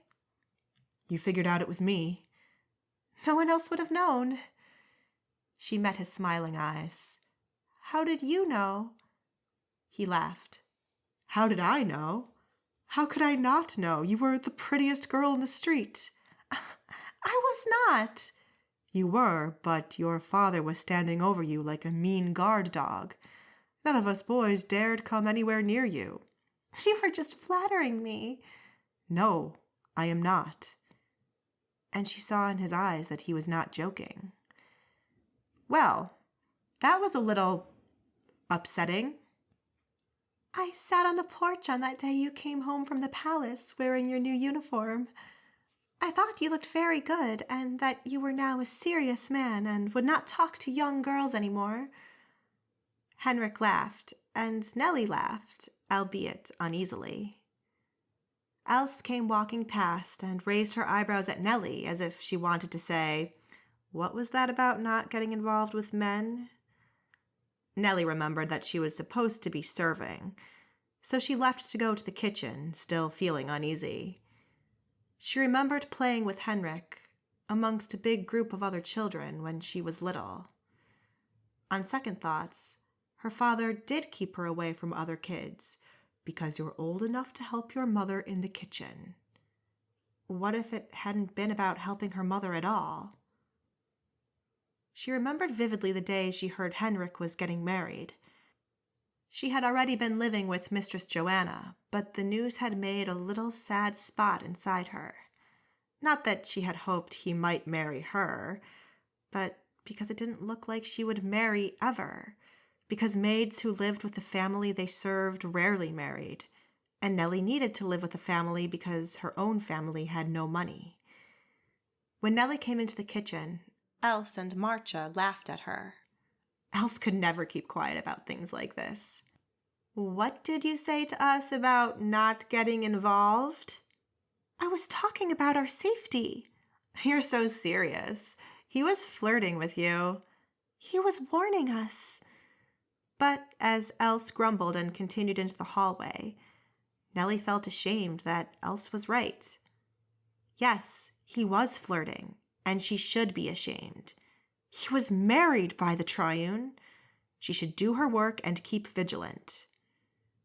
She made the trip into the hall with the trolley a few more times. Each time she came downstairs, Dora was shouting at the kitchen hands. Roast ducks had to be carried to the hall. The table waiters were out of bread. Why was there no cut bread ready to be taken upstairs? Why were the carrots not done yet? Who had forgotten to check on the plum sauce? It had become too dry and burned in the bottom of the pan. And so on and so forth. Nellie walked into the hall just as the regent was ending a speech for the birthday of his son. Everyone in the hall erupted into raucous applause, except Madame Sabine. She sat next to her husband, wearing the red dress and looking like an overstuffed sausage, and stared over the heads of the guests. Nellie remembered her strange behavior in her room that afternoon. What was up with that woman? She didn't fit into the mold of what Nellie expected noblewomen to do. She said she was from a low family. Why did Regent Bernard marry her? What was behind her recklessly unhappy behavior? Why did she have those scars? After the regent's speech, Caspar was finally released from his chair. Because there was no room to dance in the hall, the orchestra set up at the back entrance, and guests danced in the garden room, where it would be cold and empty. Nellie watched out for Else and Marcia, while still embarrassed about having been caught off guard. Fortunately, Henrik had been given duty elsewhere. She didn't see him anywhere anymore, and she assumed that he had gone to investigate the stolen items, because there was quite a lot of activity in the back of the guest quarters. But it was too dark and too far away, and she was too busy to find out what it was about. Afternoon turned into evening. The line of plates to be taken upstairs was continuous. When one end of the long table was done, it was time to clear plates at the beginning, and then the next course needed to be brought out. She and her young helpers looked after just one row of tables. There were 6 more rows, each with at least 50 noble, self-absorbed, demanding guests in various states of increasing drunkenness. Because there was so little room, the servants had taken over the task of filling glasses. Gerard was still on duty with the ladle, having stacked one empty barrel of Guntherite wine on top of another. There were the usual mishaps. Glasses fell over, food was spilled, guests were too drunk to make it out of their seats and collapsed. Others became boisterous and rude. They fought, but were mostly too drunk to do each other damage. Over the years, Nellie had become good at deflecting angry questions, ignoring rude remarks, and dodging questing hands. She rarely felt shocked about the behavior of these people when they were all together in a room and drinking a lot. She was pleased to see that both sisters, Marcia and Else, behaved sensibly. Else took over from a servant girl bringing around wine, and she and the Guntherite monk Gerard formed an efficient team. But glances into other parts of the hall showed her that not all the servants were so lucky. A commotion broke out at the end of a table on the other side of the hall. A couple of the guests had risen from their seats and were yelling at each other and attempting to trade blows, with little harm done because they were too drunk. A few palace guards came in to take the involved parties to different parts of the hall and found themselves the target of other angry outbursts. Meanwhile, the group of young nobles with Caspar had reformed near the entrance to the garden room. Some had split off into couples, but few were dancing. One could scarcely hear the music over the yelling. At the main table on the dais, the mayor of Saardam was in a heated discussion with the merchant next to him.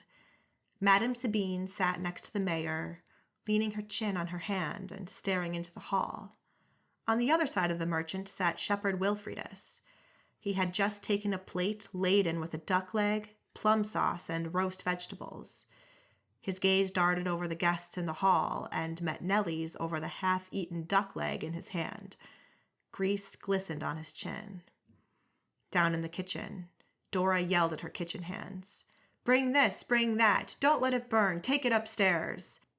The fire roared, pots boiled on the stove, and people ran around checking this or that pan. Nellie only ventured into the part of the kitchen where the finished dishes stood. It was mayhem down here, almost worse than upstairs. Nellie went back up with a plate of vegetables. The disturbance in the corridor that led to the guest quarters was still not resolved. It looked like someone had tossed a guest's entire luggage into the hallway. Chests stood open and people stood bent over the contents. A couple of guards stood in the hallway, but didn't appear to be getting involved with the goings-on.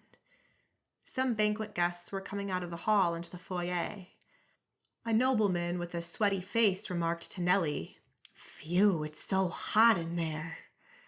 It was, and it stank of sweat and stale wine, and the noise grew even louder. The floor felt sticky with spilled food and wine. Else was just replacing an empty glass with a full one when one of the guests waved his arms. He hit her elbow and she dropped her tray, which fell into a plate with roast duck legs. Duck legs and wine flew everywhere. It splashed over the dishes and the table and the laps of the surrounding nobles. That wouldn't have been so bad if one of them hadn't been an elaborately dressed woman who copped a big splash of wine in her hair and down the front of her yellow dress. She stared at it, mouth open, and started screaming. A number of surrounding men laughed.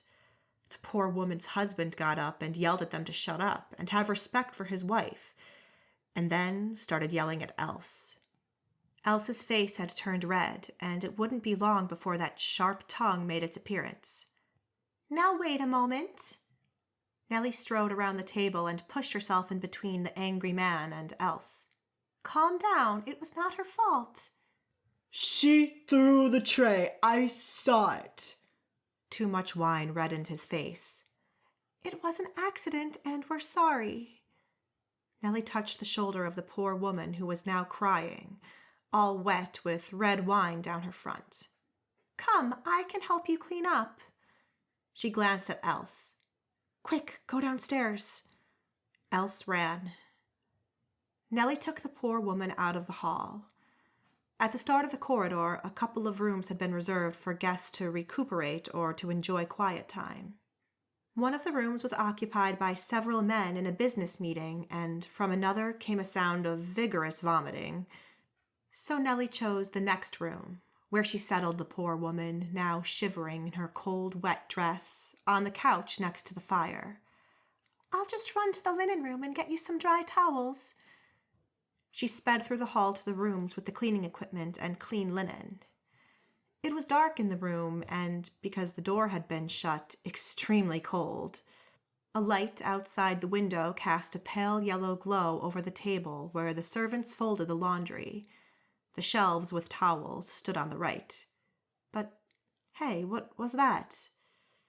As she crossed the room, from the other corner came a small sound, like the sharp intake of a breath and a shifting of fabric, the movement too loud to have been made by a mouse or even a cat, because they would often find cats or even nests of kittens in here.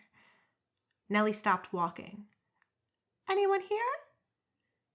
No one replied, but when she continued and reached for the towels, she could hear a soft sniggering.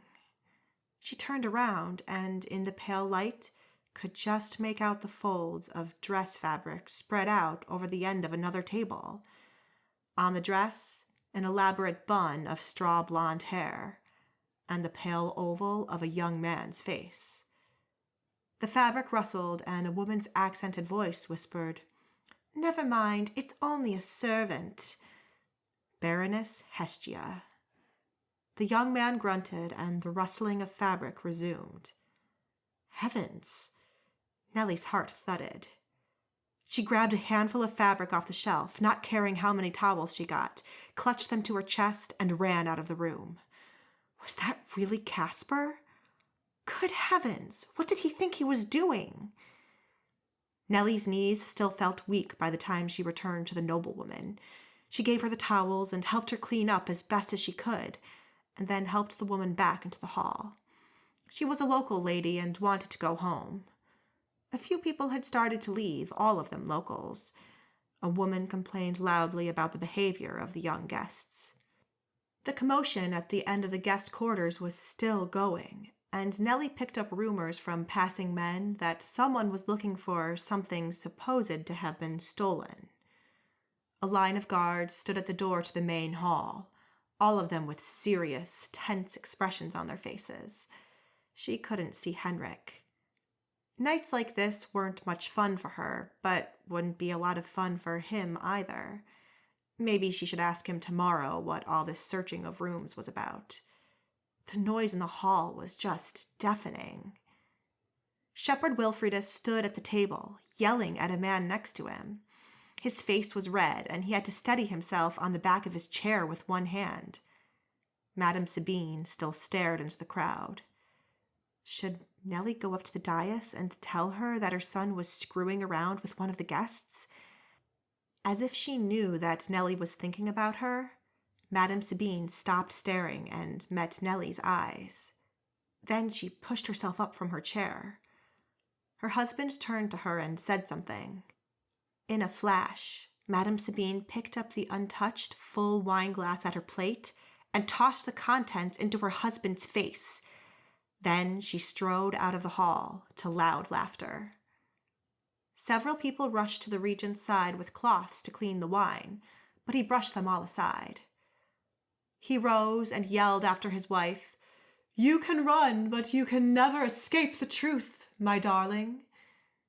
Because he had such a loud voice, a lot of the guests fell quiet.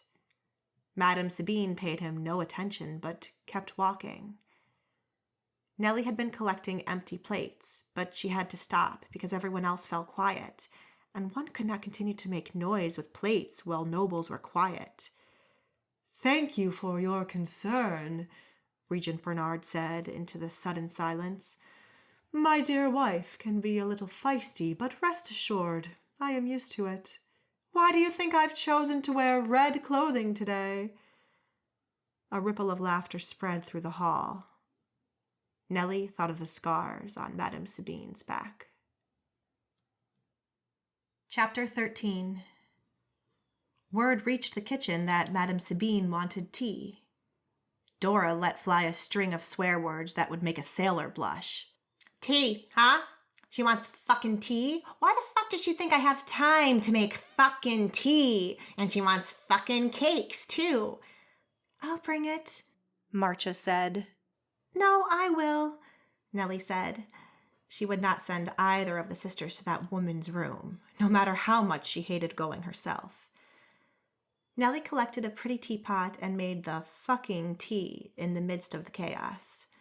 She put the pot and a dainty cup on a tray and walked up the stairs, dodging servants coming down with empty trays, dodging drunks stumbling through the foyer, and breathing the fresh, if biting cold, air that came in through the open front doors. She pretended not to notice the young couple who stood hidden in the shadow of a pillar, their mouths glued to each other. A Guntherite monk, not Gerard, walked across the hall, money jingling in his pocket. He sauntered out the front door and relieved himself down the side of the steps. But by the time Nellie reached upstairs in the regent's private quarters, the noise had quietened to a background murmur, occasionally punctuated with a crash of tableware or loud laughter. She couldn't wait for this whole circus to be over. The palace stood stiff with tension, people disliking each other, people accusing each other, people yelling at each other, people behaving badly. Something awful was bound to happen before sunrise. She knocked on Madame's door. "Excuse me, here is your tea." For a while, nothing happened. Nellie got angry that she pandered to this woman, whose aim seemed to be to make the servants understand how little their time was worth. But then the door opened. Madame Sabine herself looked out. "Oh, it's you. Come in." She opened the door further. Nellie wasn't sure what she had expected. Part of her expected to find Madame in tears about the events downstairs. Whatever the regent had said to her that had made her run out, with her face blotched and eyeliner running down her cheeks. Another part expected Madame to have taken off the red dress and be in need of assistance with the corset.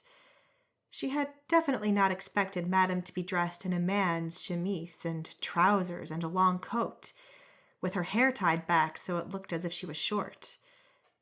"Don't look at me like that," she said. "Put the tea down and help me pack this chest." Nellie crossed the room, sidestepping discarded clothes and piles of other items. Boots, a man's hat, a raincoat. She set the tray on the table and helped pack the clothes and other items from the bed into a travel chest that stood on the floor. "Are you going for long?" And where was she going anyway? Madame Sabine looked at her. "Tell me this, Cornelia, wasn't it? If you had a husband like mine, would you feel inclined to stick around when he and his friends got drunk?" "I don't know." "Of course you know. Everyone knows. Don't you think I haven't heard the talk on the streets? My husband cares about me not a bit." Nellie didn't believe she had ever heard of Madame Sabine mingling with the citizens, let alone hearing the talk on the streets. Sometimes she rode her white horse through the streets, usually after dark. That horse would pull her coach on the rare occasions she went out during the daytime. "When my husband invites his fawning nobles and ridiculous priests to get drunk at the expense of this pathetic country that can't afford it, I don't want to be around, and he doesn't want me around either. I wait out the debauchery out of town. I don't want to have anything to do with my husband's business or the nobles who fall on their knees to beg him for favors. Do they have no pride? Don't they see that my husband himself is under the influence of these priests?" "But people will gossip about you." "Let me tell you a secret. I don't care. I don't care about this town and the stupid nobles. I never asked to come to this ruddy palace." Nellie stared into the fire, afraid to say something out of place. "You wonder why I came then, don't you? I was happy in Barovia, where I was not too far away from my family in Lauresia and could visit them. We have a nice, comfortable house on a hill where we can see the deer darting at the forest edge. I have friends and business contacts there. But one day my dear husband comes along to say we're moving to this place, Saardam. I told him, who goes to Saardam? It's a backward place. I asked him why, and he said he'd been made regent, and it was a great opportunity for us. Well, what a great opportunity it has been. My husband still doesn't get he's a puppet leader. He says the nobility loves him. They do, but only when he feeds them. I bet as soon as he stops giving parties, they'll turn around and kick him out. Those nobles get no say in the matter anyway." No. Ultimately, the decision about succession lay with the church, and they were taking their sweet time with it. "I have seen the letter from this shepherd where he said they wanted someone to step in while they figured out who was the most rightful heir to the throne. It wasn't my husband, that has always been made clear, but the position was too hot for any of the real contenders to allow their rivals to take it. So this stupid oaf, who happens to be my husband, takes it. Because he likes the pomp and the parties. He likes pretending. I don't know why he still thinks the church will make him king. They have told him subtly and less subtly that they are not going to. But they are also not making headway in picking a new king. Prince Clement from Barovia is married to a friend of mine. He's one of the first in line, but he's heard nothing about the succession. There are some Scandian royals claiming the throne because of Queen Signa, but they're not going to get in. Rumors are that the church can't find the documents that Signa signed that she and her family forfeited the right to lay claim on Saarland's throne and assets. Not that there are any of those. That's the excuse those priests use anyway. That they can't find the documents. That they need 10 years to search for them. Yet my husband can't see that this is ridiculous. Why does he even want this town, in which every second person you meet in the street stinks of manure, and every woman who calls herself civilized can only ogle at me? There is no culture here. Everyone is buttoned up to the chin, and so many women wear these ridiculous bonnets. Is my bonnet ridiculous? Madame Sabine whirled around. Yes? Nellie gasped from the sudden outburst. She raised her hand and touched the offending piece of clothing. Really? I understand why you wear it in the kitchen, because we would not want hair in our food, but when you go to the markets, you all look like you came from a nunnery. This town does not appreciate style. This town is a nunnery. You're all so obsessed with this stupid church. You can't see you're living like you're dead already. Where is the color? Where is the music? Where is the fun? No, don't answer that. You wouldn't understand. I do understand. Nellie knew she shouldn't get angry. Mind, she had told her young helpers this many times. Don't get involved, don't answer back. They're rich people and they are always right, even if they're wrong. But she couldn't help herself. You've been here only a few years. You don't know anything about us. Madame Sabine gave her a shocked look. What was that? Nellie's heart jumped. What had she done now? Madame Sabine took a step closer. What did you say? I'm sorry, Nellie wanted to run out of the room, down the stairs, and back to the safe kitchen. Madame was still the regent's consort, and what she said was law in the palace. Madame Sabine said slowly, Your words were, you don't know anything about us. Nellie nodded and cringed. She had to force herself to look up from the floor. I'm very sorry. I shouldn't have said that. But you did. This is the first time any of you have said anything that's not, Yes, madam, I will do it immediately, madam. It is astonishing how a town such as this accepts a stranger like my husband because the church makes it so. I'm sorry.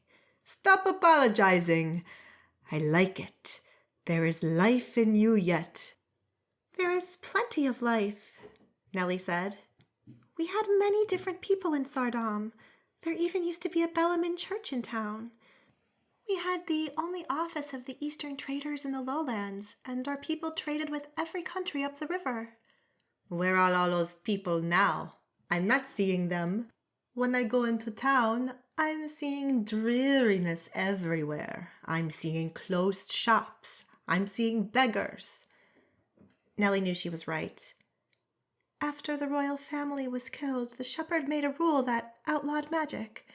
Many people got scared and left. The Eastern traders and the Anglian trade office next door had closed. Li Fai and Christopher Fossey had been good friends.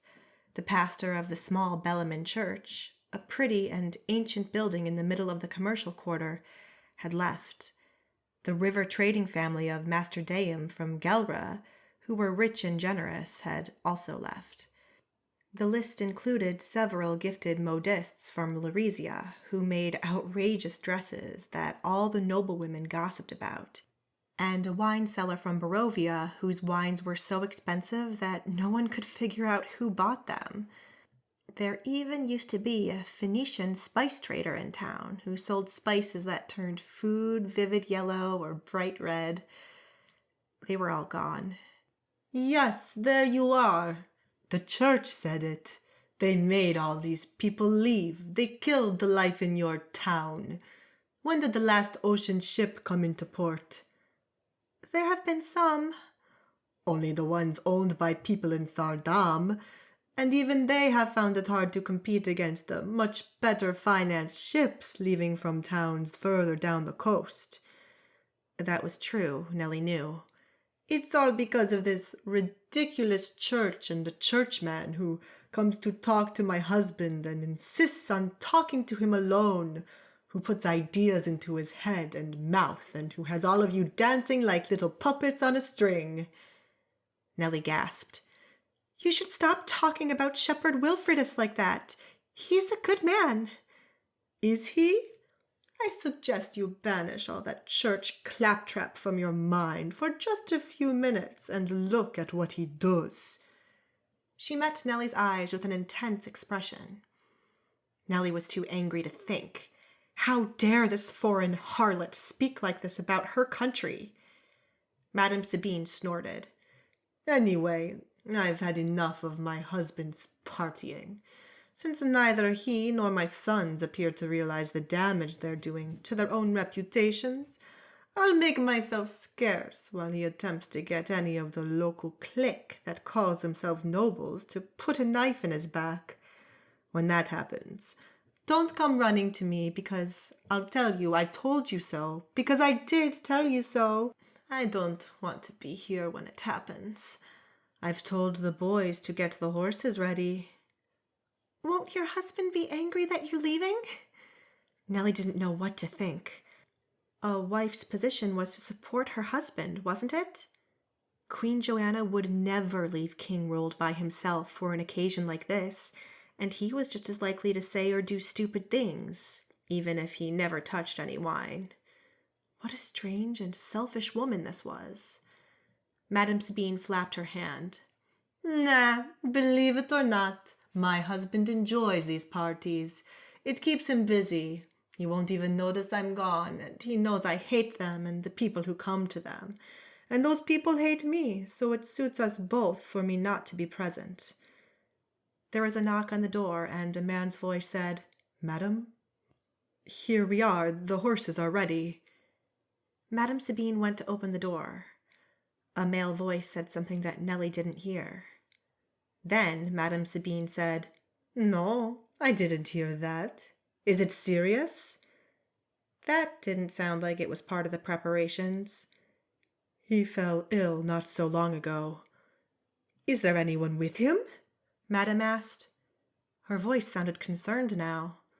Not at the moment. We have called for a physician, but they are hard to find after dark when everyone is drunk. No word from Graziella? I'm afraid not, madam. Don't let any of my husband's men near him, especially anyone from the church. It's not my place to deny people entry, the man said. I can't deny entry to people ordered to come by your husband. Madame let out an audible sigh. Fine, wait here. She came into the room, pulled the tie out of her hair so that her curls danced over her shoulders. She took off the coat and put her dressing gown on over her shirt and trousers and gestured to Nellie. Come with me. You know about herbs and remedies. Chapter 14. Nellie followed Madame Sabine out the door with dread in her heart. She needed to return to the kitchen. Dora would wonder where she was, and Else and Marcia would have to work that much harder the longer Nellie stayed away. Moreover, she didn't want to go where Madame Sabine was taking her. Sure, she knew about a few herbs and remedies, but was nowhere near as well versed in them as someone like Graziella. The man outside was a young fellow from Lord Verdonk's party. He wore leather trousers and a jacket with fur lining and tall boots that suggested he was a coachman. He led them down into the foyer. The kissing couple was gone. A few guards lined up on either side of the door. Henrik was one. His eyes met Nellie's, full of concern. From the bottom of the stairs, the coachman turned right towards the guest quarters. They walked past the quiet recovery rooms, which were empty, except one where a woman sat on a bench fanning herself. At the start of the guest quarter corridor was a short passage that led to a small room where brooms and buckets and other cleaning equipment was stored. Inside the passage, half hidden from the light of the lamps, stood two people. The long golden plate belonged to Else, and she was talking to a young man in a dark brown robe, the monk, Gerard. Neither of them looked up. What was Else doing with him in a place where few people would notice them? With a monk who was supposed to be unaffected by the attractions of female flesh? And Else wanted juniper berries for my ma'am, because clearly whores had nowhere better to turn to end unwanted pregnancies than the herb cabinet of the palace servants' quarters. Nellie, that girl has well and truly led you up the garden path. The young coachman knocked on the door of Lord Verdonk's room, meeting another man inside. "How is he?" the coachman asked. No better, I'm afraid. Nellie guessed the second man to be in his late 20s. He was tall, but broad in the shoulders, as if he'd been trained in swordcraft. Like Madame Sabine, he wore travel clothing, a long cloak, a plain shirt, and leather trousers for riding. She didn't know this man, but presumed that it was Lord Verdonk's son, Adelbert, or another noble from the lord's party. Madame Sabine ran into the room. "Ronald!" She dropped to her knees next to the four-poster bed. The man who lay back in the pillows, with sweat glistening on his face, was Lord Verdonk. Blood dripped from a cut on his forehead and had seeped into the collar of his white shirt. The air was stifling hot from the fire and laced with the sour stench of vomit. "What happened?" Madame Sabine asked. She sat on the bed, using a cloth to wipe the lord's face. He whispered, My dear, I am so sorry. I seem to have fallen ill. Well, that was revealing, and it explained a lot of the strange happenings, like a dissenter against the church was still employed as the regent's advisor. My lord says he felt unwell before dinner, The young coachman said to Nellie. We were getting ready to leave, but he collapsed in the hallway and cut his head. We carried him inside, but he's in a right state. I have brought you a herb woman, Madame Sabine said in a soft voice, stroking Lord Verdonk's face. Everyone in the room looked at Nellie, including the lord, whose eyes were bloodshot and watery, and whose skin was pale as death. Nellie's courage sank. Whatever herbs she could offer, this man was too ill to benefit from them. They'd need someone with herb magic, someone far more skilled than she. She didn't want to be in this room. Whatever plot these people had hatched, it was against the regent and against the church, and she wanted no part in it. If the regent found out she was here, there would be hell to pay. But she had no choice. The stench of illness hung around the bed like a cloud. The lord's shirt was drenched with sweat. There were specks of vomit on his shirt as well as bloodstains. A cup of water stood untouched on the bedside table, while the contents of the bowl that stood next to him amounted to nothing more than some yellowish slime. Clearly, he'd been vomiting for quite some time. Where to begin? Clean up the mess, she supposed. "Does your head hurt?" she asked. My stomach. He placed both his hands over his lower belly. His voice sounded raw. The cramps are something terrible. By the Triune, what to do about that? She knew about simple remedies, but had no idea how to treat serious illnesses. Nellie bent down to look at the wound on his forehead. It was dirty with dust and dried blood. She could at least clean that up. The table next to the bed only held a night lamp and an old square bottle of gin with a goat on the label. She could use it to stop the rot in the cut, but it was empty. She asked for water, and when it turned up, wiped his face. Then she tore a clean length of fabric from a rag in her pocket and wound it around his head. Through all of this, the Lord hung apathetic in the pillows. He appeared to want to vomit when Nellie moved his head forward. His hair was soaked through with sweat, but nothing came out except a dribble of dark slime that ran down his chin. This man wasn't just unwell. He had been poisoned. "What caused this?" she asked. "Not the food at the banquet. My father hardly ate anything and already looked unwell." If it wasn't the food, it could be the drinks. The Guntherite order had supplied the wine. The Guntherite order were not part of the Church of the Triune, but definitely had a good relationship with them. There were several monks in the palace. Wim in the kitchen tested the wine. They had all tested the wine, yet she was sure that the kitchen would be blamed nevertheless. Lord Verdonk moved his lips, but no sound came out. He appeared to want to say something and grabbed onto her arm with surprising strength. His hands were cold. "Get out, my dear." His voice was only a whisper. "Go without me. Take it to safety." "You must be mistaken. I'm Nellie." Madame Sabine was talking to the young coachman. Their voices were low and full of concern. Adelbert Verdonk, who looked quite a lot like his father, sat on the chair by the hearth, glaring at Madame Sabine or his father. Whenever Madame Sabine looked in his direction, he stared into the fire. There was no love lost between those two, for whatever reason. Nellie was done with the bandage. She folded back the cover, intending to cool the patient down, noticed that he was still in his clothes and that he had soiled the bed. My, what a stench! She recoiled and took a step back. Phew! The others stared at the mess. Lord Verdonk's eyes held a sad expression. Nellie had an eerie thought. Sometimes hunters or farmers brought birds to the kitchen that were still alive. They would come in a basket that Wim would carry into the yard, an axe dangling on his belt. The birds would be quiet and would look at Nellie with their beady eyes. They knew they were going to die. The same expression hovered in the Lord's eyes. He knew he would die and could do nothing to stop it. Nellie couldn't stop it either. "Have you got something to ease his stomach pains?" the young nobleman asked. "At least we can get him into the coach." "He's not fit to travel home like this," Nellie said.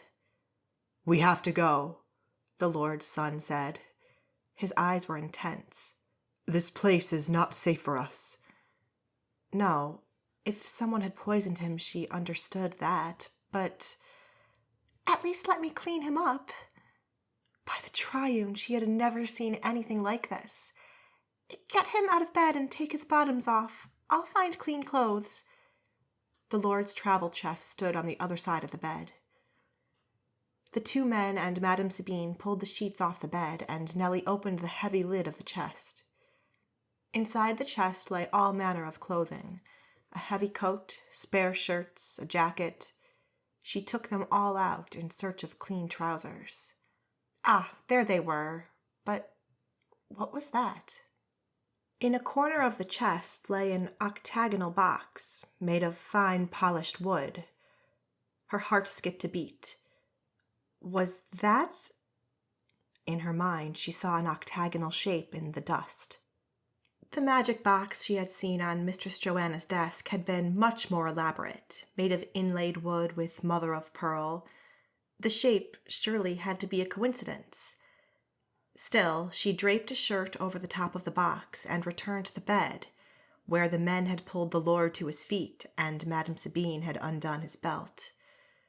They pulled off his boots and socks and then his trousers.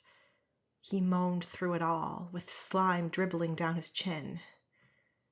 His underwear was soaked in watery shit and blood-stained urine. "Phew," the coachman said. While the men helped him lift his legs, Nellie pulled down the soiled trousers, which was hard work because they were wet and stuck to his skin. The smell made her feel sick. But she got to his knees and asked the men to lift his legs so she could pull the trouser legs off. First the right one, and then the left, and there she stopped. Across the back of his left calf he had a scar, a broad red mark about the width of her thumb. Nellie pulled his trouser leg further down and found two similar scars, parallel to each other, as if a giant cat had scratched him across his calf, just like the scars on Madame Sabine's back. And then she knew what they were. Dragon scars. This could only mean one thing. That box in the chest was indeed the dragon box that everyone was looking for. By the Triune. That was why the guards had been searching the guests' rooms. The church had not been experimenting with the box. He had, and Madame Sabine, and now the church was looking for the box, knowing one of the guests had it, upsetting the nobles' rooms as they searched the entire palace. The trousers were off. Nellie wiped his legs and gave the young men a clean pair of underpants, although she wasn't sure how long they would stay clean. Then the trousers. "Wait, I'll get a shirt to put in his underwear to keep him clean longer." Nellie turned back to the chest. Sweat rolled down between her breasts, and not just because it was hot and airless in this room. She crouched by the chest with her back to the two men. She picked up the shirt she had draped over the box and grabbed the box within it. "I'll just fold this into a wad," she said with her back to the others. She let the box slip from the shirt into the pocket of her apron that was big and also filled with 2 spoons, the rest of the rag she'd torn the bandage from, some buttons and pins and other small items.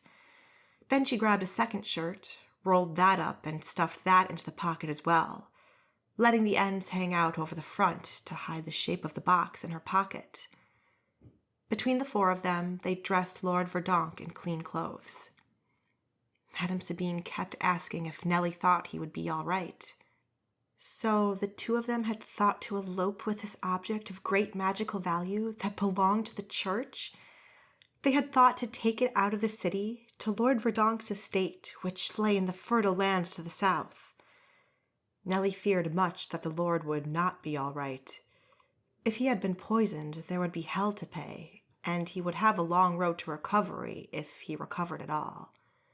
But they got him into his clothes and eased him back onto the bed after draping the covers over the soiled sheets. Nellie pitied the girl who would have to deal with those tomorrow morning. The Lord's son left the room to find someone else to help his father to the coach. "Can I go back to the kitchen now, madam?" Nellie asked. Madame Sabine turned aside as if she had forgotten Nellie was in the room. "Yes, that's fine." Nellie fled the room, past the guards who stood outside the door, through the foyer where some guests were going home, and past the entrance into the hall where the music played and the drunken shouting continued. It was not until she reached the kitchen that she realized the enormity of what she had just done.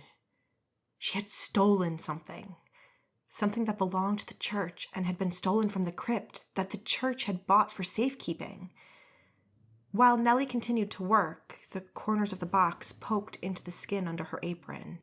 She probably imagined it, but the box felt warm. She wanted to be rid of this horrible thing. She joined the line of servants carrying dishes of puddings into the big hall. The guests left much of the food uneaten, and she couldn't imagine that anyone could still be hungry. As usual, the odd guest had fallen asleep at the table. A growing number of guests were already leaving. They were locals, and most did not look happy. As Nellie passed the groups on their way to the doors, she caught words like scandalous and outrageous. They might have been talking about the behavior of the young nobles, or about the fact that people's rooms were searched. The guard level in the hall had increased. Several palace guards stood at the door, demanding to check the coat pockets of everyone who left. Many of the nobles objected to being asked. "What do you think?" she heard one indignant man say in a slurred voice. "That we steal the palace silverware? It's not that nice. It hasn't been polished for months. The tableware at my home is much nicer. I wouldn't lower myself to steal second-rate things. You know, this man, this foreigner who sits on the throne, is a leech.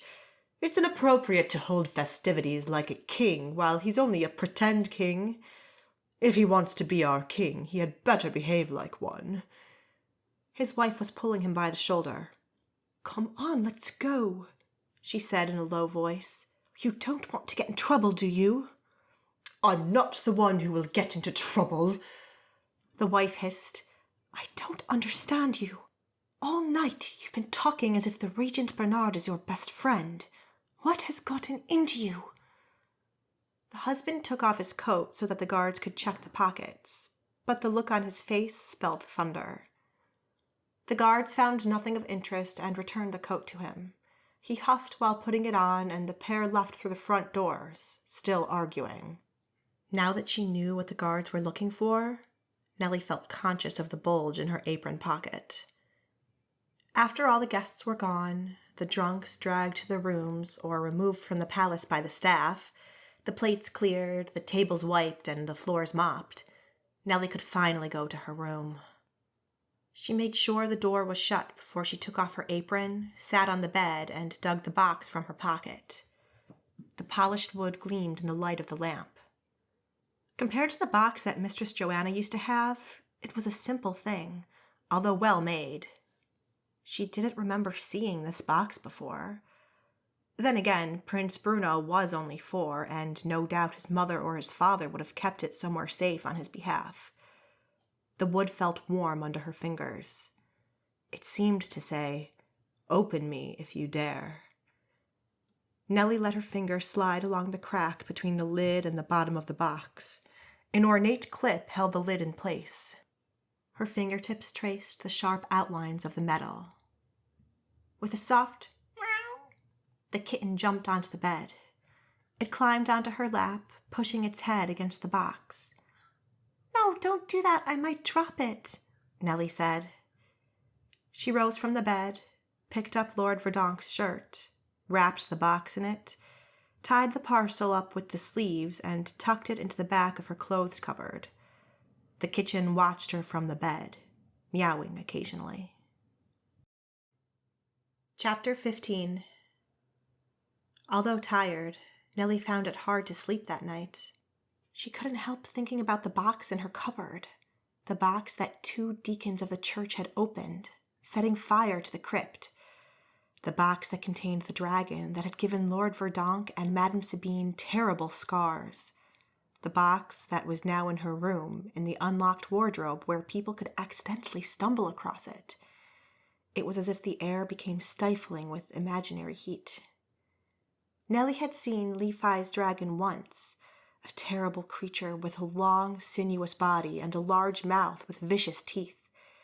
It was about the size of a horse, could fly, and blew fire from its nostrils. Back then, it had defeated a great evil sorcerer, so she had seen it as a good creature.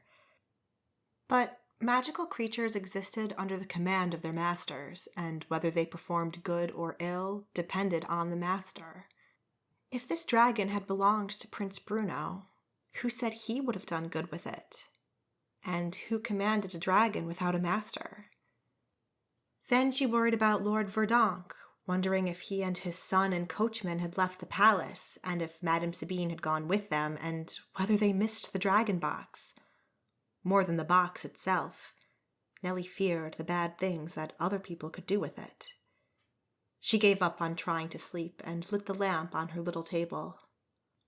The kitten bounced off the bed and sat at the door to the cupboard, meowing as if it wanted to investigate this strange thing. Now she had the box. Did her father have any instructions about what to do next? She sat on the bed and opened her father's book on her knees.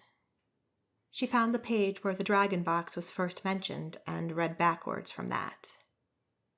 In the pages she had previously only skimmed, she found references to the good artisans of the city, which included the bakers and the tailors and the people who worked in the harbor, and cooks and the carpenters. The city needed these people, her father said. It was in art that people had the ability to work their magic and make wonderful things. He did not believe all magic should be banned. Strange.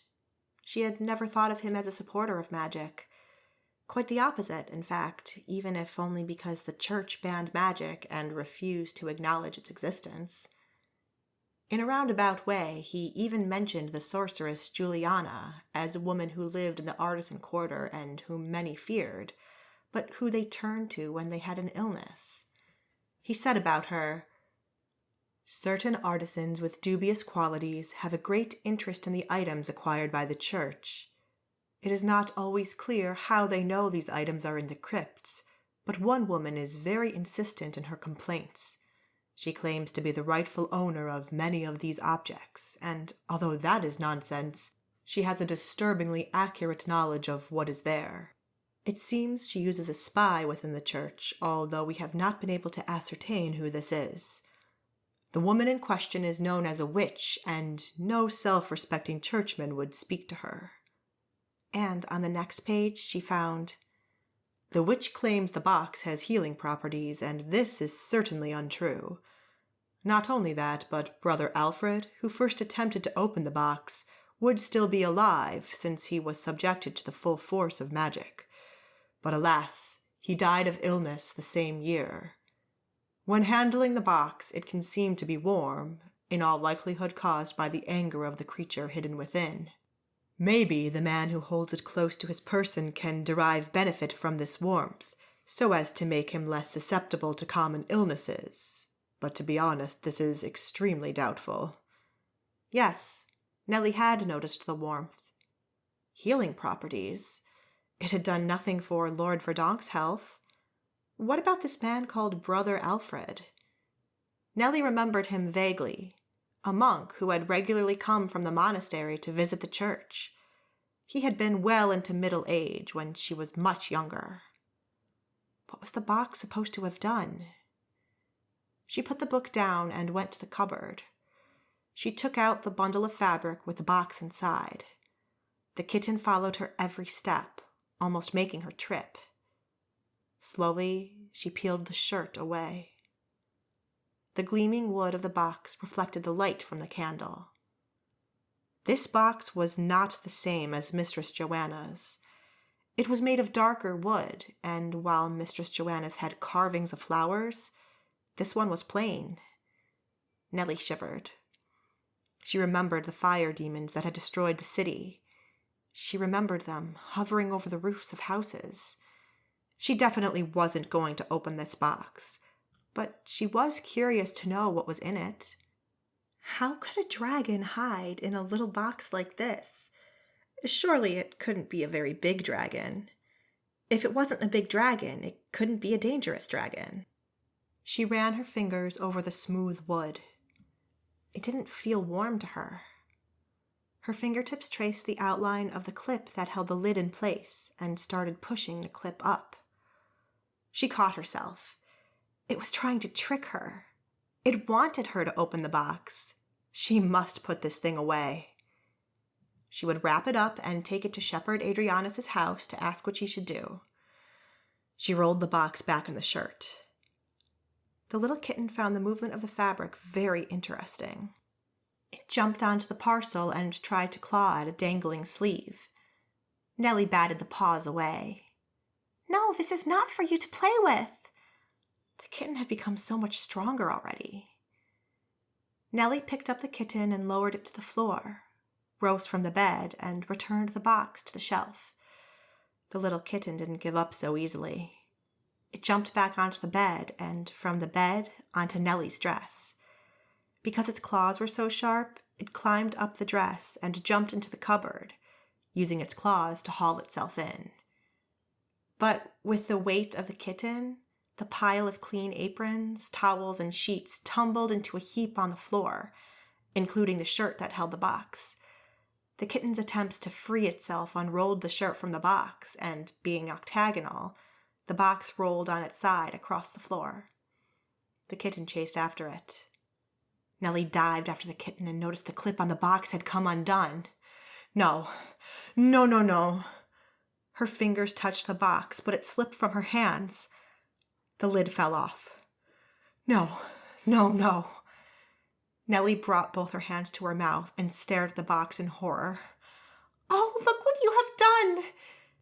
Inside the box was nothing, except soft red silk covering the inside of the bottom and the lid. Well, that was strange.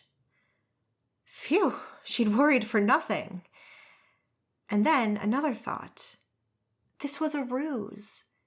People looking for this box thought everything was about the box. But the dragon was no longer in the box. Someone had taken the dragon out and hidden it. She chuckled, though her heart thudded. She picked the box up and ran her fingers over the silk lining and felt in the corners of the fabric to check if anything hid in the folds. Nothing. The dragon was gone. That was a relief. She would never know the full history of it or how it came to be in Lord Verdonk's position. And, what was more, she had no idea why the church would want this thing. It didn't matter, because she would not give it back to Lord Verdonk, and she didn't have to think about what she would do with this dreadful thing anymore because it was empty. It was empty! This box was a ruse. She could use it to store her hairpins or other things. She was about to put the lid back on the box when something caught her eye. What was that? Inside the fabric, a little point glowed, like a flame without a candle. She lifted the box closer to her eye, and the effect disappeared. But when she held the box further away again, the point reappeared, brighter and bigger. What was that? She poked her finger into the interior of the box through the glowing point. She felt nothing. She saw nothing on her skin. But the point of light became brighter. This was magic. She should shut this thing and hide it somewhere before someone came and saw this. But she couldn't bring herself to do it. It was as if a giant hand stopped her and forced her to stare, frozen, at the bright spot. And then, poof! The bright spot grew into a ball of whirling flames. A shape moved within, a curled-up creature like a chick inside an egg. It opened a beady eye that focused on her. That creature looked all too real. Nellie gave a squeak and dropped the box. It fell onto the mat by the side of her bed, with the lid and the bottom of the box sticking up like the halves of an empty clamshell. The kitten mewled and ran over to sniff the box. No, don't! Nellie pushed the kitten out of the way. The spell on her was broken, and she slammed the lid onto the box. But just before the lid closed, the fire creature slid through the tiny gap. It whirled through the room, sucking in more fire as it passed the candle flame. No. Nellie picked up the box and chased after it, snapping the two parts of the box together like a pair of grasping hands, and missing. Going right through the glow, but capturing none of it. The kitten bounced onto the bed, onto the table, trying to bat the fire creature when it passed, playing with it. Everywhere the fire passed, it left black marks. Nellie even had to stomp out a fire on the rug. This thing would set the whole palace on fire. The fire creature skittered to the ceiling. It now had distinguishable legs, and wings too, all radiant with fire glow. Nellie climbed onto the bed. With both sides of the box in either hand, she reached out and slammed the box shut to catch the creature, and missed again. The fireball scooted to the corner of the room near the door. Oh, no, you don't. Nellie jumped off the bed and snapped the box together again. The creature whizzed to the other side of the room, above the shelf over the bedhead. Nellie tried to catch it with the box, dislodging the hairbrush that lay on the shelf. It fell onto the bed and clattered on the floor. The creature flew to the other side of the room. Any moment now, someone would come in to investigate the racket she was making in the middle of the night. The fire dragon escaped her twice more. She dragged the bed to the middle so she could reach all corners of the tiny room. The creature darted from corner to corner, making the bedspread smoke until Nellie put the fire out. Stop it, you'll set the palace on fire. The creature darted away. Stop it! She didn't want to shout too loudly. People would come into her room. And still, the fire dragon grew. It already didn't fit in the box anymore. If she waited too long, it wouldn't even fit in the room. She needed something other than the box to catch it. A sheet or a towel from her cupboard would do, or an apron. She had a spare one she pulled from the shelf. The dragon sat on the little table next to her books. It had already become less glowy and more solid. The skin looked like that of a snake. It shimmered gold and red. The eyes were orange and had long pupils like a cat's. It had 2 round nostrils that flared at the end of its snout. It had pointy ears that moved as if it was listening, like a rabbit. Nellie could feel the warmth coming from the demonic construction. For a moment, neither of them moved. She would have one chance at catching this creature with the apron, which she had unfolded and held up in front of her. Then the dragon sniffed like it was a horse. It blinked its eyes and cocked its head, regarding Nellie, who stood frozen. The kitten sat on the bed, also watching, but twitching its tail as if getting ready to spring. Nellie whispered, "Come on, help me." The kitten mewled. The dragon turned its head. Nellie lunged forward. She tossed the apron over the dragon's head and wrapped the garment around it. The creature's body felt solid and warm through the fabric. She transferred the bundle to her bed and wrapped the apron straps around the parcel. There. Nellie got to her knees and reached under the bed where she kept her chest with the last of her personal possessions. She opened the lid, tipped out the contents. Her mother's winter coat, a set of cups that had belonged to her grandmother, and a couple of tablecloths that she had no use for but couldn't bear to sell. She collected the bundled-up apron from the bed and found that it was empty. What? Heart thudding, Nellie looked around. Where had the dragon gone? The box lay open on the bed where she had left it. A little glow floated into it like a downy feather drifting on the breeze. Nellie grabbed the box and slammed it shut over the glowing spot. Phew. She found a ribbon in her cupboard and wound it several times around the box. That dreadful thing would not escape again. Tomorrow evening, she would give it to Shepherd Adrianis so he could return it to the safety of the crypt. She wanted nothing more to do with this thing, and she wanted no one else to have it. Chapter 16. Nellie woke up with a shock when a couple of people walked past her room, talking. They probably weren't that loud, but only sounded that way, because she had been so fast asleep. And by the triune she had slept in. Not even the kitten on her bedspread had stirred. There was so much to do. Dora would be angry with her. Nellie scrambled out of bed, lit the oil lamp, and searched for her clothes.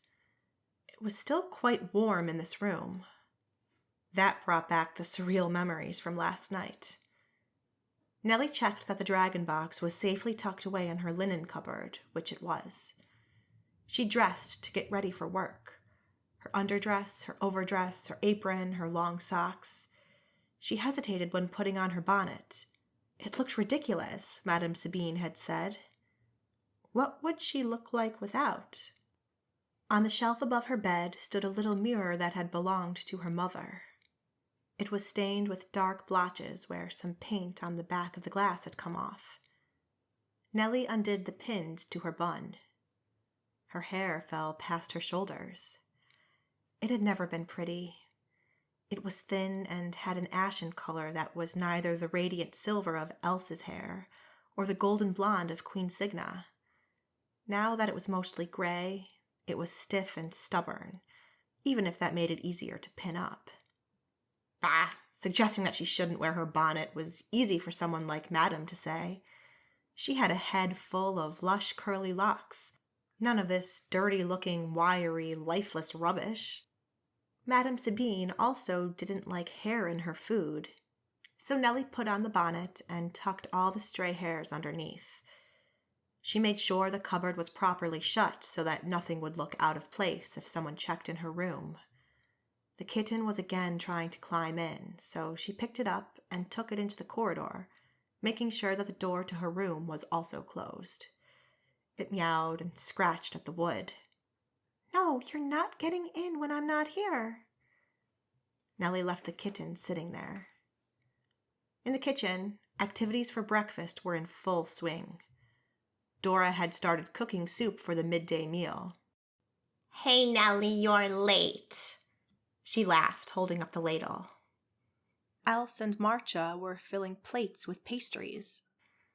The scene in the kitchen was surreal. The happy atmosphere that usually hung around after a busy night, the sense that the worst was over and that life could go back to normal now. Even if there were still a lot of guests in the palace, the big event was done. They knew nothing about the claims of poisoning yet. Definitely no one knew of the dragon. But how long would the happiness last? Nellie poured some tea and cut a slice of the freshly baked, delicious-smelling bread. She couldn't bear to break their contented mood. The bad news would come down to the kitchen soon enough. "Is Wim in yet?" she asked. He would know. "I've seen him briefly this morning. He was doing something in the storerooms. Why?" "Just wondering because he wasn't here." She didn't ask any further. She never spoke much to Wim and had no reason to be interested in where he was. After a quick bite to eat, Nellie and her helpers brought all the clean plates back upstairs. There were fewer diners now, only those who were staying at the palace. Most of them were only now coming out of their rooms, ambling down the hallway that led to the guest quarters. The servants had opened the doors in the big hall to let out the foul stench. The breeze that came in from outside was cold and made the tablecloths on the far side of the hall flap. Clean tablecloths for breakfast for the remaining guests. Some young helpers were already putting out the plates on the tables, those plates that had been washed and dried by Marcia and Else after the partygoers had gone home or to their rooms last night. There were, of course, far fewer people to be served than at the banquet, so the tables all stood in the middle of the hall. One by one, the guests arrived. Most of the pretty nobles looked a little worse for wear. Not quite as nicely dressed, their hair messy. Some were not wearing their wigs. The regent sat alone at the table. Neither his wife nor his sons had joined him. A young girl had the task, every morning, to bring porridge with honey upstairs for Madame Sabine. Nellie had seen her leave the kitchen with her tray. The girl had not come back with the full bowl, so Nellie assumed that Madame Sabine had not left the palace. There was no word about the condition of Lord Verdonk. Breakfast was a much quieter affair than dinner had been. Most of the guests were rather subdued. They sat in groups with the people who had traveled with them to the city, and the tables had a lot of empty seats. Nellie also noticed some women who had not been at the banquet last night. Madame Sabine had not been the only one with a distaste for noisy, drunken banquets. For Nellie and the servants, serving was an easy task, bringing up bread and tea, butter and jams and honey, cheeses, and milk and porridge for a plentiful breakfast. Nellie was in the hall pouring tea when Adelbert Verdonk came in. He strode across the hall and along the aisle between the two lots of tables. He wore riding clothes. His hard-heeled boots made sharp clacks on the marble floor. Compared to these sorry partygoers, he looked so proud and straight-backed. He had not been at the banquet last night, Nellie realized. Everyone in the hall fell quiet. Some people turned around and looked at him. Adelbert stopped in front of the regent's table, giving a stiff bow. "What is the matter, young man?" the regent said. "You look like you've seen a ghost." "I demand answers. Why has my father been treated like this?" "Whatever are you talking about?" "My father has been poisoned." A murmur broke out among the guests. Amidst the shouting and men getting up and arguing, Nellie spotted a noblewoman pushing her plate aside. That was food she and Dora had cooked. There was nothing wrong with it. The regent held up his hands. A semblance of quiet returned. He started with a grandiose gesture and a dismissive tone. "I don't see how you can conclude that your father's condition is caused by poison." "That's clear to me. You only need to go into his room to see that. I will spare these good people the details, especially the ladies, except to say that he is gravely ill. I demand an explanation and an apology. I demand to know who under this roof did this." "Calm down, man. He probably suffers from indigestion. Wait a while and he'll recover." He is not fine. He was poisoned some time yesterday while eating food you provided." The regent's face grew red. "That makes no sense. Why would I want to poison my closest advisor?" "I can think of many reasons." "Wait, young man. Before you commit the foolish act of accusing your host in this palace." "You are not my host. My father is your advisor. Without my father, you would not be sitting here, and you would not be holding these lavish feasts. I'd like to remind you of King William of Anglia's words. You will not sit at the table with evil men and eat their food, because your stomach will turn to water, and your water will turn to blood, and you'll die before the 2 days are up." "Don't be ridiculous, man. I employ a man who tests all the food before it comes up into the hall." "Did he taste the wine?" The regent scoffed. "The food and the wine, he tastes all that passes through the kitchen. The wine comes from the Guntherite monastery, and you can hardly—" "Did he taste this wine?" Adelbert Verdonk asked, more insistently. "They are monks. Are you really saying we should distrust religious men? What has the world come to?"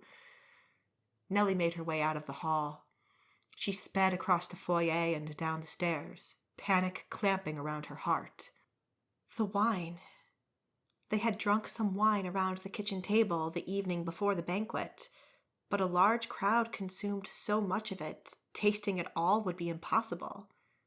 Most of the wine came straight off the riverboat from the Guntherite order, was unloaded by monks, brought to the palace by monks, and served by monks, with help from Else, who had shown more than a passing interest in the monk Gerard.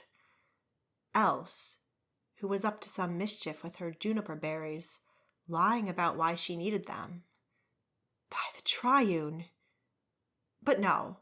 She found it extremely hard to believe that a 14-year-old girl would be involved with poisoning people. But there was definitely something going on with Else. Yes, but let's be realistic. If the wine was poisoned, then everyone in that room would be ill. But still, the activity in the kitchen was normal, disturbingly normal. Dora, whose work to cook breakfast was done by now, sat at the table drinking tea. She met Nellie's eyes. "Anything the matter?" "There is some commotion upstairs," Nellie said. "They say someone has been poisoned." Sweat rolled down over her back. Dora's brows knitted together. "Are they sure?" "They said it was poison, that's all I know." Dora's frown deepened. "Is Wim here?" "No, he's gone out. Is that why you were asking about him this morning?" Was Wim already answering questions from the guards? Nellie felt cold. "Can I speak to you?" Dora jerked her head to the back door. Nellie preceded Dora into the yard. The weather had taken a turn for the worse, and snowflakes drifted from the sky. It wasn't quite cold enough for them to freeze, but they left a slippery slurry on the mud in the courtyard. As soon as Dora and Nellie appeared at the top of the steps, the pigs thought they were getting something and they started to make noises. Dora let the door fall shut behind her, and the two stood facing each other. "Is there anything I should know?" Dora said in a low voice. "You were in Lord Verdonk's room last night, weren't you?" "Yes, I was called to attend him because Mistress Graziella has left town.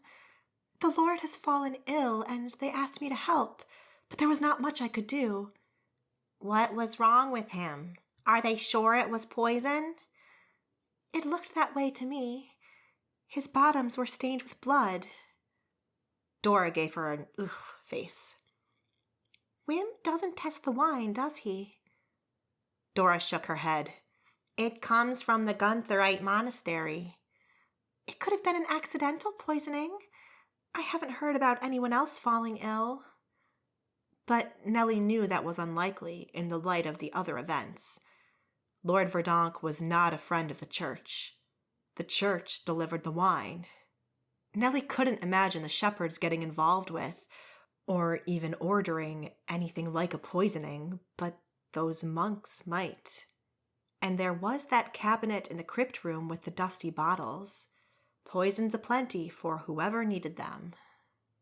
Lord Verdonk had stolen or otherwise obtained the dragon box. He was unlikely to have direct access to the crypt, but might know someone who did. Likely her father's wasn't the only stray key to the little metal door in the grate.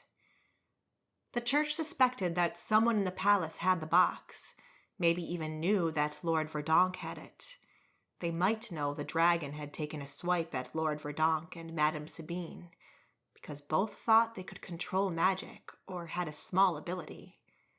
"Whatever is going on, we have to keep our heads down and weather the storm," Dora said. "We have no knowledge of any poisoning, and I hope our word will be enough." But the implication that it might not be enough hovered in her voice. "To be honest with you, Nellie, that man is trouble." "Lord Verdonk?" She only knew him as an affable father figure. "No, his son, Adelbert. He distrusts us so much, he brings his own food and eats nothing provided by the palace." It was true that Nellie had not seen him at the banquet. The sound of commotion came from the kitchen.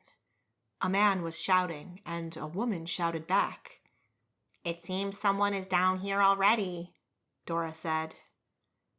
Like a good mother hen protecting her chicks, Dora protected anyone who worked in the kitchen. She turned to the door and went inside. Nellie followed her. Several guards had come in. They stood around Corey, one of the kitchen hands. The woman's face was all red, and she was shouting, "I have no idea what happened. I saw no one who doesn't belong here." And then she saw Dora, and she pleaded, "Please tell him to go away. We have done nothing, and have nothing to do with poison. We cook the food. We also eat the food ourselves." "A man has been poisoned," one of the guards said, his voice serious. "Your taster is hiding. If you're so innocent, where is he?" "I don't know. He works in the yard sometimes, and he fixes things around the palace. He's an honest man. He tastes everything that passes the kitchen. We had some wine, which we all drank, but most of it never came down here." Corey was almost crying. "Why do you suspect him? No one else got sick, and Wim used to be one of you, didn't he?" And yes, Wim used to work for the guards before he became injured and couldn't work anymore. Dora went to stand between her and the guards. "If there is any problem, raise it with me. Stop intimidating my workers. We're busy." "The regent upstairs demands answers." "No, he demands his meals be cooked. You're not to bother any of my people. I have served the regent for many years, and I have done so faithfully. I have cooked many of his meals, and the people here have served at his table many times. The people who work here are trustworthy, and I cannot imagine that they would have the stupidity to jeopardize their jobs by poisoning the regent's guests. I can imagine even less why any of them would want to hurt the family that feeds them. Now get out of my kitchen before I set you to pluck and gut the chickens for tomorrow." The guards, strong adult men with swords, retreated to the door. Yes, they wanted food. Yes, Dora was faithful. Such was her reputation that anyone else would have failed both in stopping the guards dragging off everyone from the kitchens for interrogations. They were about to leave when another guard came in with a triumphant whoop. "Look what I have here!" He pushed a man in front of him. "Whim!" Nellie met his eyes. They were filled with despair. A cold hand clamped around her heart. Did Whim know something? The guard laughed. "I found him hiding in the laundry." Whim was shivering. He was a thin man with one crooked leg and thinning gray hair and pale skin that was almost translucent in places. Please, I've done nothing wrong. I tasted all the food we cooked here. "But you didn't taste the wine. Why not?" I tasted all that was brought to the kitchen. "But not the vats that were delivered upstairs." Nobody asked me to. The monks brought that wine. Why should anyone suspect it was poisoned? "Well, if you are so sure, maybe you'd like to try it now," another guard said. He set a flask on the table. Whim's eyes widened. "This was the wine we found in Lord Verdonk's room. "We will see if it is as safe as you thought." No, please." "Bring me a cup," the guard said. Corey could do nothing but obey. The man took the cork out of the flask and poured the wine. In the utter horrified silence, the glug, glug, glug of the wine sounded loud. Nellie wanted to stop him. Dora looked like she wanted to stop him too, but in this case she couldn't. Whim would have tasted all the wine had it come from anywhere except the monastery. The guard put the full cup in front of Whim. "Drink." Whim shook his head. "Drink!" The guard pulled his sword out of its scabbard with a zing of metal on metal. Another guard pushed the cup into Whim's hands. No, please, anything but that. I have a family." "Drink." The guard held the sword poised at Whim's throat. Whim picked up the cup. Nellie wanted to rip it from his hands. What was the point of treating him like this? Whim took a sip and set the cup down. His face was pale and glistening with sweat. "It tastes fine to me." "All of it," the guard said. "Please." Whim looked like he could faint at any moment. "All of it," the guard repeated. Whim picked up the cup again. He drank, slowly. The guard motioned for him to hurry. He finished the wine. By now, tears streamed down his face. The guard poured another cup and shoved it back towards Whim. Someone shouted from the door that more tea was needed upstairs. Corey set about making it because what happened upstairs took priority. Whim drank the other cup too. The guards watched him for a while. Nellie had to start peeling apples for making applesauce. Whim sat at the table, looking at his knees. He said a few times that he felt ill, but nothing else happened. Then he said he wanted to throw up. He tried to get up from the table, but stumbled over his own feet. He landed on his hands and knees, and the guards dragged him out the back door, where he vomited all over the steps. They made him clean it up with a bucket of freezing water. One of the guards left the kitchen to tell the regent. Nellie needed to go upstairs, but when she came back down, Whim was still sitting at the table, looking at his knees, expecting to die. But dying of poisoning was a drawn-out affair. In fact, each time Nellie came back down, the guards looked increasingly bored. Whim had gone to sleep with his head resting on his folded arms on the table. He slept peacefully. He had no crippling stomach cramps. His insides did not turn to water, and his water did not turn to blood. He was drunk, not poisoned. There was nothing wrong with the wine.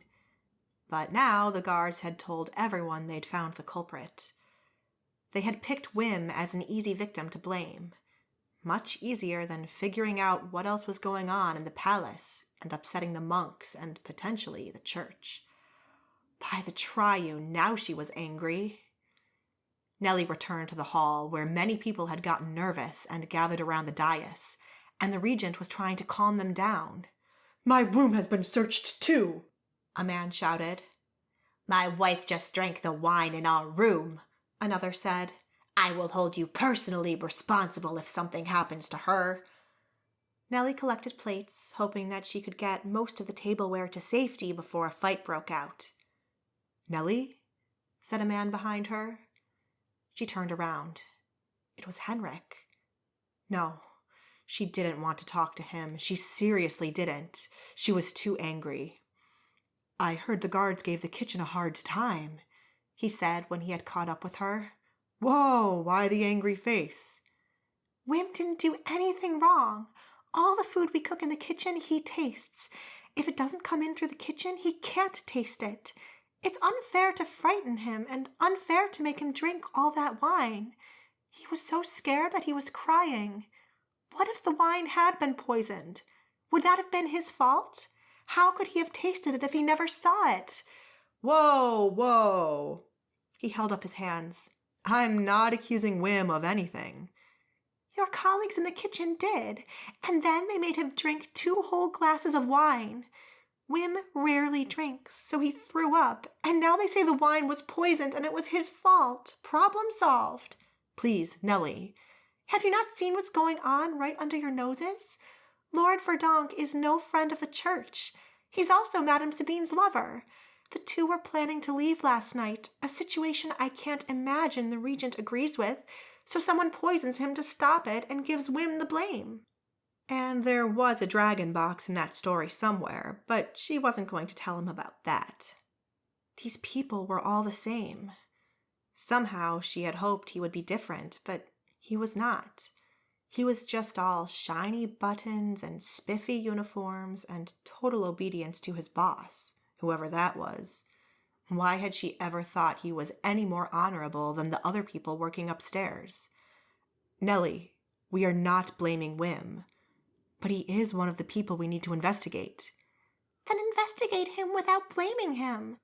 And now I've got work to do. If you want to make yourself useful, drag Wim off to his bed." She turned around and strode down the stairs. Chapter 17. But at the bottom of the stairs, another unpleasant surprise waited for her. She almost ran into someone who was coming the other way.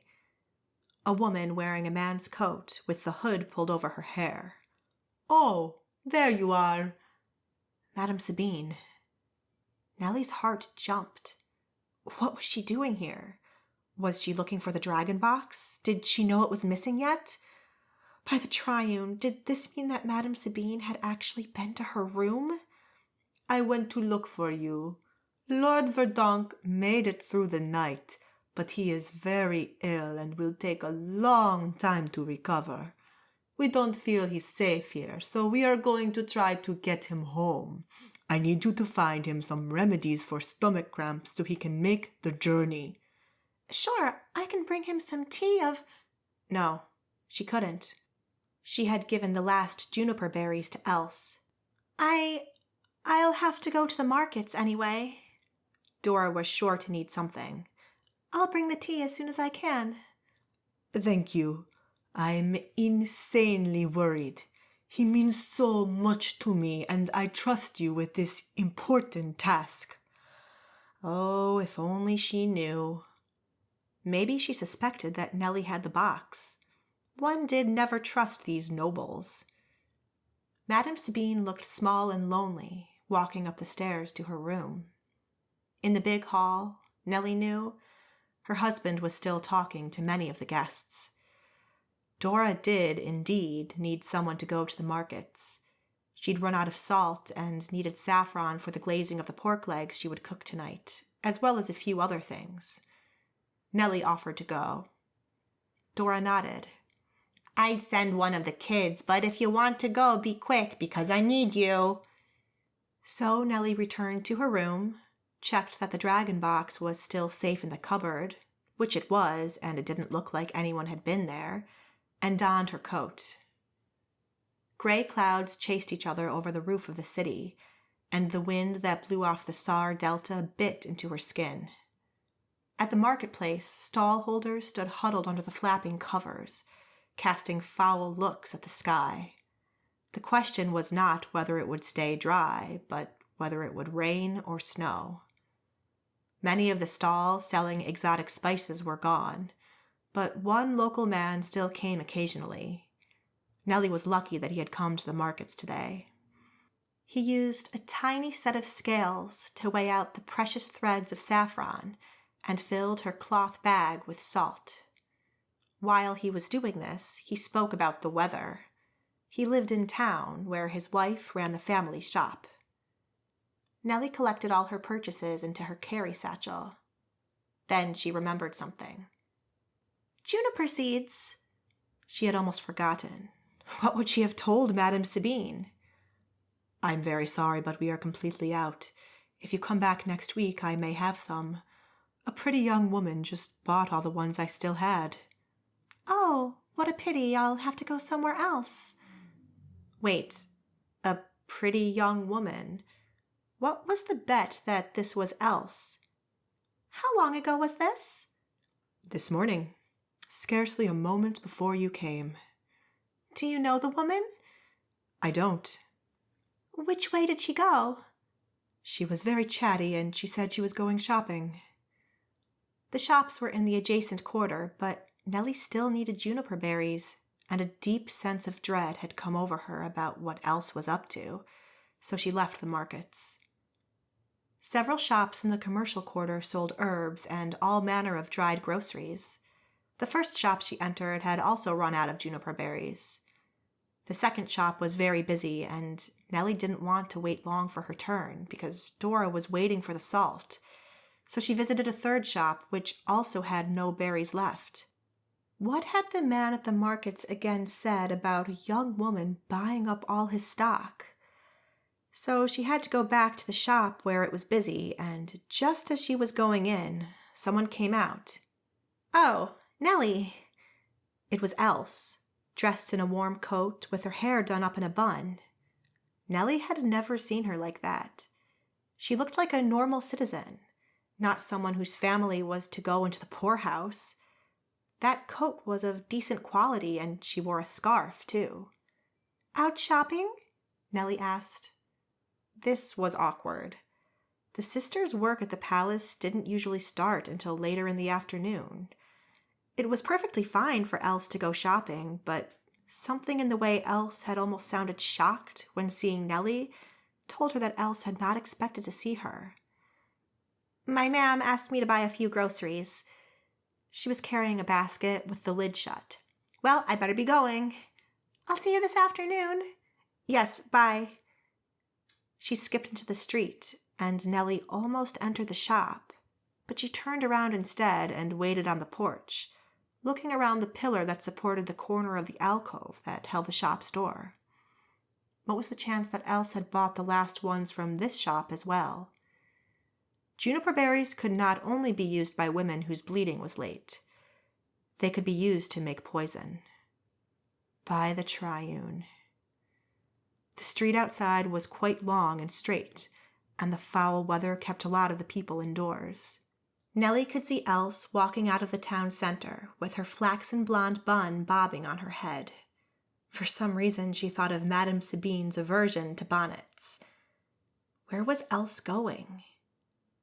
As far as Nellie knew, her family lived above a shop near the harbor, which was the other way. She wasn't going to the palace either, or she would have turned right. Nellie followed her, keeping at a safe distance. Else continued down the street for a while before turning left into a narrow alley. This part of town had never been affected by the terrible fires. All the buildings were old, many made of wood, although some of those were now being rebuilt. Nellie was not terribly familiar with this area, but when she had lived with Mistress Joanna in the merchant quarter, before Joanna married Prince Rold, this had been a quiet part of town where the workers lived. The houses were small and cheaply built. But these days, a newer generation of people were moving in. People who were better off and who replaced the older wooden structures with bigger houses built from bricks. The street ended in a piece of empty land. With a bunch of sapling willow trees, now all without leaves, it looked like a park until you noticed the broken and blackened walls poking out from behind the dead grass. Yes, Nellie remembered that this area used to house a garden with pens that contained exotic animals. One of them was a large spotted cat that the owner, a dark-skinned man called Mustafa, would walk on a leash. It was bigger than an average dog, and it walked soundlessly. Mustafa called it a leopard, and he would allow people to pet it. There was also an enormous green and red bird with a curved beak called a parrot that screeched something terrible. It could speak, but the ship's captain who had owned the bird had taught it a lot of bad language, which young men found extremely funny. Mustafa was forced to keep the animal at the back of the garden, but its swearing could still be heard in the street. Nellie wondered where Mustafa and his menagerie had gone. That no one had built on this land meant that he probably still owned it. Back then, this patch of land was on the edge where the marshy meadows joined the jumble of houses of the city. The land beyond had been too wet to build on, but the city council had recently dug another canal to drain the land. New buildings had been added on the far side, most for businesses. A carpentry and furniture maker, a coachmaker, and the building that stood next to the coachmaker's yard was so new that it hadn't even been finished. The doors and windows had been installed, but the wood hadn't yet been painted. This was where Else went. Nellie ducked behind the dilapidated remains of what used to be the entrance to the animal park, a little booth, now all rotting and falling apart, where Mustafa would sell tickets and refreshments. Else walked up to the warehouse's double doors and knocked. A moment later, the door opened from the inside.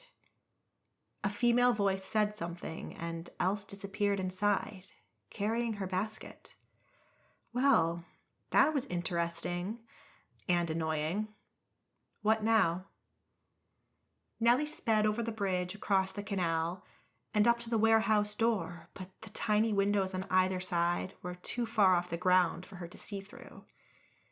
A narrow alley ran past the right side of the building, in between it and a wall around the coachmaker's yard.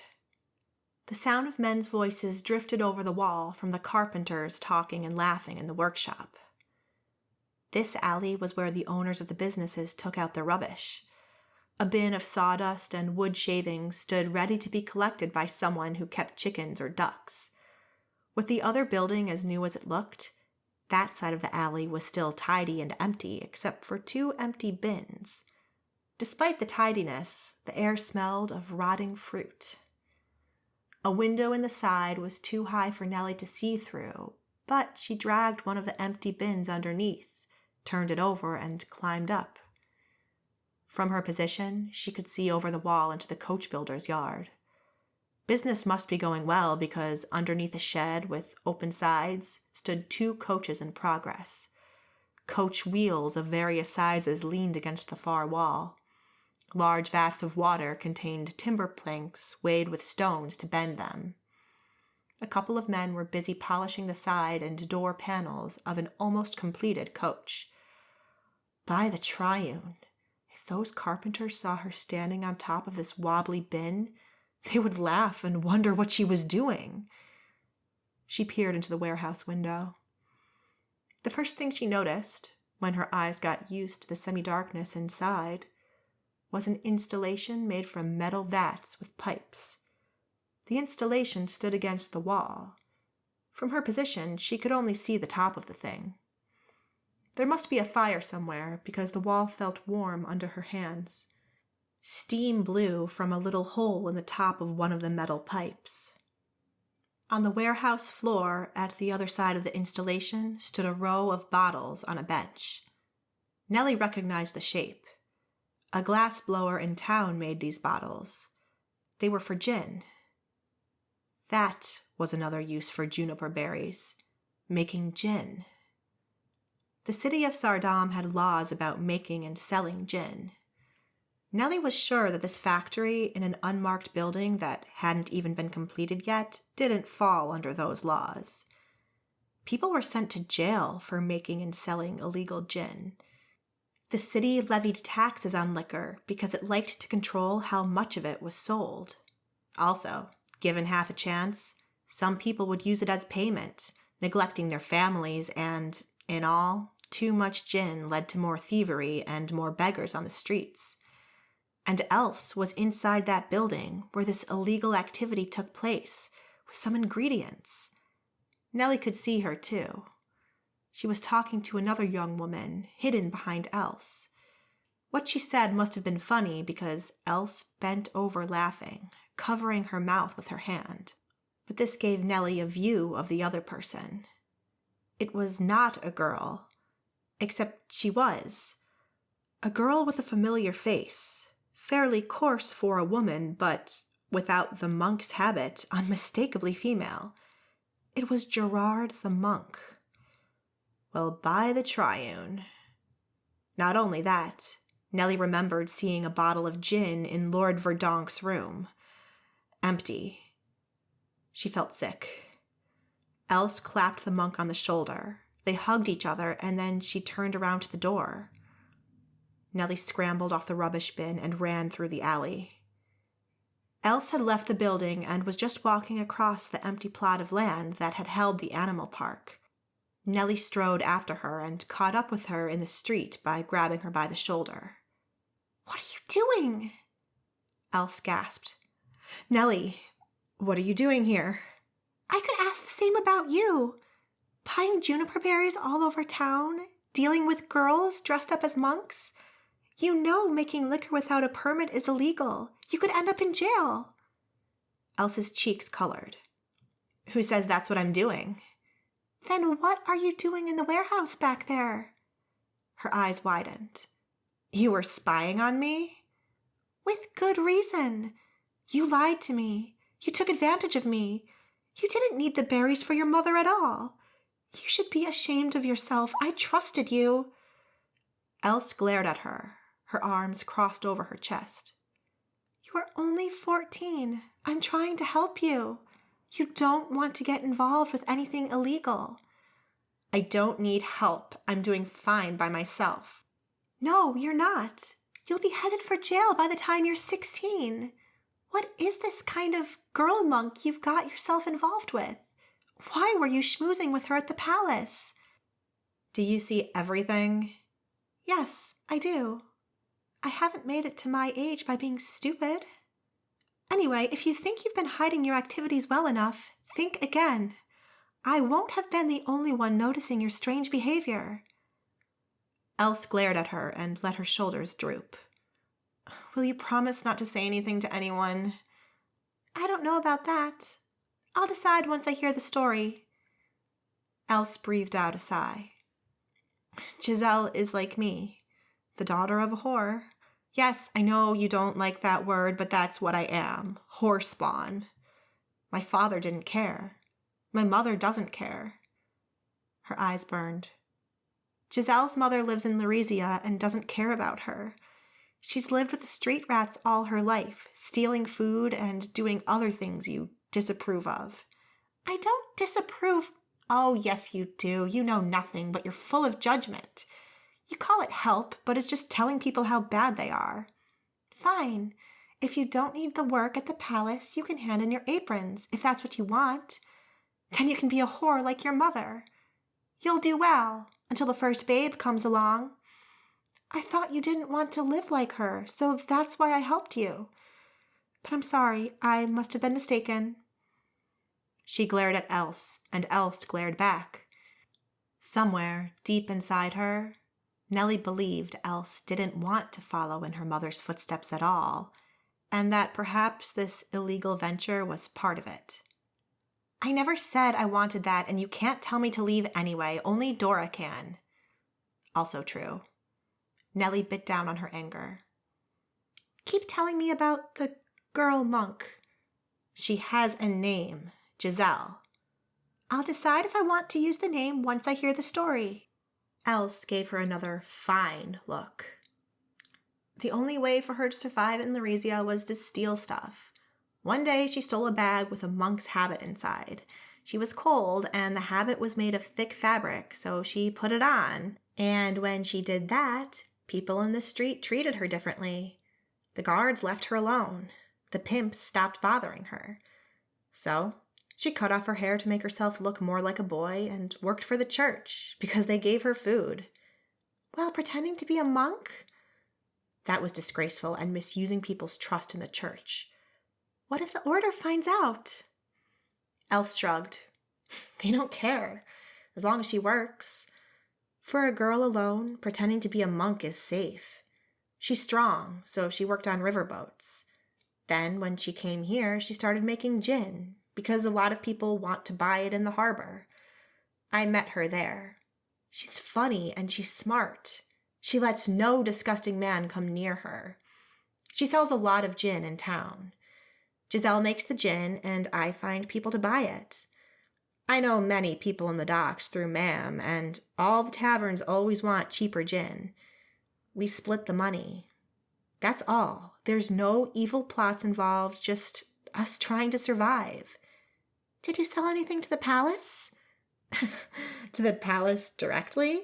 What do you think I am? I'm not stupid. They'll want to know where it comes from. I don't want to get caught. I have no argument with the palace. It's just dangerous to be involved with them. We sell to sailors. They don't talk because if they do, they don't get gin. But obviously someone was well connected enough to lend them the use of this building. As with everything connected to Else, there was probably more to it. But it was not Nellie's business for now. That's all very nice, but I am left with no juniper berries and nowhere to buy them. The regent's advisor, Lord Verdonk, has fallen ill. Graziella has left, and it's up to me to get the remedies. Because of your buying up all the berries in town, I can't get them anywhere. Else grinned. Then I'll tell you a secret. And don't tell Giselle that I've told you this. If you want anything that's a remedy or a poison, Mistress Juliana always has some. The witch?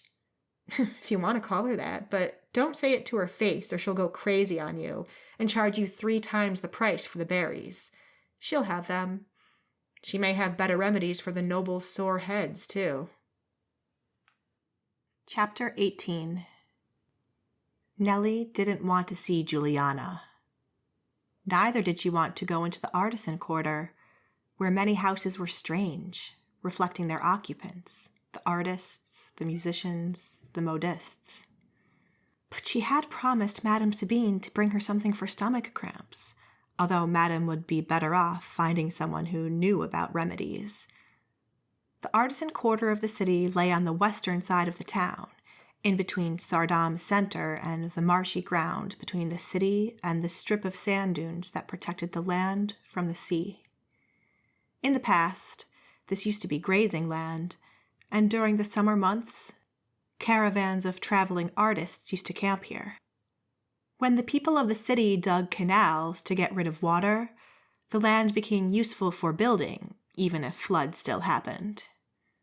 When she was a little girl and still allowed to roam the streets, the kids would dare each other to go to the artisan quarter, knock on the doors of witches and other strange people, and run off. They would hide around the corner, watching as the inhabitant of the house came to the door, opened it, and found no one there. Some people came into the street, ranting at the kids. Others tried to catch one of the rascals and make an example of them, and others shouted that they would complain to the kids' parents.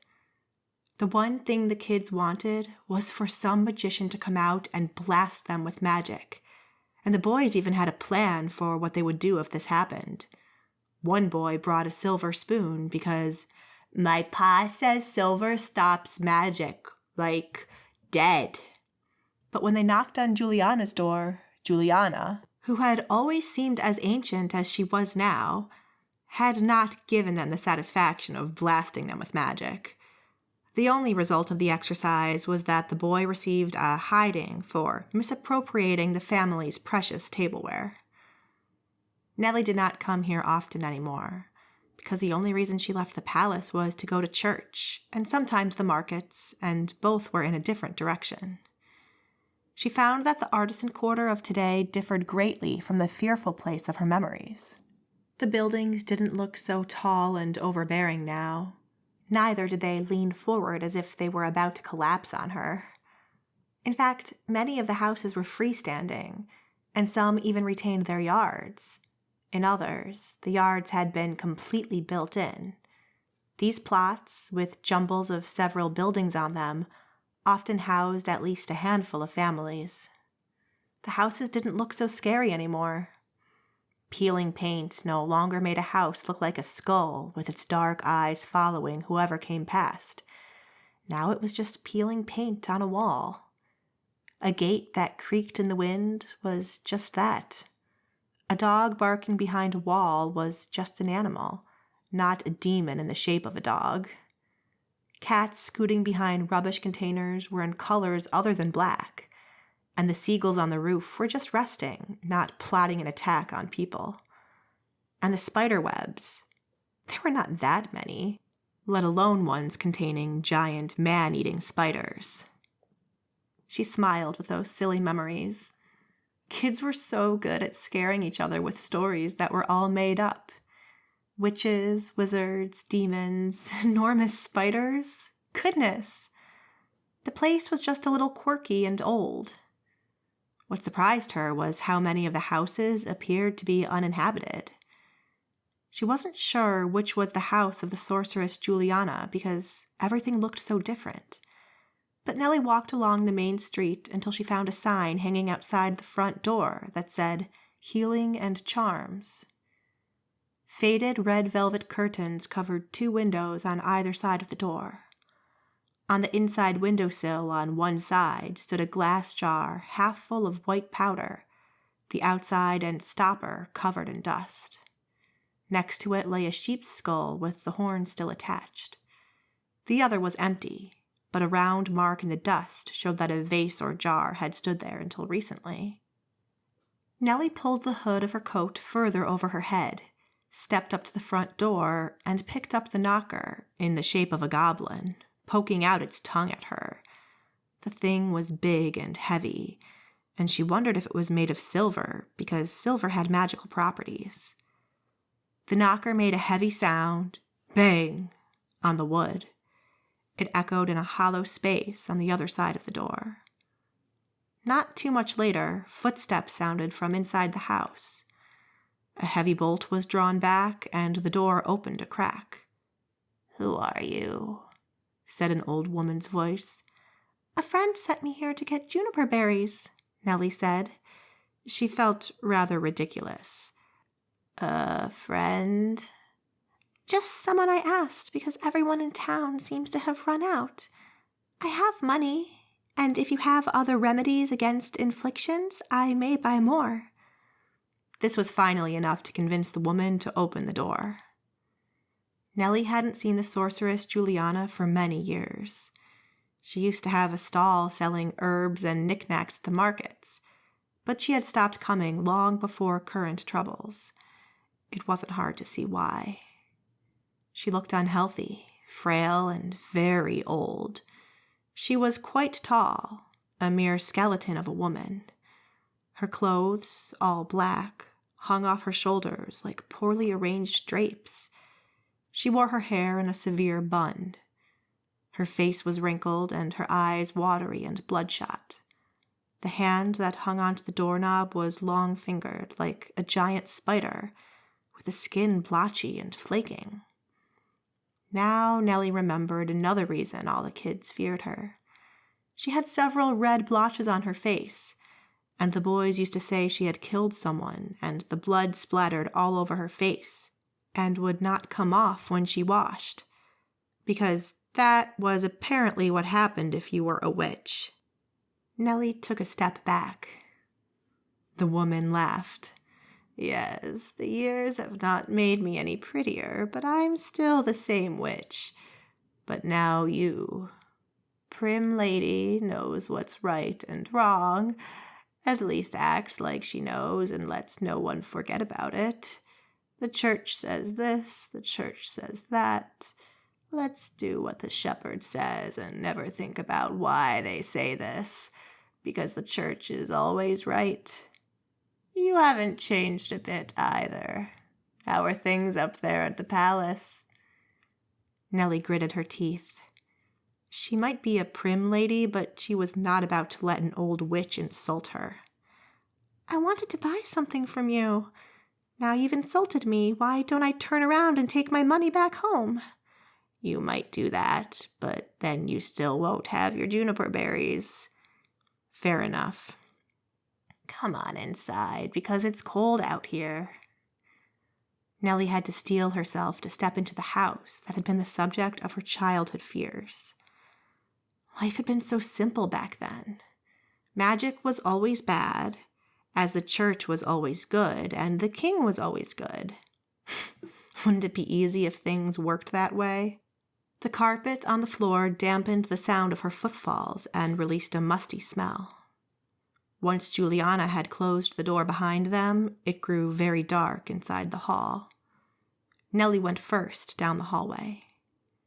Juliana walked slowly, taking small steps and sliding her hand along the wall as if steadying herself. Her breath wheezed. "Just this room here," she said between gasps of air, indicating a door immediately to the right. It was the one where the dusty jar and sheepskull sat in the windowsill behind those long and thick curtains that blocked almost all light from outside. In the middle stood a table with a single candle, whose flame flapped as the door opened. 3 chairs stood around the table. The rest of the room contained shelves and cupboards containing many strange objects. A display cabinet was filled to the brim with skulls of various types of animals. Some, like seagull, horse, and cow, she could name, but others looked so unfamiliar that they had to come from exotic lands. What bird, for example, had a head the size of a sheep's? Could it still fly? Why did it have such a broad, flat beak? Another glass-fronted cabinet displayed devices made from metal: weighing scales, a sextant, a spyglass, and many other things that Nellie didn't recognize, things with sharp points and spoon-shaped implements. A ceiling-high cabinet contained many wooden drawers, which each had a little round knob and a label announcing the drawer's content: wolfsbane, arrowroot, passionflower. The top 3 shelves brimmed with bottles and jars of different sizes, most of them very dusty. So many cabinets crowded the walls that there was scarcely enough space to walk around the table. "Sit down," Juliana said. Nellie sat on the edge of one of the chairs. The strange smell in the room made her uncomfortable. It was not just the scent of dried herbs and spices. It was a faint tang of meat gone bad that she couldn't place. A fluid had stained yellow patches in the ceiling, maybe from a dead rat, or it could be the carpet, which looked none too clean. The palace's rugs were taken outside twice a year and hung up over the walls and beaten with a stick to dislodge the dust. She could not imagine Juliana doing that. Because the silence was so oppressing, she asked, "Is this where sick people come to see you? I was expecting a shop or something." "Sometimes they do." Juliana lowered herself with painful slowness onto the opposite chair. "I don't have a shop. The only people who bother to come see me are ones who know what they're talking about. Do you know your herbs?" The candle that stood between them lit her face from underneath, turning it into a ghostly mask. "A bit." Juliana snorted. "A bit gets you into danger. It makes you think you know everything, but you know nothing. Many of these herbs and extracts here are deadly." She stopped as if to let that sink in. Nellie was beginning to think the whole city could have poisoned Lord Verdonk. Juliana continued. Many of these bottles on the shelves behind me contain concentrate of herb extractions, poisons more powerful than you will find anywhere. Give someone the wrong dose and they will die. I understand. No, you don't. You think you understand. Two different things. I understand. Someone in the palace has severe stomach cramps. I'm looking for juniper berries to give him juniper berry tea. Yes, that's always a good start. It's a pity you didn't bring the person because there are many inflictions that can cause stomach cramps. This man is very unwell. He may have been poisoned. No surprise that, seeing all the things these noble people do to each other. The more money, the more bad behavior, if you ask me. She pushed the candle aside and put both her wrinkled and gnarled hands on the table. Now, give me your hands and let me see your lines of power. You must be mistaken. I didn't come here for my fortune. I only want juniper berries. I am never mistaken. I can sense great confusion in you. People who are confused are often about to make bad choices. Powerful remedies and herbs give people the power to make a bad choice worse. Give me your hands so I can divine whether it is safe to give you what you ask for. Safe? Of course she was safe. She wouldn't do any dangerous things, or heaven forbid, poison people. I am just a servant. The man in question is a friend of the regent's who pays me. Why would I wish him harm? Well, in that case, you shouldn't be fearful of me looking at your state of mind. Your hands. She patted the tablecloth. Fine. She was not afraid. Nellie held out both her hands, palm up, because that was the way these fortune tellers wanted it, right? Let this witch tell her fortunes. If she spoke truth, then there was nothing to fear, because she wouldn't do anything except give the tea to Madame Sabine and get on with her own work and try to figure out what to do with the dragon.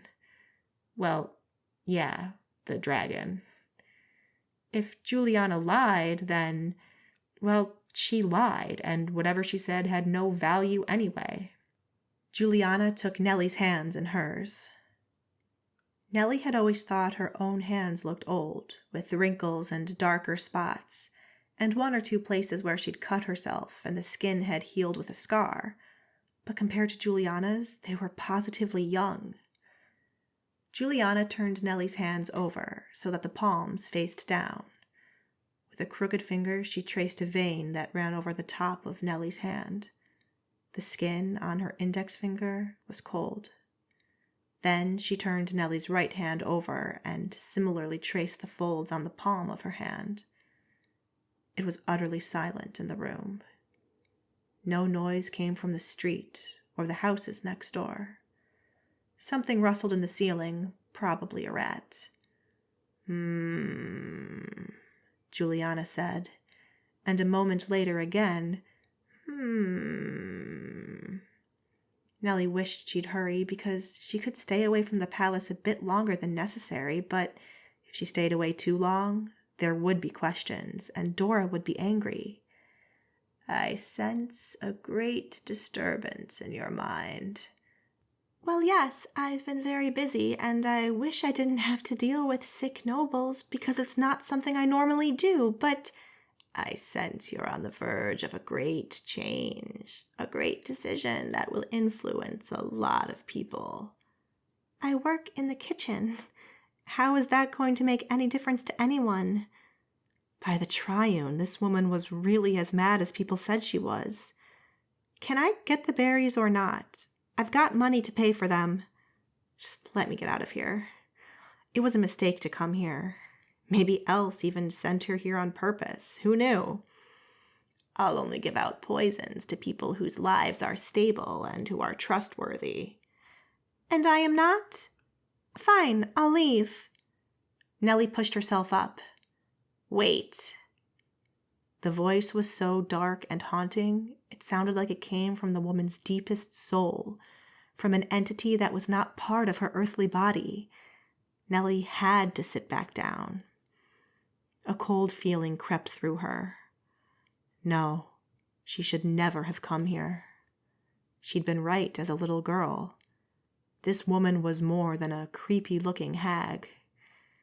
In her travels with Mistress Joanna, Nellie had seen more evil magic than she had ever wished to see, more than she had ever believed to exist. She had seen ghost, demon-possessed, fire demons. She had seen necromancy. She should have known better. "You served the queen," Juliana said. Nellie nodded.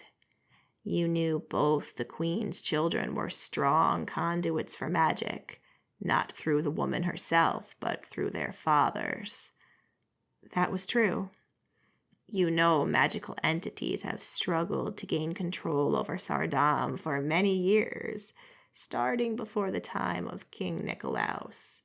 Why do you think kings, barons, and dukes of the East lined up their children to marry into the royal family? Why do you think the royal family has met with so much violence? They consorted with a church that seeks to ban magic. Magic is the mainstay of all those who sail the waters, and those who take boats up the rivers, and those whose produce they sell. Magic is in the creation of things. Magic is the core of the ongoing battle for Saardam. The church may try to deny magic all they want, but several magical lines cross each other in the port.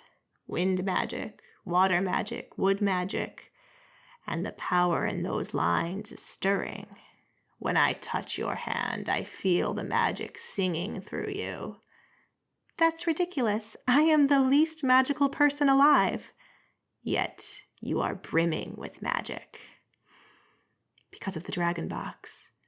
And because of her tussle with the dragon last night." "I have no idea what you're talking about."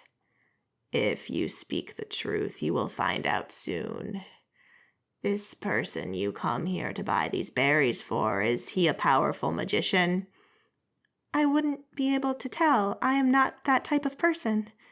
"Is he poisoned because he is a magician?" "I don't know.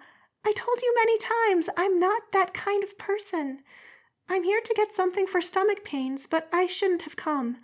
I didn't ask to be examined. I don't want my fortune told. I need the berries." "That's what they all say. Fix this, Juliana, and I'll be gone. But it's not that simple, is it? Because everything is connected, from the people we depend on to the people who ask us for help. Why did this lord ask you to help and not anyone else? He could have sent for me if he had it in his mind. He could have sent for a priest to pray." Juliana's gaze was so intense that Nellie had trouble meeting her eyes. Why, oh, why had Else suggested that she come here? Because the gin business with the girl monk was run by magicians, and Else, as a 14-year-old, was too inexperienced to see that? Because Nellie, too trusting, had made the mistake time and time again of trusting this girl who had shown herself time and time again to be unworthy of this trust? "I understand," Juliana said after a while, and didn't elaborate on what she understood. "I will give you the berries." She pushed herself up from her seat. "Thank you," Nellie said, and she did her utter best to make it sound like, "You could have stopped wasting my time and given them straight away." She didn't know if she was successful. Making snippy remarks like that was not her style. It was rude. But Juliana had been wasting her time, and if she would give the berries anyway, what was the point of all the other nonsense? Juliana went to a cupboard against the wall behind her and, slowly, with age-trembling hands, opened a drawer and took out a glass jar filled with shriveled black little balls. She shook a handful into a porcelain bowl and emptied this onto a sheet of paper. She then made a show of folding up the paper into a parcel, which she gave to Nellie. If the man who is gravely ill is indeed Lord Verdonk, advisor to the regent, these berries will have no effect on whether he lives or dies, because he will have been poisoned with magic. At any rate, his life is forfeit sooner rather than later. He attempted to interfere with a magic that chooses its own conduit, and that wasn't his to take. If you are really such an innocent little servant woman, none of this will make any sense to you, and you can just go back to your kitchen and live your little life as before. However, if you know why I'm saying these things, know that great magic and powerful conduits of magic are not for the little people to play with. It requires a magician of great skill. Hang on. Was she saying, if you have that box, please give it to me? Well, by the Triune. Yes, she bet someone like Juliana would love to have the box and the dragon. I assure you, if I ever came across a thing of powerful magic, I would return it to the rightful owner straight away. Another intense stare. Then it seems we are in agreement. Indeed. Nellie picked up the parcel with the seeds, stuck it in her satchel with the rest of the shopping, and rose. She'd show this woman what this poor little servant could do.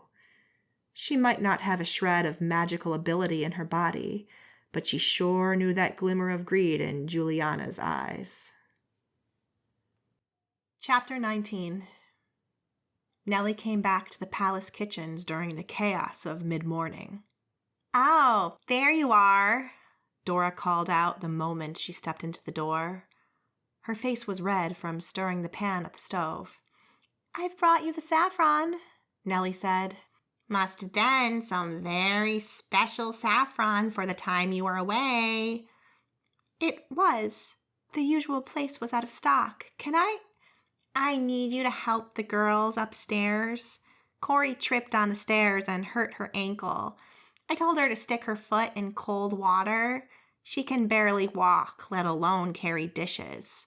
Where were you? What's going on, Nellie? I heard Madame Sabine came down here to speak to you. What was that about? Nellie told her of Lord Verdonk's illness and how Graziella was no longer in town. Yes, she was clear about her witchcraft. I liked Graziella, but she was playing with fire. I never understood why Madame Sabine had such a good relationship with her. I do, Nellie said, and in a few sentences described Madame Sabine's injuries. Dora's eyes widened. All right, that makes sense. Better not say anything more about it. That woman is trouble. Nellie couldn't disagree. She had wanted to make juniper berry tea and take it to Lord Verdonk, but the kitchen was so busy it would have to wait. She boiled water and let a spoonful of the dried and shriveled berries soak in the pot. She'd take it up to Lord Verdonk's room later. The kitchen was low on staff, since Wim was also out of action, so they needed all hands on deck. The regent's needs always came first. As to Wim's health, Dora informed her he had taken to bed with a sore head, but he was still very much alive, and she expected him to continue to be alive, if not much of a help right now. Dora continued, Mind you, the guards have been in here twice asking about him. It's like they want him to keel over. I've told them to get out and stop wasting our time if they want any food to be served at all. Why are they so concerned about Wim all of a sudden? Nellie understood the reason. If the poison wasn't in the food and wasn't in the wine, then where had it come from? And more importantly, was the poisoner still in the palace? That was sure to make the guards nervous. They'd turn over every room in the palace until they found the culprit. The longer they looked, the more likely it was that the question of the dragon box would surface. If Lord Verdonk recovered, he would notice it was missing. Maybe even Madame Sabine would ask about it. They both knew of its existence and, judging by the scars, had both experienced its power. Nellie absolutely had to get rid of it as soon as possible. This afternoon, she decided, she would go to the church and give it to Shepherd Adrianis so he could return it to the crypt where it belonged. But first, the midday meal had to be served. More people were present than this morning. Many of the guests who had not been at breakfast had finally emerged from their rooms. Most of them looked distinctly less noble than they had last night.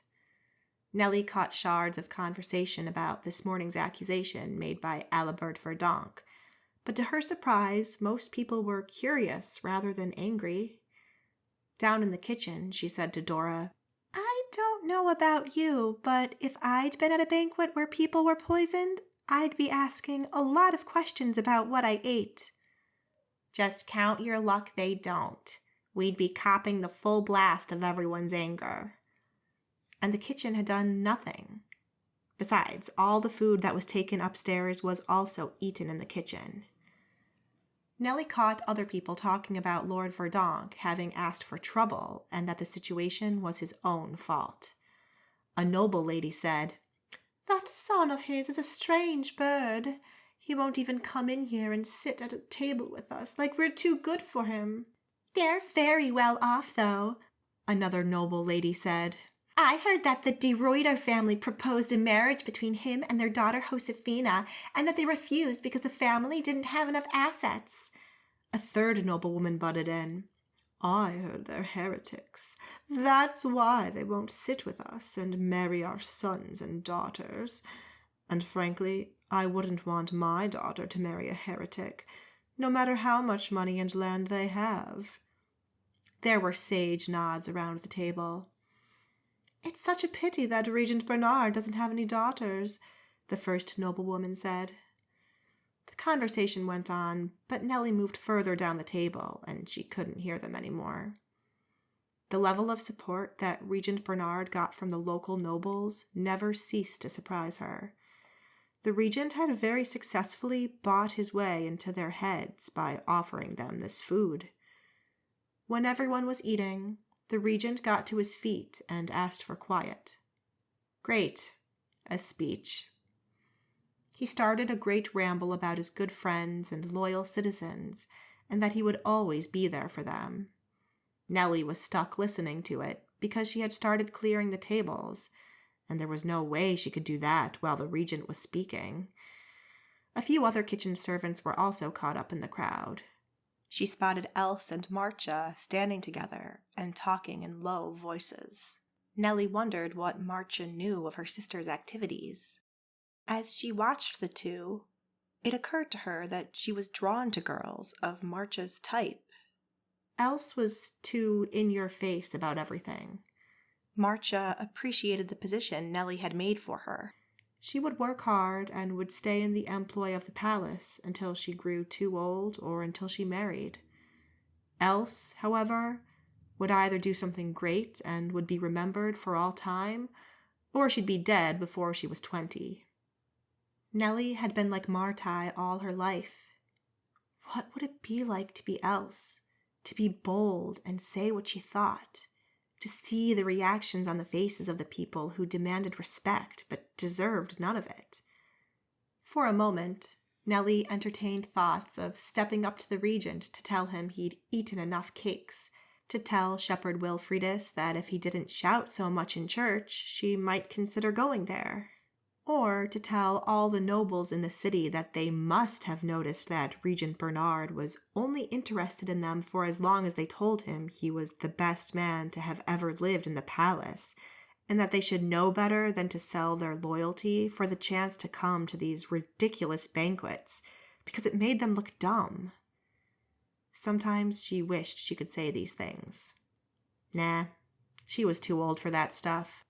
The regent kept on speaking about how the safety of all the guests was his utmost concern, that they were all his dearest friends, and that he valued their relationship too much to risk it. Was this going to be one of those occasions where he went on forever? He had a reputation for doing that. While I have your attention, I may raise another subject. The tone of his voice changed, and people noticed, fell quiet, and listened. As you are probably aware, my oldest son has reached his adult years. Some people laughed. Oi, where is your exalted son? Someone called out. A man said something about a woman's tits, and a bunch of people laughed. Only the men, of course. If Nellie had to guess, Caspar was still in bed with a sore head. Once, Nellie had wished for that kind of luxury, but now she realized that even if she were rich and never had to get up early, she still would, because all the people she had respected who were rich got up early. Mistress Joanna and her father both got up early. People who were lazy got nothing done and always arrived after others had already made the important decisions. They might have money, but they weren't often very good at keeping that money. Because that was one thing Nellie had learned. Having money and estates and a business was a lot of work. It was different work than the work she did, but it was work, and it was not easy, and you had to be smart. Having reached his majority means that my son will inherit my estate if I were to die tonight, except I have little for him to inherit. My estate is small, and my son from my first wife has first claim on it. The Guntherite order who helped me defend my estate against rogues has a second claim on it. Caspar and Frederick have lived in Saardam for the better part of their lives, yet there is no part of this town they can call theirs. I intend to do something about that.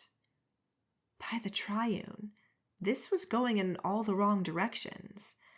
It seemed like most other people in the hall also realized this, at least the ones who were not half asleep from yesterday. A thick blanket of silence fell over the audience. People who had been about to leave sat back down or stopped on their way to the door. It is now almost 10 years since the church asked me, in a moment of great distress, to help with the regentship of Saarland.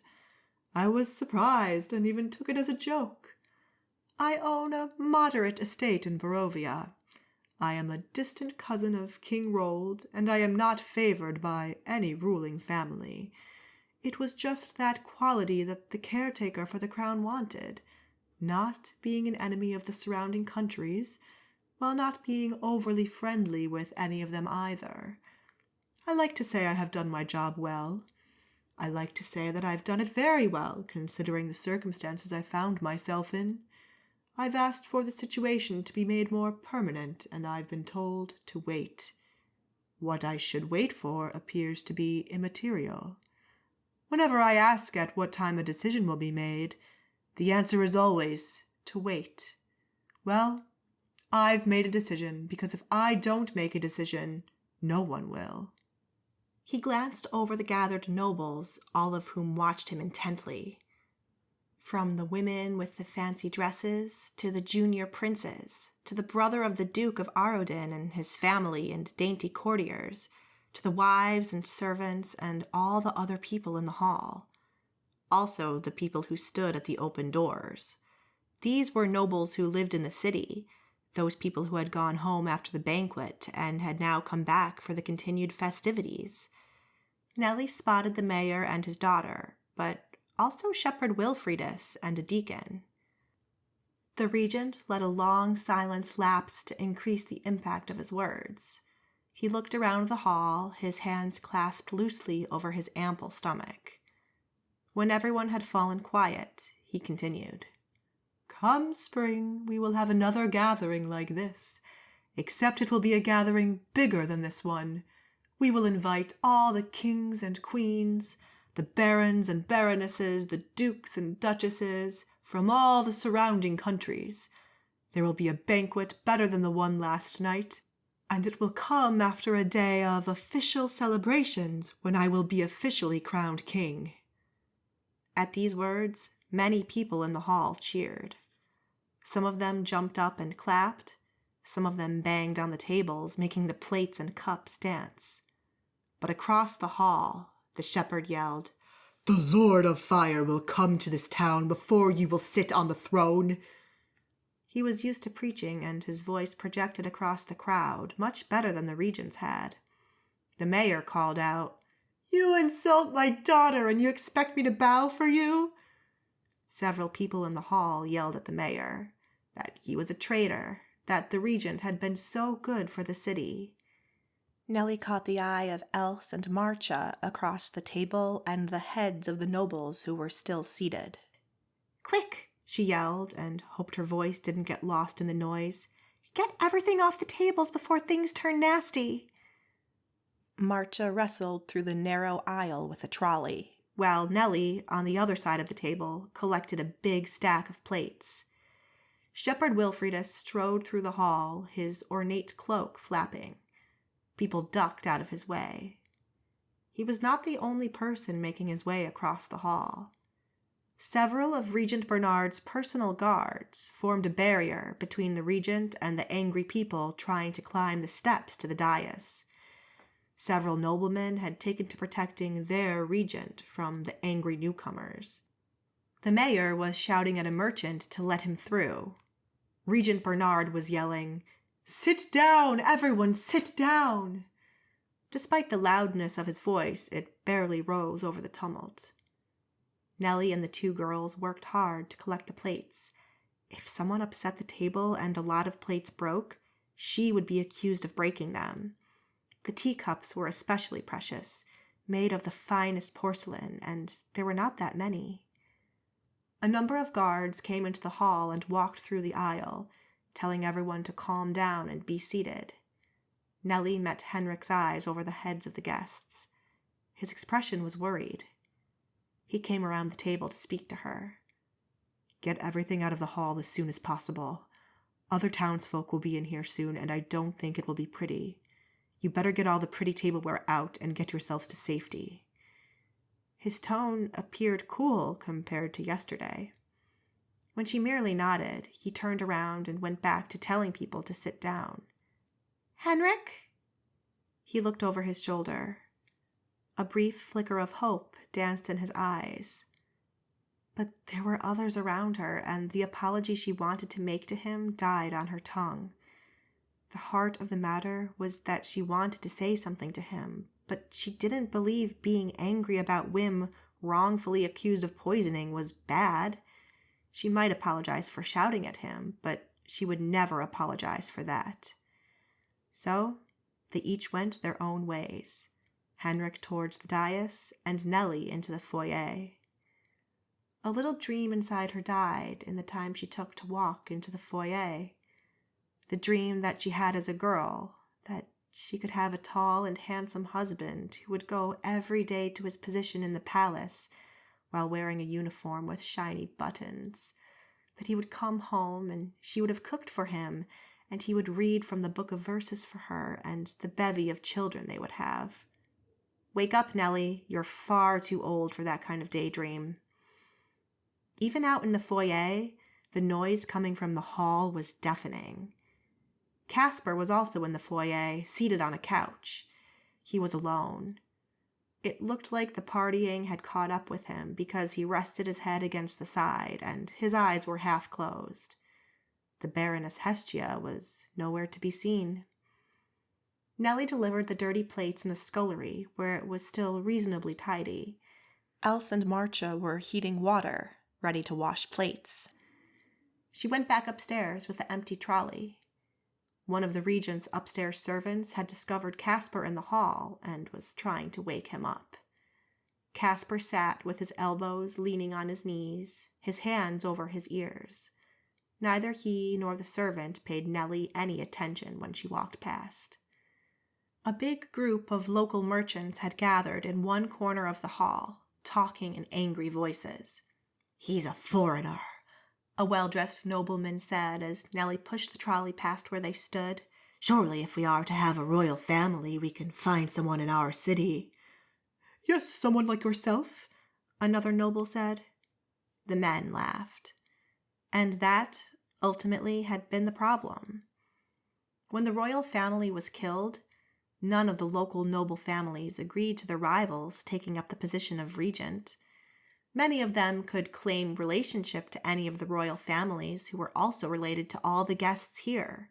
They could all claim rights to the throne. More and more local nobles arrived in the foyer to ascertain for themselves that the news was true. At the dais, several people stood around Shepherd Wilfridus, who was still wearing his cloak. His cheeks were red from the cold. Nellie couldn't hear any of the vigorous discussion that went on, with much waving of hands between the shepherd and the regent. People around her watched. She overheard a lot of comments. Many of the guests thought Regent Bernard should be king because it was his right. A local merchant said if he became king, Saarland might as well become part of Barovia, and that Estland and Gelra would never agree to that.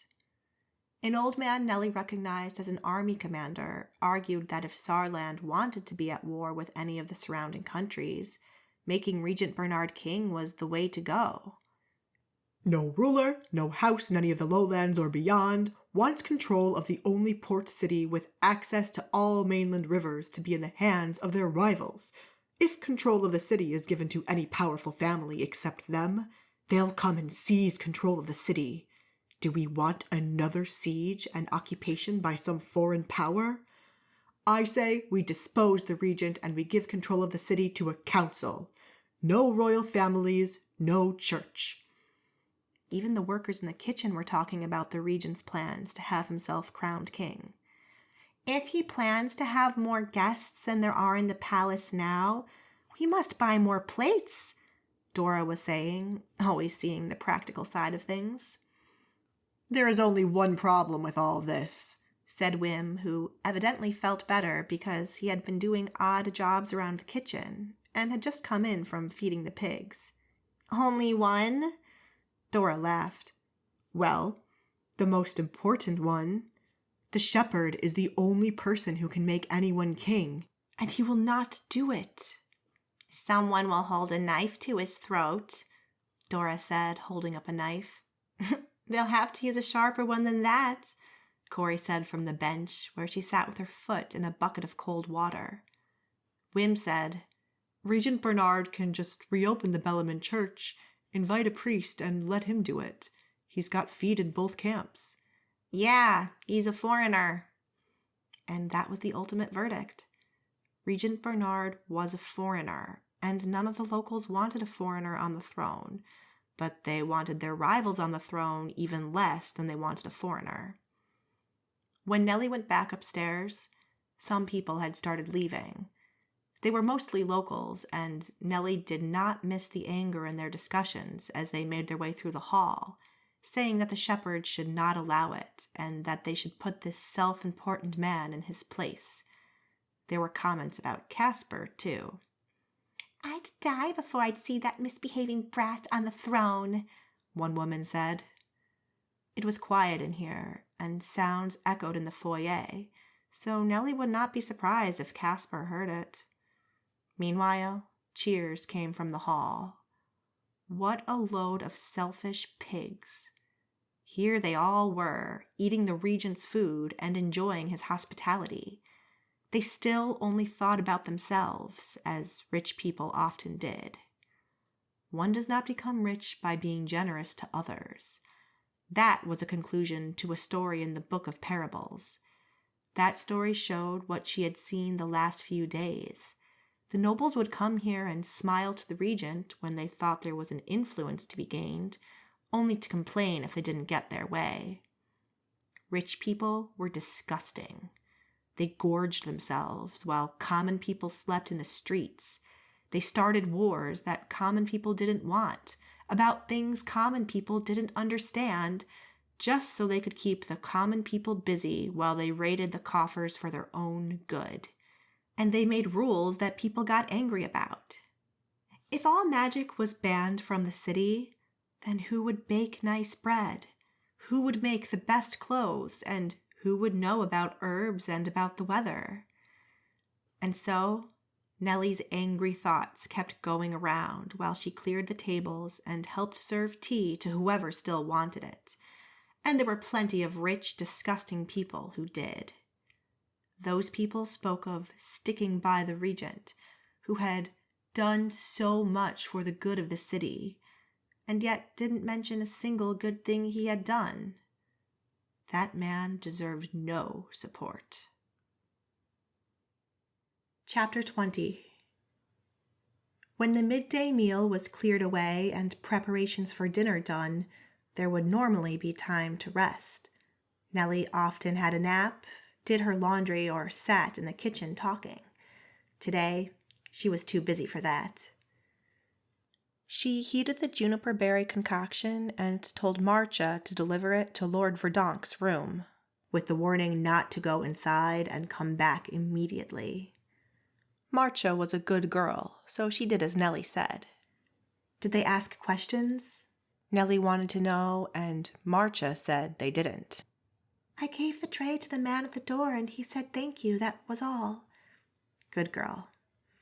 This meant Nellie had time to go to church.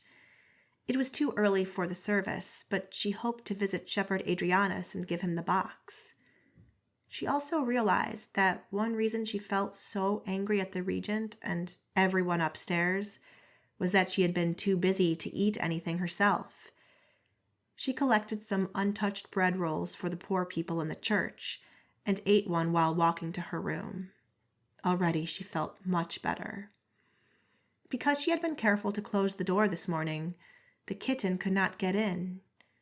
It waited outside the door and mewed when she arrived. She picked the animal up.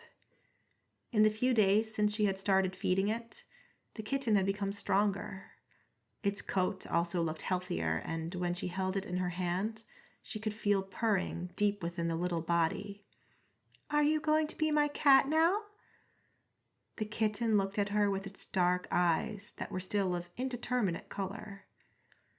Nellie had kept cats before and liked the presence of a little warm body on the bedspread at night, presuming the cat didn't have fleas. Older cats objected to being combed or washed, but a little kitten would get used to it. Nellie entered the room. She set the kitten on the floor, making a mental note to get the soap and bowl she needed to wash its fur. She'd have to pick a nice day so she could do it outside. Then she reached inside the cupboard for the dragon box. Again, it was as if the wood felt warm in her hands. She dropped it in her carry satchel with the bread. She would be glad to get rid of this thing. The kitten meowed, following her down the corridor. Its little legs were too short to keep up. No, you can't come. I'll be back. And when she was back, everything would be all right again, and she would no longer have to worry about this dreadful thing in her room. She sped out the back door before someone saw her. The weather had made up its mind, and the first snow of the year formed a thin layer over the ground, turning the city into a white wonderland. Nellie walked through the thin layer around the back and side of the palace. From here, she could see over the wall into the palace garden, which had lain forlorn and forgotten since the fateful day the royal family had been killed. She didn't know whether the regent just had no interest in gardening, or whether he neglected it because he was not officially king and didn't want to spend his own money fixing up the garden. But it looked terrible. The king's rose bushes had grown into a tangled shrubbery that badly needed clipping. The bushes were bare at this time of the year, with a few sad rose hips still hanging on the branches. Nellie had little hope that the garden would ever be as nice as it had been under King Rold's loving care. She arrived in the forecourt and went out the front entrance of the palace, past the guards and the stables, where the coaches of the guests from out of town still stood. She spotted activity at Lord Verdonk's coach, and she assumed his attendants were getting ready to take him back to his estate. The tea must be working. The markets were even less busy than usual, and the few merchants who had turned up were rugged up against the cold. Some had even brought stoves to keep themselves warm. The main church stood watch over the marketplace. The main door was closed, but the side door was open. She assumed that Shepherd Wilfridus was meeting with dignitaries and other people from town to discuss the regent's plans to be crowned king.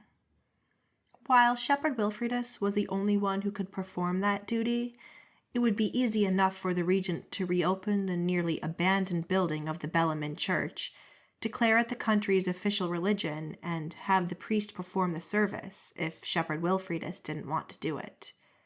Nellie suspected that even if he disagreed, the shepherd didn't have the true power to make the regent cancel his plans.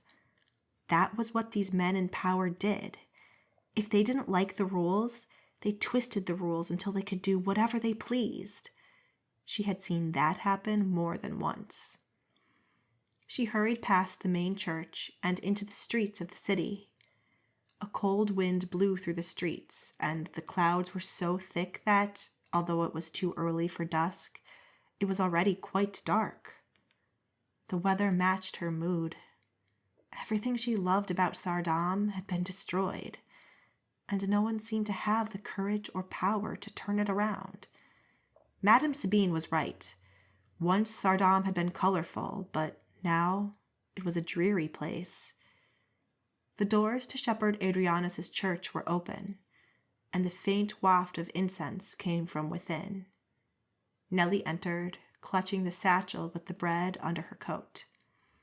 Several candles burned at the altar, the candles flapping in the breeze. It was quiet in the church. At first, she feared the people were all gone, but when she had stood for a little while waiting for her eyes to get used to the dark, soft noises drifted from behind her. "Oh, Nellie, it's you." It was Mina. "I was afraid you wouldn't come, that you'd been found out." A fearful tone hung in her voice, as if they had all been quiet on purpose when she came into the church. By the Triune, something had happened, and these people were all afraid of losing this safe place to sleep. "I'm sorry I didn't come yesterday. It was the regent's son's birthday, and he had a big celebration." An obscenely big celebration, compared with what these people had to suffer. She opened the bag and handed out the bread rolls. "I'll come back and bring more food tomorrow." "Oh, I hope we'll still be here tomorrow." "Has anyone come here to bother you?" But Nellie remembered the conversation she had overheard between Shepherd Adrianis and Shepherd Wilfridus. "The shepherd hasn't told you that you need to leave." A feeling of horror filled her. She'd been convinced that Shepherd Adrianis would resist the call for the poor people to leave the church, because allowing them in was the right thing to do. "The shepherd says we can't stay. He's looking for another place where we can be safe, but that's difficult. We have 12 children between us." Mina had distributed the bread to the children after they had washed their hands and now cut up pieces for the adults. "The churchmen are afraid of magic," Bert said while coming in to grab his piece of bread.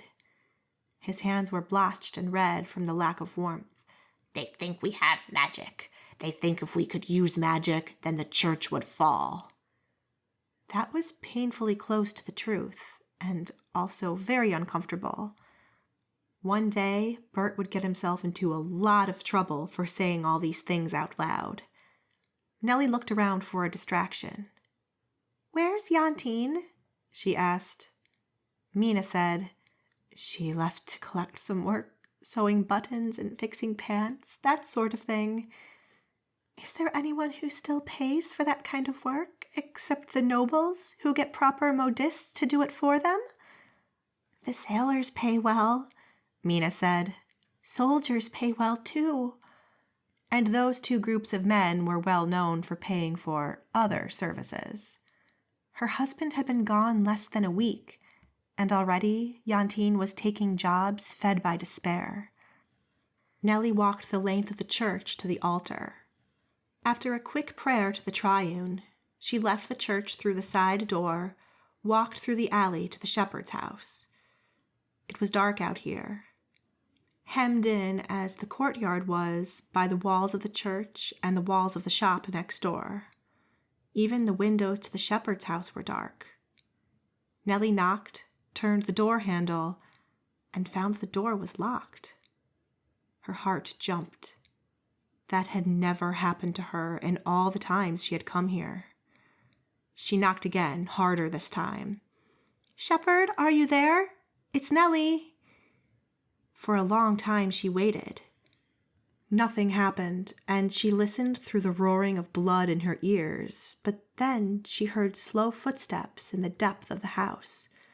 A bolt was drawn back at the door, and a moment later the door opened. Through the small crack, Nellie could see a part of the shepherd's face. What a relief. For a moment she thought he'd died or left town too. His eyes widened and he opened the door further. "Quick, come in."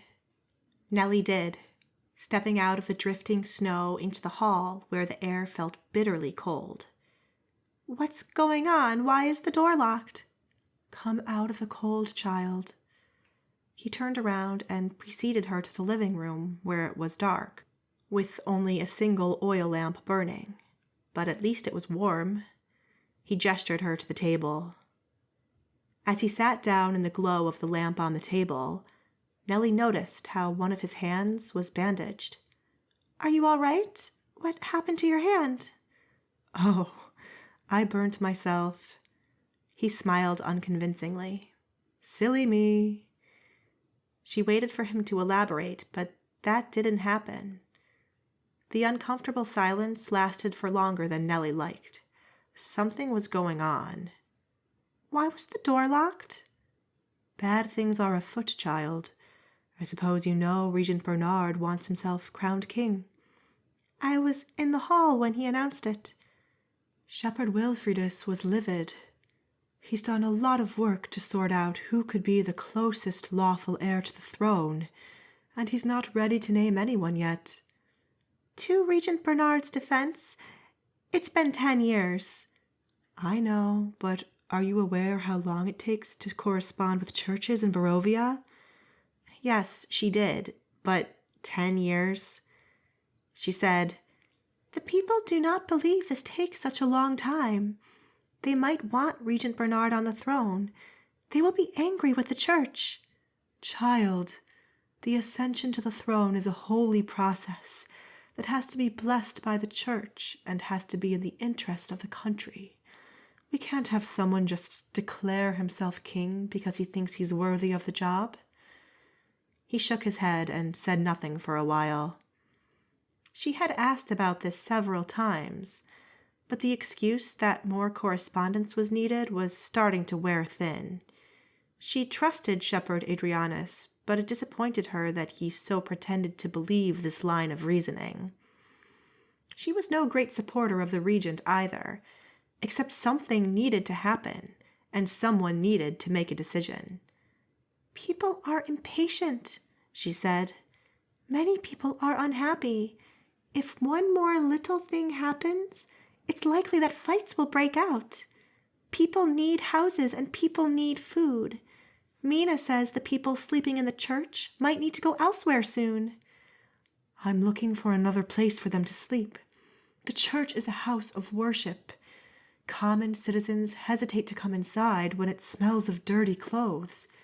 The church shouldn't forget that it exists for the common people who come to pray." Nellie could hardly believe he'd said that. This had to be some sort of church edict.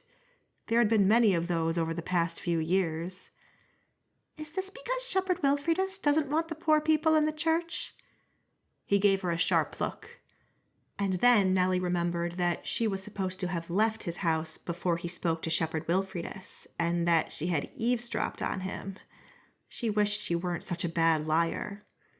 She added, "I heard what Shepherd Wilfridus said to you, and he thinks they are thieves. I couldn't help hearing it because the stairs are right outside the window, and he made no effort to speak quietly." Shepherd Adrianis shook his head. "Child, please. It's better you forget about all this as quickly as possible. It's not at all the way it seems. No, I don't think he wants to get the people out of the church. I think he is looking for something that was stolen from the church. He frowned at her. You don't know of anything that was stolen from the church? Our parishioners are honest. They don't steal. Not even from Shepherd Wilfridus's church? I have no idea what you're talking about. Have you heard that people have stolen items from the church? I told you about my father's book last visit. I know that the dragon box is no longer in the church. His face cleared and his expression darkened. I also told you to forget about that. So did it get stolen? And Shepherd Wilfridus is trying to get it back? I don't know how you know about all these things, but I can only plead that you not probe too far and not get involved. It is already too late for that. Nellie dug in the folds of her satchel and set the box on the table, the lid still securely tied to it. The shepherd's eyes widened. He took a couple of shallow breaths. You must take this thing out of here immediately. You'll be killed if they find it in your possession. I didn't ask for this thing, but I took it from someone who has no right to have it. I took it, stole it, if you want, for the good of the people in Saardam. My father wrote about it. My father believed the safest place for it was the church. I want to return it to you. Take it back to the crypt where it belongs. No. He leaned back from the table as if he was afraid of the box. Doesn't this box belong to the church? Didn't they buy it fairly? He blew out a breath through his nose. I don't know what you would call fairly, but I've been told that it came to us via the Guntherite order. I don't know how it came to be in their possession. They may have been offered it in exchange for a meal by a weary traveler who had picked it up by the side of the road, for all I know. But the order realized the value of what they had, and they knew that the Church of the Triune had paid top coin for a magical book, so they offered the box for sale. Nellie was tempted to ask whether the Guntherite order needed any more money, because they seemed to have plenty already. When the box arrived in the church, it sat in the middle of a table in the crypt. At the time, I used the library a fair bit and saw it there every day. Then, one day, it was gone. There were rumors that 2 deacons who were curious had tried to open it and had been attacked by a creature from within. Did they make it angry? Did they tease it or poke it? When Nellie opened the box, the fire dragon had plenty of opportunity to attack her, but hadn't done so. They said, in their words, that as soon as they opened the lid, the magic spilled from within, and the evil soared out. The shepherd locked the box in a cupboard after that. It sat there for a long time, but recently it was stolen. People all over the palace are looking for it. They turn over every room until they have it. They even kill each other for it. I can well believe that. A dragon box is said to lend the owner amazing powers, especially to those who already have abilities. But much of this might only be a rumor, child. That is why I often pay no heed to stories. Except when parts of it are true. He gave her an intense look. I want to give the box back. I think it's better for you to have it because you can return it to the crypt, where no one can get their hands on it. I can't accept it. Take it from me. The church is the least safe place for it. Child, please, do not get involved. Don't leave this thing here. I don't want it. I didn't hear you say you have it. Please, put it back in your bag before someone sees it. I can't guarantee its safety. I have none of the influence you're seeking. But what am I supposed to do with it? I would burn it in the hottest fire, together with your father's book that speaks ill of people in the church. Was my father wrong? Worse, everything he says is right. There are people in our church whose evil knows no boundaries. Take that thing out of here and don't come back. Better still, leave the city while you are still free. Bad times are coming. Nellie was shocked. She certainly hadn't come for this kind of advice. But what? No, don't tell me any more about it. You're a good woman, and ultimate victory will always come to those who are honest. But for now, this is not the place for you to be. He would hear no more, so she took her satchel with the box and put her coat back on, all in silence. She wanted to say so many things. That if you never said what was right, then wrong would prevail. That obeying was good until it became evil. But he was the shepherd, and he knew best, even if he sometimes preached those same things during the service. He would have reasons for telling her this, and if she lived long enough, she would learn those reasons. Nellie left the room. The shepherd watched her with a sad expression on his face. Chapter 21. Out on the steps of the shepherd's house, Nellie stopped to gather her frayed thoughts. What in all the heavens was she going to do now? Well, go back to the palace, because there was always one more meal to be cooked. But she couldn't hide that dragon in her cupboard forever. A brief flicker of an idea went through her mind. What if, instead of trying to destroy it or hide it, she tried to use it? If the dragon had wanted to attack her, it had plenty of opportunity when it escaped from the box. It hadn't scratched her like it had scratched Madame Sabine or Lord Verdonk. More than that, the kitten had been trying to play with it. Nellie believed trust without ulterior motive only existed in animals. If a dog could smell evil on another creature, it would bark and growl. If a cat was spooked, it would arch its back and bush up its tail. The kitten had done none of that. The kitten had tried to play with the dragon. The kitten trusted it, so maybe she should trust the dragon too. Nellie saw herself standing in the middle of the great dining hall, ordering a big dragon around. She'd tell it to go and find this thing that was stolen from this noble's room, or chase those rude young people to their rooms, or make sure that boy doesn't misbehave again. But then again, why should she use her dragon to help the nobles? They could help themselves. She should tell it to burn all the porcelain to cinders so we don't have to do any washing up. That would be funny. But quick as the thought came, she dismissed it. Who was she to think that once she opened the box, that she could get the dragon back in? She knew nothing about its magic. She had seen the fire demons burn the city.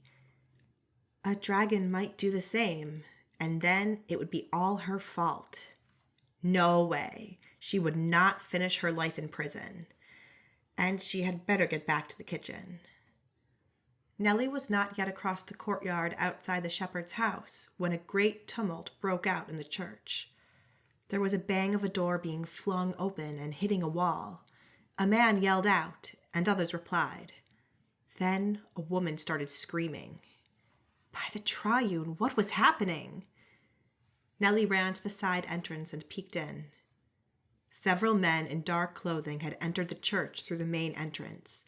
She counted at least 5.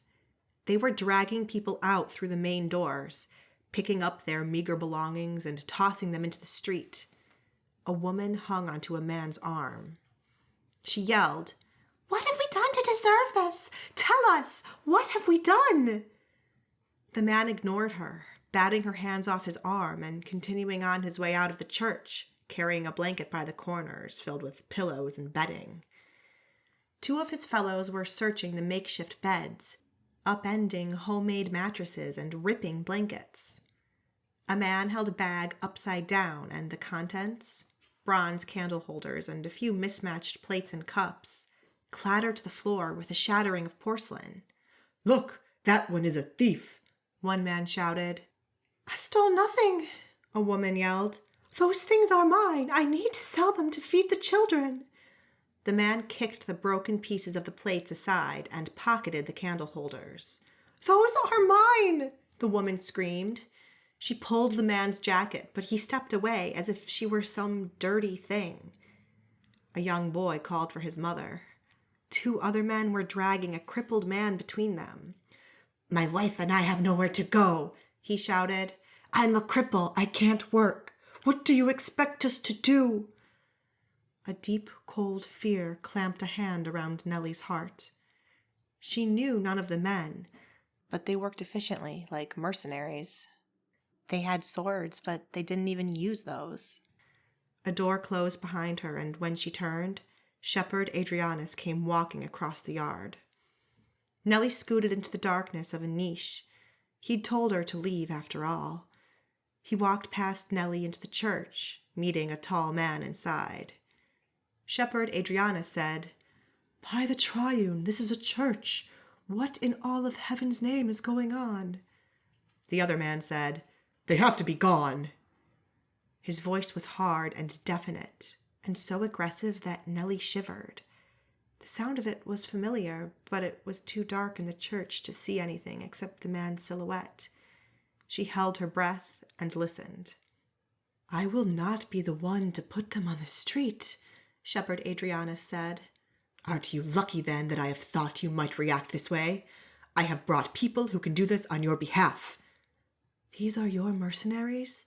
You cannot be serious." "The church belongs to the Triune. It is not a poorhouse." "I will not let you do this." "You have no say over this. It's my decision. They will leave, peacefully or by force. We are dedicated to serving the Triune. We are not an inn for all and sundry who need a roof over their heads." "But we are serving the Triune." "Exactly. I've heard worshippers are afraid to come to your services because this building has become a refuge for peddlers of magic and other evil trades. I've heard stories of honest, faithful citizens being accosted by people with magic trinkets for sale. In our church, it has to stop." Nellie realized with horror that the second man was Shepherd Wilfridus. "Then what should I do? Just toss these people out onto the street? Is it going to be on my soul when any of them die?" "That is why there is a poorhouse." "It is full. People cannot find beds anywhere. People do not have the money to pay the rent. Men are being picked up willy-nilly off the street, and their families are left with no way to support themselves. There are children here. Would you put children in the poorhouse with the sick and the destitute and the madmen?" "I want no more people complaining about the smell of piss in this church. I want our congregation to come in here without fearing for their lives." "Their lives? In these hard times, we should look after the downtrodden and protect them from those who think money can buy everything."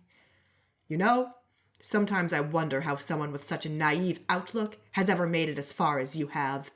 If you'd open your eyes, you'd see that those are not innocent people, because if they were, they'd have no trouble finding work, like that obedient little kitchen wench who was just visiting you. Blood rushed to Nellie's cheeks. She clutched the box against her chest, desperately glad that Shepherd Adrianis hadn't accepted it, and beginning to understand why. Shepherd Wilfridus was still ranting. "These people are hidden magicians, doomsayers, heretics, deniers. They cannot pay the rent because they have never done a single day of honest work in their lives." "I know a lot of these people, and I know that is not true. They are people who have fallen to misfortune, illness, deaths in the family, accidents." "So, that heretic who continues to preach against the good of the Triune has left?" He was talking about Bert. "Well, no, but there are many others who—" "That woman whose husband sold magic has left?" "She has 6 children. Do you want me to just throw this whole family onto the street?" "Not the street, dear friend, the poorhouse, while we clean up the church and check the rubbish they have collected for things they have stolen." "Oh, I see. It's still about that, isn't it? You haven't found it." From the darkness of the church, over the shouts of the people, came the sound of a slap of skin hitting skin, like a hand on someone's cheek. "How dare you mock me? Our pride is at stake. It was stolen from the crypts, and we still don't know by whom or the exact day.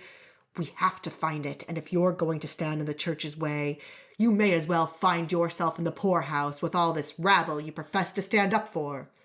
Then you get to see what sort of people they really are. I'm done here. You're warned. The next time I have to come here to discipline you will be the last." Shepherd Wilfridus strode out of the door and down the steps, his robes flying. He didn't see Nellie at all, but he strode across the little courtyard and into the alley. He disappeared from sight. Shepherd Adrianis came towards the door more slowly, wiping his face. Nellie understood the bandage around his hand. A feeling of utter horror filled her. She whispered, "Shepherd." He gasped, "It's me, Nellie." "What are you still doing here?" Let me take you inside the house. I'll help you. "No, please, you must leave. Go back to the palace. Burn that thing before anyone finds it. Forget about all of this." And let those poor people in the church be tossed into the street? "I'm sorry. There's nothing I can do." You can tell him it's wrong and that the church should look after poor people. Show him the parable in the book of... "No. He has his reasons." But he's wrong. These people are not thieves. You know that. You have to stop this. The people have nowhere else to go. "No. Please, child, go now." That was when Nellie understood. Despite knowing she was right, Shepherd Adrianis still defended the leader of the church. All her adult life, she had adored and respected him, listened to his sermons, and accepted his views as truth. In the end, he was just a coward. She faced him wordlessly for a moment. She couldn't bring herself to tell him this, and wouldn't have found the right words even if she wanted to. She figured, half hoped, that he could feel he understood what she felt anyway, and that no words were necessary, because the sense of betrayal for her was too great to put into language. Her whole life she had spent doing the right thing in the name of the church, and being obedient was a lie. This was, finally, what her father had tried to express in his book. Do not place trust in others to act in good faith, because they will not. Without saying another word, she turned away from the shepherd. She crossed the courtyard, past the open church door where most of the noise had now moved to the street outside the main entrance. She strode into the street, turned left towards the palace, and didn't stop running until she could no longer hear the voices. There were few people in the street, and she avoided looking at those people who came the other way. Her cheeks were wet with tears. They might think she had fought with a husband. But this was much worse than a fight with a family member could be. Her whole life was a lie. If the men she respected wouldn't do respectable things, then why should she respect the institution that housed them and had become the centerpiece of her life? But where did that leave her? She didn't respect Regent Bernard. He was only interested in eating and drinking as much as possible, and grabbing the power of a position that wasn't his to take. Shepherd Wilfridus was purely, utterly evil. She had never liked him, but she now knew why. He was obsessed with the church's influence. Of course, he'd never let the regent become king, because if he did, then he ceded power to someone else. And all the people she knew, and ones she respected, were too cowardly to even express an opinion about the power struggle. Everyone, except her father. While Nellie walked and the dragon box bumped against her leg, she pulled out the pins that kept her bonnet in place. She took off the bonnet. It was ridiculous, but it was more than that. It was a symbol of her unquestioning obedience. Well, no more. She was 50 years of age, too old to be told to be a nice little girl. Not just that, but, unlike Yantine, she didn't need to protect her children. Unlike Henrik, she had no partner. Unlike shepherd Adrianis, she had no position she cared about that she wanted to keep. She had nothing left to lose. Everything she loved, Mistress Joanna, the little prince and princess, the lovable oaf King Rold, had been taken from her already. And now the final blow had shaken her awake. The church would not care about her. The church cared for itself. So it was time she should care for herself too. She flung the bonnet into the stall of a surprised apple seller at the markets. He called after her, Hey, miss, you're forgetting your... Keep it.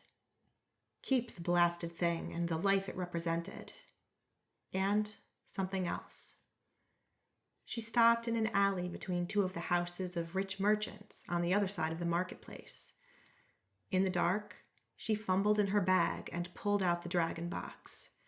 If the dragon wanted to be free of the box, let it be free. If the kitten wanted to play with it, then let them play. If the dragon clawed at people who had ulterior motives for wanting to control it, let it claw their hearts out. If the dragon belonged to Prince Bruno and its master was still alive, let them be reunited. She had no use for the box and no evil plan for the dragon. She took the lid off.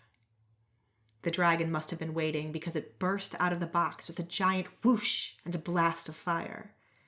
Nellie jumped back, hit the wall behind her, and almost dropped the box. Whoa. The dragon soared past the roofs of the merchants' houses, leaving a trail of magical sparks, and disappeared into the night. Nellie listened for inevitable shouts, but all remained quiet, except for the thudding of her heart. Phew! Well, if things were that easy, maybe she should have done this earlier. She shut the box and slipped it back into her satchel. A pretty box like that was much better for storing jewelry anyway. But being all angry and rebellious got much harder when she entered the palace grounds.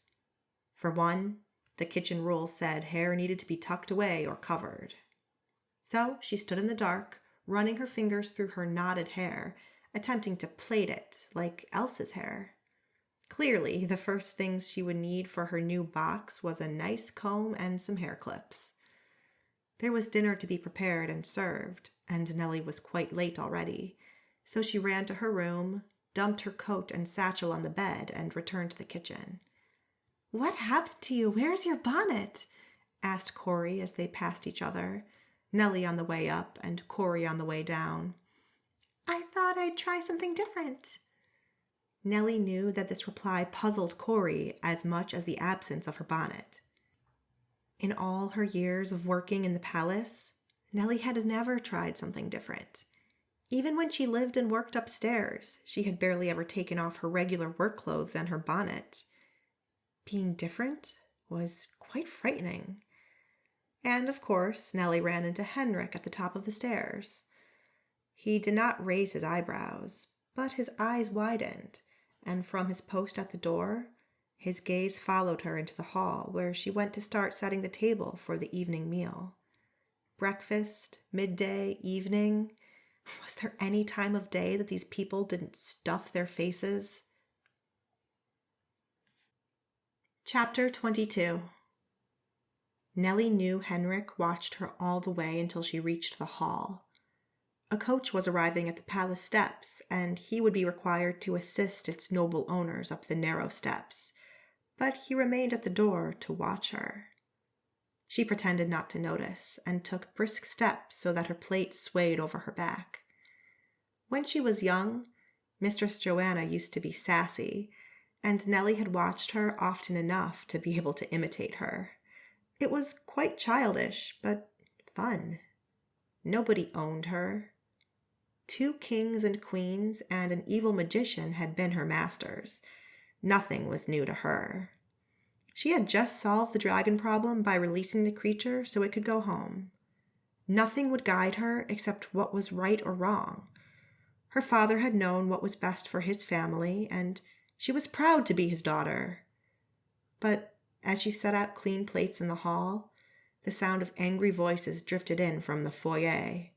A woman said, "It's your fault, and nothing you say will convince me otherwise." That sounded like Madame Sabine. A group of guards crossed the foyer, carrying something between them. A stretcher with, on it, a person covered by a sheet. By the Triune. She sped to the main entrance. The icy wind hit her in the face. Flurries of snow drifted from the leaden sky. The guards carried their load to the coach. Lord Verdonk's coachman held open the door, and the guards lifted the stretcher inside. Nellie lifted her hand to her mouth. "Is that—" She spoke to no one in particular, but a female voice next to her replied, "It's murder, nothing less." "Madame Sabine." "I don't agree with you on many fronts, but I agree with you there." That was Adelbert Verdonk. His face was hard with anger. He wore his travel cloak, a hat, and gloves. "Old men have weak hearts," Regent Bernard said. "None of us, none of my staff in my palace did any such thing as you suggest." "Murder," Adelbert Verdonk said again. "at the hands of someone in this palace, someone you allowed under your roof. I swear I will not rest until I know who did this." "Adelbert, please," Madame Sabine said. "This is a time of mourning and respect." "Respect? I have none for you or you." He pointed at the regent and Madame Sabine. "You won't be getting any more of your loans. In fact, I will insist that you pay them back. And you, harlot," he pointed at Madame Sabine, "don't you dare set foot in our house ever again." He turned around, bounded down the steps, and shut the door to the cabin. Then he climbed up onto the coach driver's seat. He grabbed the reins, and the horses started moving. As the coach pulled away, Adelbert Verdonk shouted, "I'll find out who did this, even if it takes me the rest of my life. There'll be no more money until you tell me who did this. I'll be back. You won't get away with this." Nobody moved until the coach had gone through the palace gates. Nellie glanced aside at Madame Sabine. She still wore her man's outfit, and if she felt any grief over the death of her lover, she didn't show it. Her face carried a hard expression that made Nellie wonder what else the strange woman had done with her life. "Harlot," the regent said. He turned on his heel and walked back into the foyer. Madame Sabine turned as well and strode after him in huge steps. "Watch what you're saying, doormat." "Don't you dare insult me." "Then don't insult me either." "You're still a harlot. I don't even understand how you could ever get close enough to that disgusting man to share a bed with him." "I had practice. I got close enough to you to give you 2 children. "Harlot." Madame Sabine swung her hand, but Regent Bernard was quick and grabbed her wrist in an iron grip. "Don't you dare try that on me." His voice was soft and menacing.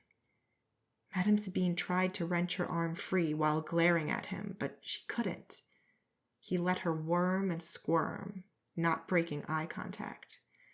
After she had tried to twist and pull for a while, Madame Sabine said, "Let me go, fat pig."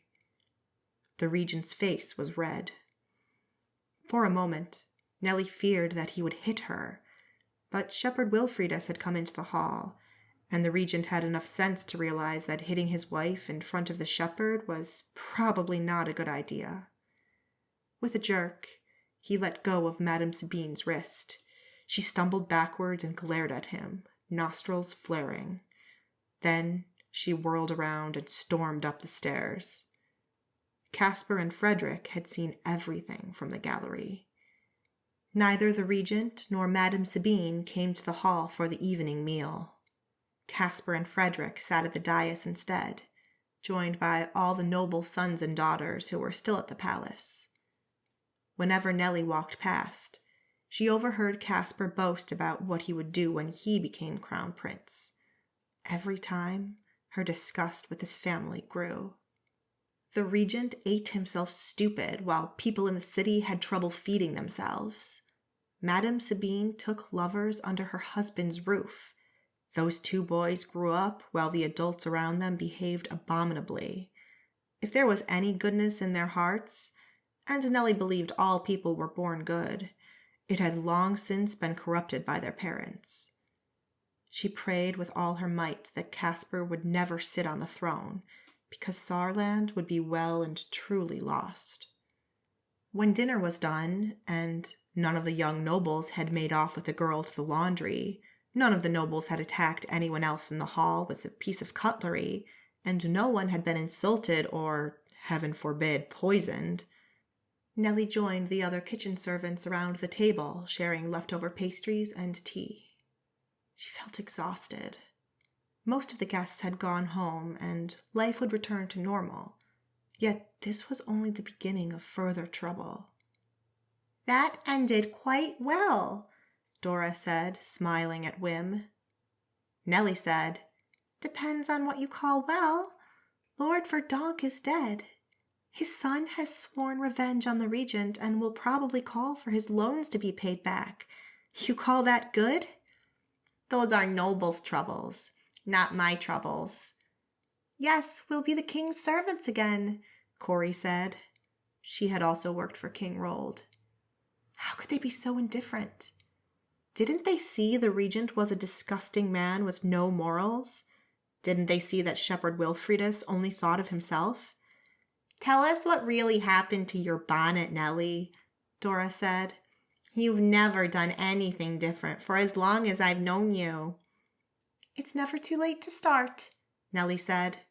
"No, Nellie, that answer won't make me happy.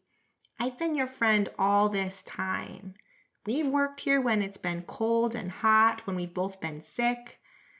Yes, Nellie remembered that day. She blew out a breath. "Sometimes you feel old and useless," Nellie said. "Tell me about it." "And when you feel old and useless, you think about it. And you know, a lot of things you think matter when you're young don't matter at all. You toil away in the kitchen every day, and you might think if you dropped dead, people would struggle. But they find someone else to cook and carry on, and before long, everybody has forgotten you." "Yes?" Dora was a practical woman, and Nellie wondered when her "spare me the sermon" comment would come. "But what really matters is when something bad happens, you tell everyone it's not acceptable and that we should all do something about it. I thought I understood because I'd seen Mistress Joanna do it all the time. But what I didn't see was that often it's not the people we call enemies who we need to fear. It's the people to whom we've given our unquestioned trust." "Yes? And? What is all that supposed to mean? What actually did happen today?" "I went to talk to Shepherd Adrianis, and while I was at his house, mercenaries came in to forcefully remove the poor people from the church." "You mean the ones who sleep at the back, who are homeless? The ones that you sneak out leftovers to?" "Yes, those." "That's really harsh. It's winter. Those people don't have a home to go back to. Did the shepherd say why?" "Because, do you remember how they all came to Shepherd Adrianis' church after they got booted out of the main church?" "Wasn't that because someone stole something?" "Someone did steal something, but it had nothing to do with the poor people. Those poor people were just made scapegoats because Shepherd Wilfridus wanted them out of the church, and he needed an excuse to get rid of them." Dora frowned. "Isn't the church all about helping the poor?" "It is. It's in almost every story of the Book of Verses. I've gone through all of it and checked what it says." "So why did he want to get rid of them?" "Because he's an evil man." Dora gasped, bringing her hand to her mouth. "Nellie, he's the shepherd. I don't go to church as often as you do, but you can't say that about the shepherd. He's the reason that there is peace in Saardam. He has kept away the kings and barons who would have claimed us as part of their land, and he kept the bad magicians away. That doesn't make him less evil. He is so obsessed with his quest against magic, he will hurt innocent people because of it. Don't tell me you're not afraid of the day when guards will tell you to leave because of magic. But that's not the same. It's a flair I have for cooking. It's not magic. I can't use it for anything else. It's artisan magic, and to the shepherd, it's absolutely the same as the conjuring of fire demons. I have seen things. She shuddered when thinking about the books in the crypt. That would make your blood run cold. How do you know all these things? Is it from that book your father gave you? I thought he worked for the church. He did, but he saw all the church's involvements, the good ones and the not so good ones. The people in the church are just that, people. Not all of them have our best interests at heart, certainly not right now. Dora grabbed Nellie's wrist. Her hand was warm and fleshy and exuded a smell of cooking fat. Please, Nellie, I still don't understand what has gotten into you, but please stop saying these things. You're my friend. I don't want anything to happen to you. If it does, you'll find someone else to do my work and carry on. I don't have a family who needs me. We need you here in the kitchen. You have a good job, enough to eat, and good friends. You have a dry place to sleep. Why make a fuss and throw it all away? I'm not throwing anything away. Most of us would disagree. You even have a handsome guard chasing after you. Nellie gave a hollow laugh. Henrik? He lived a few houses down from me, that's why I know him. But he's married and has 2 daughters. He's not chasing after me. You haven't heard that his wife died 3 years ago? Nellie met Dora's eyes, feeling heat creep up in her cheeks. No, she hadn't known. Why hadn't he said anything about that when she told him he was trying to flatter her? Because he thought she knew. By the Triune, could she have acted any more ignorant? While they spoke, Corey had pushed herself up from the table and hobbled into the pantry with her sore foot. She came back a moment later. Has anyone seen that bag of carrots we got this morning? I wanted to wash them, but the bag's not there. Dora frowned. It should be. I saw it there this afternoon. She set her cup down and went into the pantry. Well, I never. It's gone. Wonderful. Not only is there a poisoner in the palace, now we have a thief as well. I'll have to report that to the guards. Wonder what someone wants with just a bag of carrots. Make soup? Corey said. Many people out there are desperate and poor. Chapter 23. Nellie returned to her room, feeling uneasy and impatient. She didn't belong in the servants' quarters of the palace anymore. She knew too much, had seen too many things, and asked too many questions. The dragon might have gone, but she would be surprised if they had seen the last of it. Winter had barely begun. There would be discontent amongst the people if the regent kept holding banquets like these.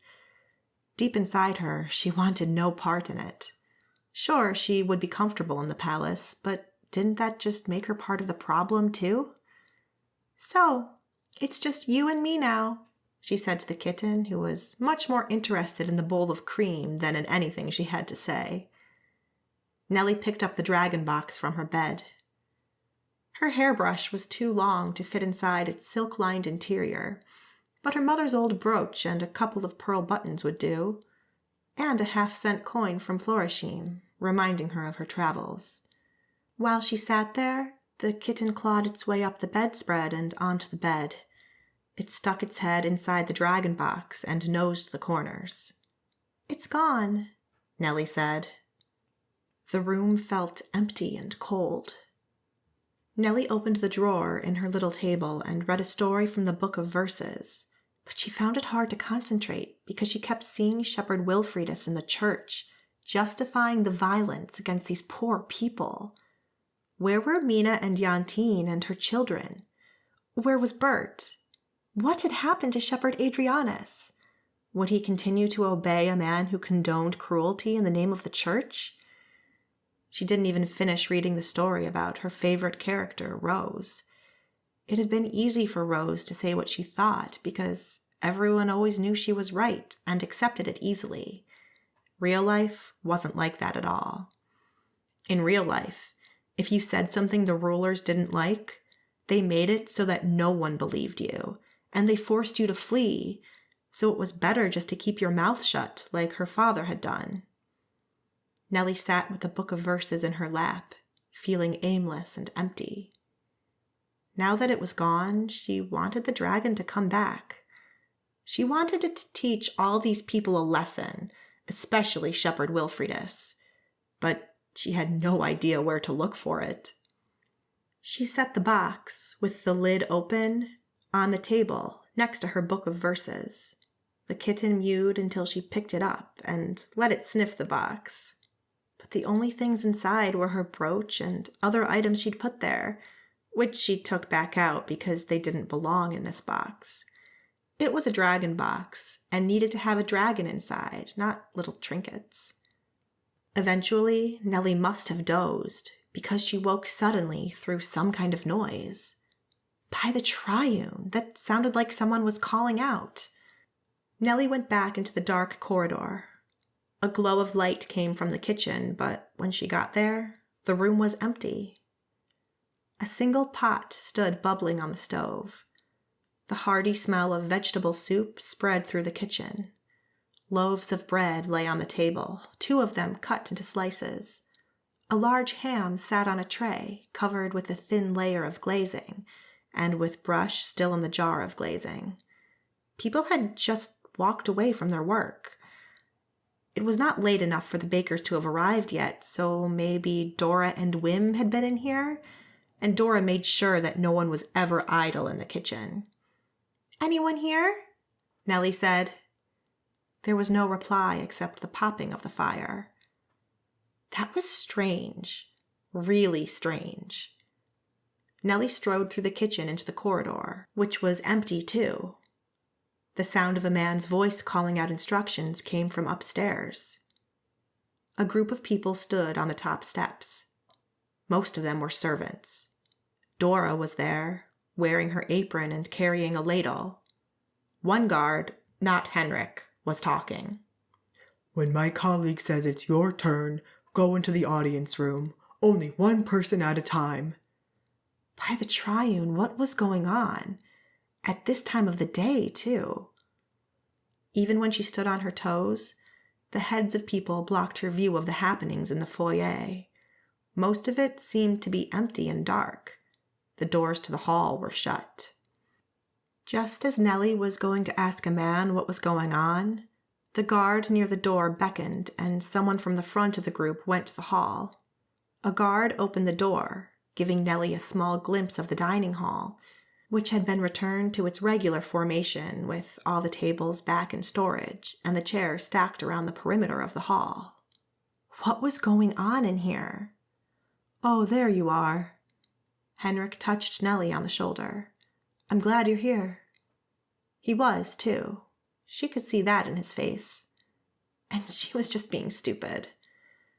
"Look, I'm sorry for what I said. I didn't know—" "It's fine. Don't worry about it." But she did worry about it. She had been silly. "What's going on?" "The regent is combing the palace for who may have poisoned Lord Verdonk." "So he has decided it wasn't old age after all." "Whether it was or not, he needs someone to blame. Adelbert Verdonk demands that a culprit be found, or he will withdraw his financial support. The younger Verdonk has never liked the regent, but now he has the final word over what happens to the loans his father granted the palace. He seems to be looking for reasons to demand his money back." Nellie's heart jumped. It was just as she feared. He's now interrogating everyone in the palace as to whether they've seen anything. By the Triune, did that mean she would have to go in there alone and talk about what she had seen in Lord Verdonk's room? Did Madame Sabine know she had the dragon box? Was Madame Sabine in that room too? The man who had gone in came back out, and the next person, a servant for the audience room and the regent's office, went in. The people on the stairs waited. Nellie wanted to go back downstairs, but a guard stood behind her. I have a pot on the stove, Dora said. Everyone has to see the regent, The guard said. Does the regent want burnt soup? I'll see what I can do. Dora was the next one to go in. Nellie watched Henrik. He stood in the line of guards that went from the stairs to the door into the audience room. The door opened and Dora came out. That was quick. She grinned and gestured at Nellie. Your turn. The threat of burnt soup worked well, evidently. Nellie climbed the last few steps into the foyer and walked between the lines of guards. The guard opened the door. The hall had been returned to its normal setup, with the carpet down the center of the hall leading to the dais, where the regent sat on an elaborate chair in front of the throne. In the years since the king's death, no one had touched the throne. The cleaners dusted it, but it sat there as a memory of the good times and a promise that those good times would return. These days, it made a mockery of the regent's court and taunted him that he could not use it. And if it was up to the church, he never would. It was a testament to the church's power that no one had yet removed it. Nellie walked along the carpet, feeling very small. She could feel the eyes of the people in the room on her. To be sure, there weren't that many people in the room, but each of them was important. It looked like the regent was conducting the investigations himself. He sat on the chair in the middle of a row, which included Madame Sabine and a couple of the minor court advisors. There was no one from the church. Nellie bowed when she got close. Servants in the palace were told to keep their heads bowed when facing the regent, so she only saw the bottom of his gold-colored robes and his shoes with big silver buckles that stuck out from under the hem. They were blue. Ridiculous. Whoever wore blue shoes? The black stockings he wore bulged at the ankles, where the flesh was constricted by the top of the shoes and kind of spilled over, turning his legs above those elegant shoes into shapeless sausages. She waited for him to speak. He began, "State your full name." Nellie cringed. Full names were for times when there was trouble. "Cornelia Dreessen?" "I'm sure you are well aware that a man was poisoned and has sadly died. You served at the banquet, and I understand that you visited Lord Verdonk's room after he became ill. Did you at any time see anything unusual, or do you have any knowledge of who might have poisoned him?" "I do not, my lord." Nellie spoke into the carpet. It was uncomfortable standing like this and not looking into a person's eye. Nellie risked a glance at Madame Sabine. Clearly, she knew Nellie visited the Lord's room, and she had told him about it. Madame sat a little sideways on the chair, oh so slightly turned away from her husband. She wore a green dress with lots of frills and held her dainty feet crossed at the ankles. Her shoes were plain, without much of a heel, green to match her dress, and decorated only with little rosettes of glass beads. "I understand my wife called you as herb woman. When you visited our sad departed friend's room, did you not bring any concoctions?" "A kitchen girl brought some juniper berry tea, but by that time the Lord was already gravely ill. He was ill the first time I saw him." "What was the last time you saw him healthy?" Nellie had to think about that. "I think it was when I served the afternoon meal and he was meeting with business associates." He had argued with a deacon from the church. "Or maybe it was in the hall." Who was he talking to in the hall? Your son, my lord. It was so awkward, this talking into the carpet.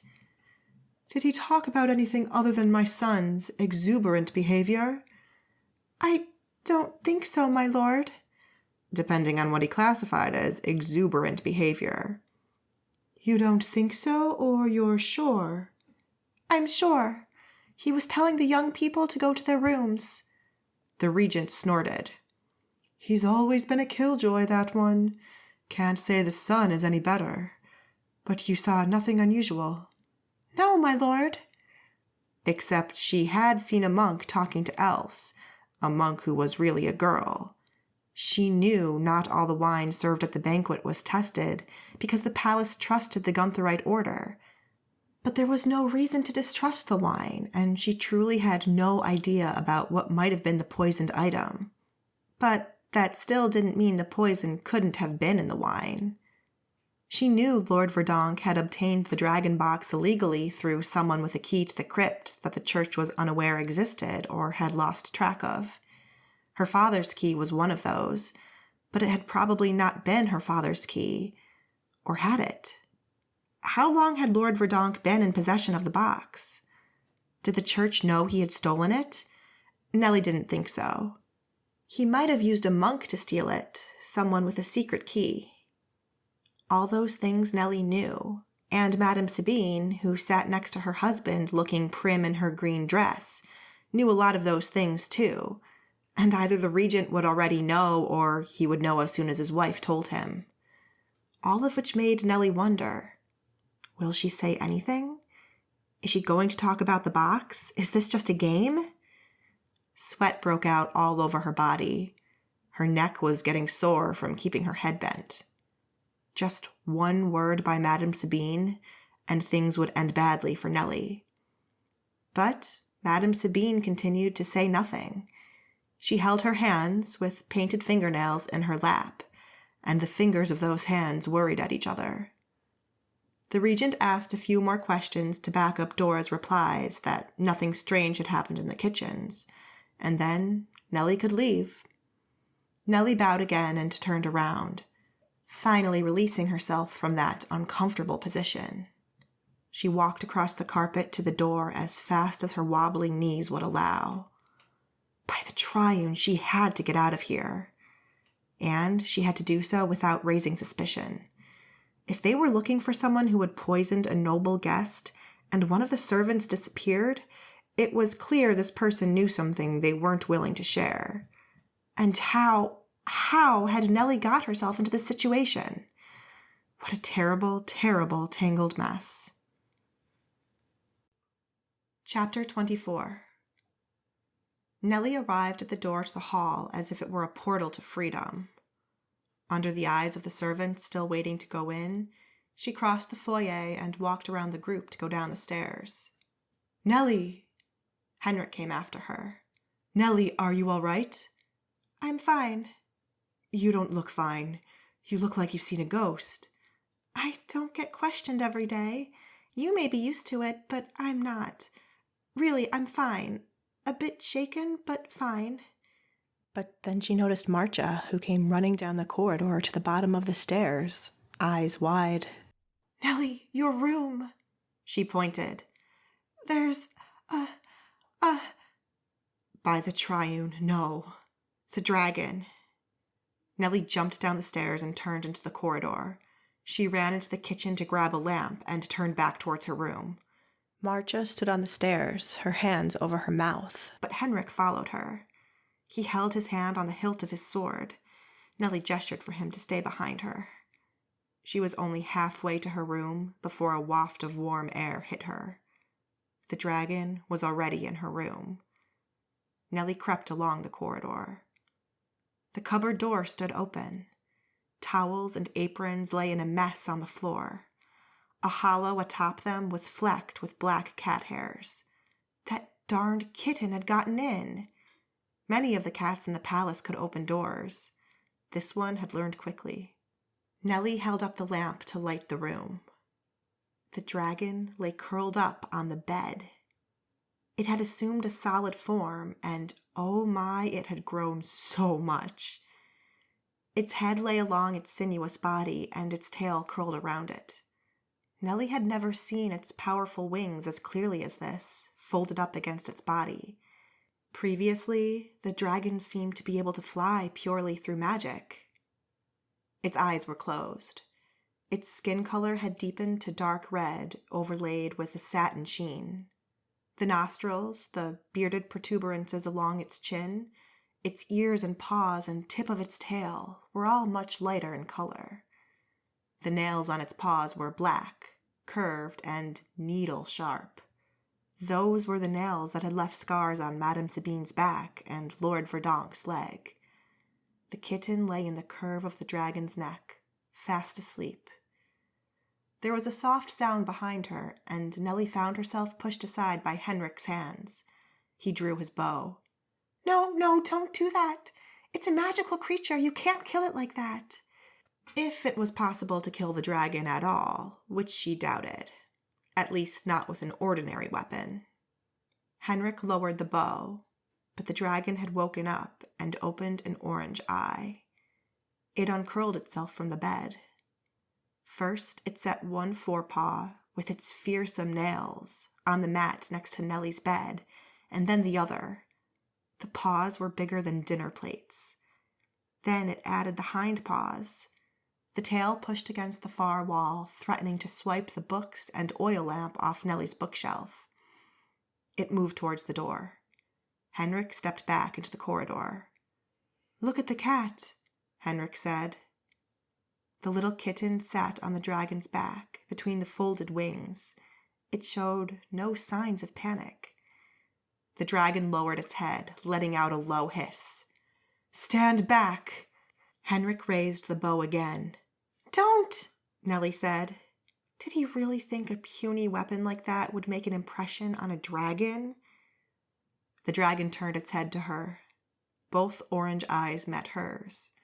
It blew out, and Nellie could feel the warmth of its breath. The dragon looked at her, and she looked at the dragon. It had grown far too large to go back into the box, and there was no way she could subdue it by covering it with an apron. But why was it here?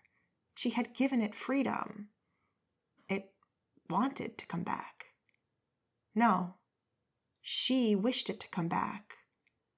Ultimately, it wasn't her dragon. It belonged in the box, and the box belonged to Prince Bruno. But Prince Bruno had been dead 10 years, and the poor dragon didn't have a master. The kitten sat in princely fashion between the dragon's shoulder blades. It was looking at Nellie, too.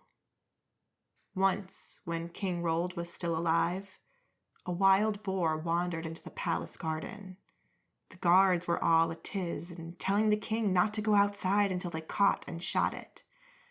But the king said, "I saw it run across the lawn with some of our dogs. Animals know when something is evil and won't go near it. The boar is lost. If we leave it alone, it will eat some dog's food and then go back to where it came from." And that was exactly what had happened. The kitten was not afraid of the dragon. In fact, it seemed to like it. The dragon was also happy being in Nellie's room. For whatever reason, the dragon had ended up with her. It had taken swipes at the church deacons, Lord Verdonk, and Madame Sabine. It had not attacked her, even if she had been forceful in getting it back into the box. Nellie wanted no one else to have it. Not Adelbert Verdonk, the witch Juliana, Madame Sabine, or the regent. She didn't want the Guntherite monks to have it, or the church. Not while Shepherd Wilfridus ruled the main church. Nellie had no magic and knew little about it, but this dragon was hers. If Prince Bruno was still alive, she would keep it in custody until she could deliver it to him. She stepped into the doorway to the room and held out her hand. "No, come away from the door," Henrik said. "You don't understand. I have to do this because so many people want this dragon, and they all want to do ill with it. It has accepted my custody. It's my responsibility to make sure it doesn't fall into the wrong hands." Nellie, I don't want anything to happen to you. You're the only reason that a little light shines in the darkness of my life. I never thought I'd find it again after Martha died." Nellie stared at him, dumbstruck. He was, 2 or 3 years older than her. She wanted to laugh and ask if he didn't think he was too old for declarations of eternal love. But he was not joking about any of this. That was clear in his expression. And she was utterly taken by surprise. Yes, he had shown more interest in her recently. She'd had no idea that his wife had died until this afternoon. She had no idea he even remembered her from back when they lived in the same street. She had no idea that the thing that had stopped them getting together back then was the same thing that ruled the rest of her life. Her father. "Just come away from the door," Henrik said, his voice kind. The lamp lit his face from below. Nellie took his hand, which was warm and dry. He still held the bow with his other hand, but the dragon didn't seem interested in violent action. If anything, it looked curious. Like Mistress Joanna's tree, it was not good or evil until instructed to perform acts of good or evil. Henrik pulled her out of the room and pulled the door shut before the dragon's snout. "You must run. People will find the dragon here. They will know you were the last servant of the palace to see Lord Verdonk alive. They know you brought him herb tea." "I had nothing to do with his death. He was already ill." "I know, but they'll readily believe otherwise. They might even know whose daughter you are, and they might draw any kind of conclusions from any of those things. They might think you stole the dragon from the church, or that you tried to infiltrate the church with evil." "I did none of that." "And what was this about whose daughter you are?" Her father had been nothing more than a bookkeeper, and the only sign of his discontent had been in his book of thoughts, right? Just what sort of rumors circulated about him? "You're not at fault, but once they find this creature, they'll recall whatever rumors others tell about your father's knowledge. They'll know they are right and you are wrong about everything. Once people see this dragon, no one will believe you or think you should be alive." It was true, and she realized the horror in his words. What could she do? Her home was in the palace. She had nowhere else to go. "There is an empty warehouse at the east end of the harbor. You can find shelter there." "I don't want to run. I have nowhere else to go." "They'll put you in jail. They're looking for excuses not to have to jail monks. You make a much better criminal. They'll tell the regent you were upset that Lord Verdonk refused to pay you for services, and so you poisoned him." "I did no such thing." "Shh, I know, but that's what they'll say. I've seen this before. When something bad happens, people want someone to blame. They can't blame those in power without endangering themselves, so they'll jump on rumors about ordinary citizens. It happened during the reign of the fire wizard, too." "But—" "Go. I want to see you safe." And as she stared into his face, he bent over and brushed his lips over her forehead. "Go. I'm serious." "I need to get my warm clothes." "Be quick." Her clothes were in the room, and there was still a dragon in the room. If she were to leave the palace, she didn't want to leave it behind. People would try to kill it, and they would kill themselves trying. She went into the room, almost hitting the dragon in the nose with the door. She touched its neck. It was warm and dry, and it made a kind of purring noise. "Did you teach it to do that?" she asked the kitten. It only responded with a meow. Nellie took her satchel and stuffed handfuls of clothes inside, including her warm knitted jumpers and her jacket and woolen socks, then the box and her mother's few treasures. The book of verses went in as well. "There she is!" a voice yelled at the bottom of the stairs. By the Triune. Had Marcia warned the other guards? Nellie tied up the satchel, hung it over her shoulders, and went into the corridor. A couple of palace guards had come down the stairs. "It's all under control," Henrik yelled at them, but he whispered to her, "Run, Nellie." Nellie hurried towards the dark end of the corridor. It led to the laundry, and there was a little door that, when it wasn't stuck, gave access to the courtyard. But she had barely entered the laundry when people came in from that direction, too. "Wait." Henrik caught up with her, holding the lamp in one hand and his bow in the other. Behind them were the guards who had come down the stairs. In front of them were a couple of stable hands who had come in through the laundry. The guards exchanged surprised looks with Henrik. "We have to arrest her. She has killed Lord Verdonk. She has the dragon." "She has not killed the Lord, and she deserves a fair hearing." "I have done nothing," Nellie called over the top of them. "I looked after Lord Verdonk when he fell ill." One of the guards said, "That's just old women's ramblings. We have never found anyone who could have slipped him poison. Are you sure you haven't borrowed some of the Lord's wine?" "You're just making that up." She looked at Henrik. "Tell them the truth. I did nothing." "Fine, we'll arrest you for contradicting the guard." The man lunged for Nellie's arm, but only got a handful of her sleeve because she quickly withdrew her arm. She protested. "I want to be heard by the regent." They laughed, and Nellie couldn't win because Madame Sabine only needed to say one word about stealing Lord Verdonk's possessions. Another man was now grabbing her arms from behind. And Henrik, he did nothing. He stared, his mouth open in horror, as his colleagues restrained Nellie and dragged her to the stairs. "Nellie," he mouthed. "No." "Help me! I've done nothing! Help me!" He mouthed, "I can't. They'd kill me." At that moment, there was an almighty crash down the corridor, like the splintering of wood and a hiss of fire. The door to Nellie's room burst into fire and flew outward in pieces. A clawed paw came out, and then a snout and a head with two fierce orange eyes, a set of pointed ears. The dragon blew out a breath of smoke. Several of the guards turned around and drew weapons. But if they didn't burn up in the dragon's breath, their arrows merely glanced off the dragon's head. The creature came into the corridor. It seemed as if it had grown again, as it barely fitted through the door. Its wings trailed on the ground. The kitten still sat between its shoulder blades. A guard yelled, "Shoot all at the same time, now!" A volley of arrows flew through the hallway. The dragon shook its head as they all glanced off and fell to the floor. The dragon came closer. A guard threw a dagger, which also glanced off. The dragon stepped on it on its way forward. It hissed. "Run!" a man called.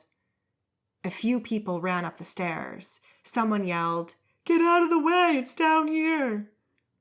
The guards closed around Nellie. The smell of their sweat drifted on the air. "Am I dreaming, or is there a kitten sitting on its back?" one said. "It's a black cat. It's evil." The guard at the front yelled, "After 3 we charge. 1, 2... He didn't get to 3. The dragon jumped forwards and pushed the guards aside. They fell and screamed and scrambled up the stairs, calling for reinforcements. The dragon grabbed the collar of Nellie's coat. She couldn't help let out a squeal. "Hey, what are you doing?" It dragged her through the corridor while the guards were scrambling out of the way. The dragon's feet crunched over bows and arrows they dropped, breaking them as if they were mere sticks. Then it galloped to the far end, past the stairs, past the door to the kitchen. All Nellie could do was pull her legs out of the way of its claws. It was going way too fast, and the door at the end was shut. The dragon jumped against the door with both front paws and pushed the door right off its hinges. As a blast of cold air hit Nellie in the face, the dragon jumped out into the night and never hit the ground in the yard. The giant wings unfolded. It flew right over the back wall of the palace yard, with Nellie holding on for dear life. The screams of the guards faded in the distance. Hey there! Thank you for listening to this audiobook on YouTube. Subscribe to this channel for further books or grab them from your favorite audiobook retailer, including Audible, Apple, Google Play, Kobo, your local library, Storytel and many others. Or be a real champ and grab it from the web store on my website pattyjansen.com. Listen or read in the BookFunnel app. Alternatively, drop me a few dollars at ko-fi.com/pattyjansen to help fund further audiobooks.